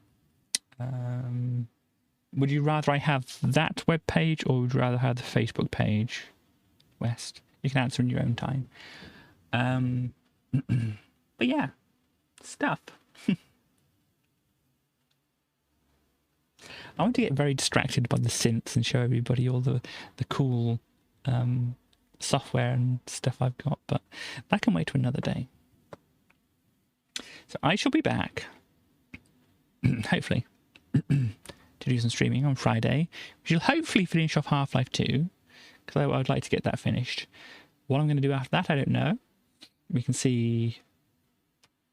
Maybe we'll do some Zool or something else. I don't know. Maybe I'll still want to play some Half-Life 2. You know, there are other, the episodes and stuff of that to do and stuff. But I'll see how I'm feeling, really. That's basically it. So, yeah, it's not like I'm getting, fed up of all these Amiga games and whatever. It's just that, it's nice to just do something different every now and again. So yeah, just doing a little bit of a change up on things just for that purpose. But yeah, so I should be back. As I said, probably finishing off Half-Life 2 because I want to finish it off. Well, I want to finish it off. So I will do that. Yeah, and maybe. As I said, how I'm feeling after that, how long of time we've got after that. We might look at some Zool, we might look at some more Half-Life, but whatever. So yeah, I think that is pretty much all we have to say. Do we want to end on the roast potato song, everybody? We up for some more roast potatoes? Anyhow, yes, so thank you all for popping by. Actually, before I go, I think somebody might want to say something. Something! Have we done that joke before? Probably. We do nothing new, really, do we? No. So, Starly wants roast potatoes. I love roast potatoes. I did a song called Roast Potato as well. I love that too. That's a pretty good one. Boom, boom, boom, boom. it goes with all that kind of stuff, doesn't it? It does do all that kind of stuff. I'm glad you enjoy it. I do enjoy it a lot. I go boom, boom, boom, boom, boom, boom, boom, boom. It kind of reminds me of when all the dinosaurs were, you know, hanging around out there and stuff like that. There'd be these big ones. They'd all kind of walk around, and their feet would hit the ground, and they'd go boom, boom, boom, boom, boom, and it kind of reminds me of that a bit. Yeah, kind of like that. Well, I'm glad you have some nostalgic feels for it. It's very good. Thank you very much. Anything you want to say to people before you go? Just kind of the usual, really, which is... You're gearing up for it, are you? Yeah. Oh, I've got a question, actually. I should not leave before answering the question. The question is, what is my favourite kind of potato? Ooh. Potato product. Ooh.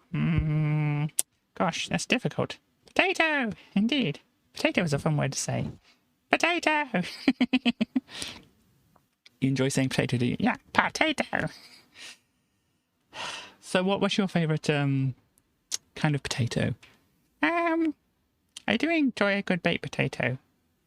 You can do good ones in like lava pools and stuff like that. You don't get very many lava pools around nowadays, but you know, if you had a lava pool, you can make a very good baked potato.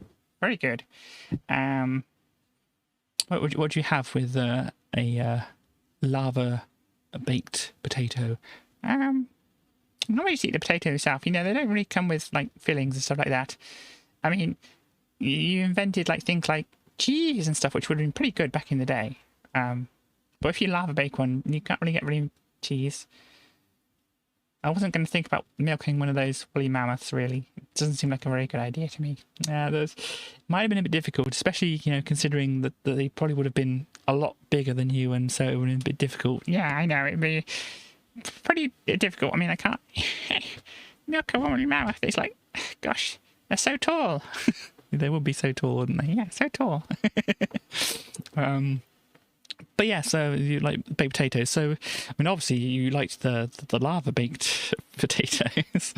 How do you feel about like baked potato you can get nowadays? Oh, it's pretty good. It's pretty more convenient as well, because you don't lose the potatoes in the lava at times, because that was always a bad thing. You'd put your potato near the lava, and you'd wait, and then the big old saber tooth would come down and like poof, knock it into the lava, and it'll all be gone.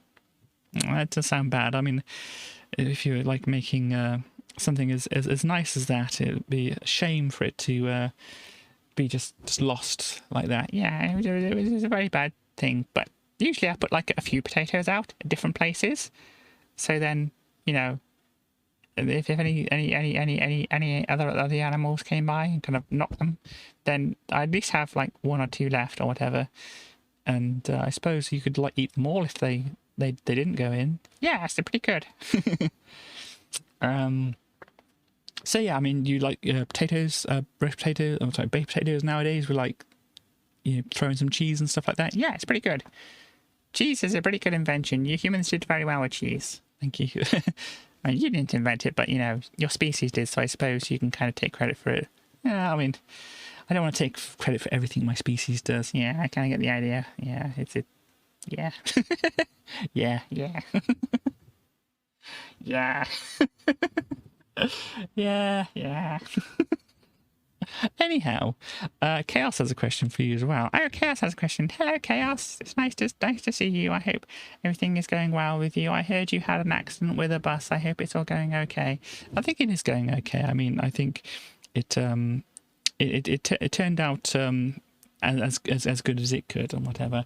Yeah, I'm sorry that the big thing was mean to you, like the big woolly mammoths were mean to me, because they didn't look where they were stomping, as well as the big dinosaurs, like the diplodocus. I don't know what you call them. Diplodocus. How do you pronounce it? I mean, you don't even know, do you? No, it's a mystery, really. Yeah, but the big ones. They didn't look like they were where they were standing, so it was. Sometimes you had to go whoa out of the way, but it was all very dangerous. I can imagine it was very, very dangerous. So Chaos has a question. Oh yeah, sorry Chaos, we've missed you, or forgot your question. Blah blah blah blah blah. This is what we do, isn't it? This is what we do. I'm very well known for my waffling. Yeah. I mean, waffles are good. Waffles are good. Anyway, so Chaos is saying, are you a fan of the band T-Rex? I've heard like maybe one song. I'm not up with the new modern bands, to be quite frank. But is that the 21st century or 20th? It's something about a century and a boy, isn't it? I think that might be one of them. Yeah, I mean, Chaos, you have to think about it. I've been around 21st, that's the one, thank you very much for that. But yeah, you got to think about it, really. I've been around for a long time, so it's all modern to me, really. Bang a gong, yes, I know that one. Do you know that one? I think so. I mean, gongs are fun just to bang. Anyway, I think I'd like that one. Yeah, I knew there's possibly, you have heard it. Ratchet West is trying to help with the pronunciation. Apparently it's Diplodocus. I've heard it pronounced Diplodocus as well. I mean, when I learned it myself, it was Diplodocus, and so I don't know. The scientists make up all the names, don't they? Yeah, I mean, they made up a name for me. It was like Triceratops, which basically means you got 3 horns. Yeah, it's like they didn't have very much creativity. They could have called me like Whiz Bang Dinosaur or something like that. You'd prefer that, would you? Maybe. It's a bit more of a mouthful, though, isn't it? I mean, Triceratops is kind of a bit of a mouthful. Yeah, a little bit. And hello, Destroy. I'm doing my ending preamble. I suppose it is a preamble to the end. But I'm ending soon. Unfortunately, Destroy, sorry that you've just popped by and such like that. But there is like at least 4 hours of other stuff you can watch. Anyhow, Tracy was answering some questions, things, weren't you? Yeah. So would you like to be like a Triceratops or a whiz-bang dinosaur? Both. It's a good answer, really. Yeah. Whiz-bang Triceratops. Yes. Cool. So anything else you want to say? I think people have asked the questions they wish to ask. As usual, I was getting myself geared up. Oh, hang on. What about Jurassic 5? Free the Jurassic 5! Right. Do I want to ask? It's a bit of a long story.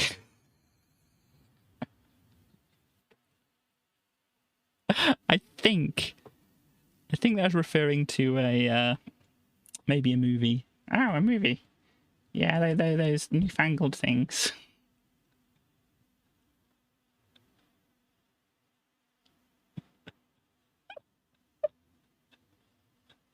Apparently Jurassic 5 is a band. Oh, okay. Are they like that Maroon 5? I don't know. I couldn't comment on it at all myself. Yeah. We'd have to ask Chaos, who's asking the question. Are they like Maroon 5? Could you know about Maroon 5? Yeah. Are they like Maroon 5? What do you think about Maroon 5? Give or take, Sorry, give or take? Yeah, give or take. Apparently they're a pretty talented hip-hop band. I do like hip-hop. Hip-hop can be fun. Especially with the break beats and stuff like that. Yeah.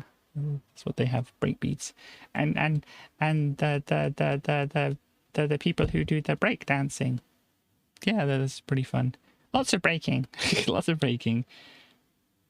You know, Chaos, I saw your stream yesterday. I'm not going to say it either. Cheesy in the heezy. What does that even mean? I don't know. I think it's a game, isn't it?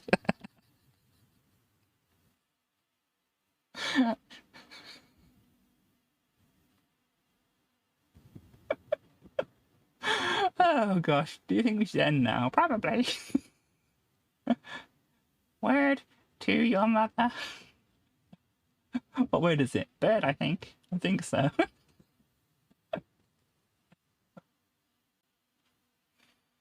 Whatever it is, it's up.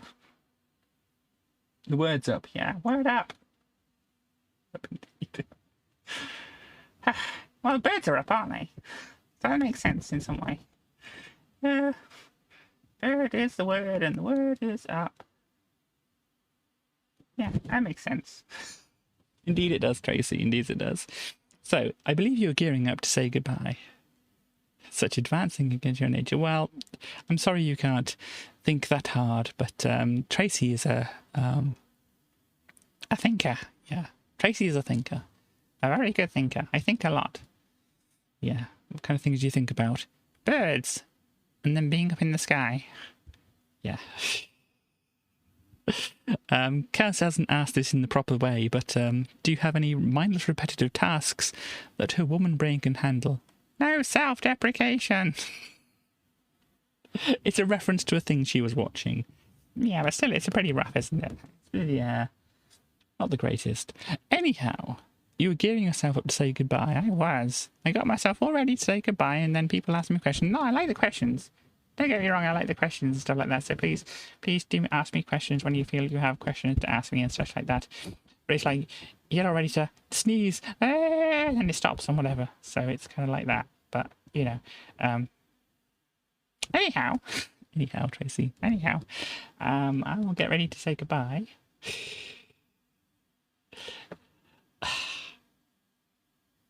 We're ignoring chaos. It's usually the best course of action, I think. Yeah.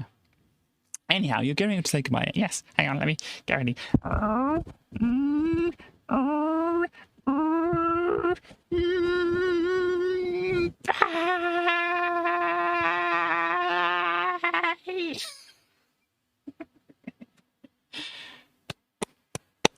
Tracy. That was an ultra goodbye from Tracy there. But yes, I should be going too, and we'll have the roast potatoes song, and we shall end and such like that. And Starly saying Tracy's overtired. I think maybe Katie's slightly overtired as well. Yeah. Anyhow, I'm going to be going and such like that. I hope you have a wonderful rest of your day, however long that it is for you, wherever you are in the world. And yeah, on Friday I should hopefully be playing or finishing Half-Life 2. So come see the amazing glitches of physics we get then again. And I think the only thing else to say after that is thank you very much for watching, and I will see you next time, everybody. Bye bye.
Potatoes.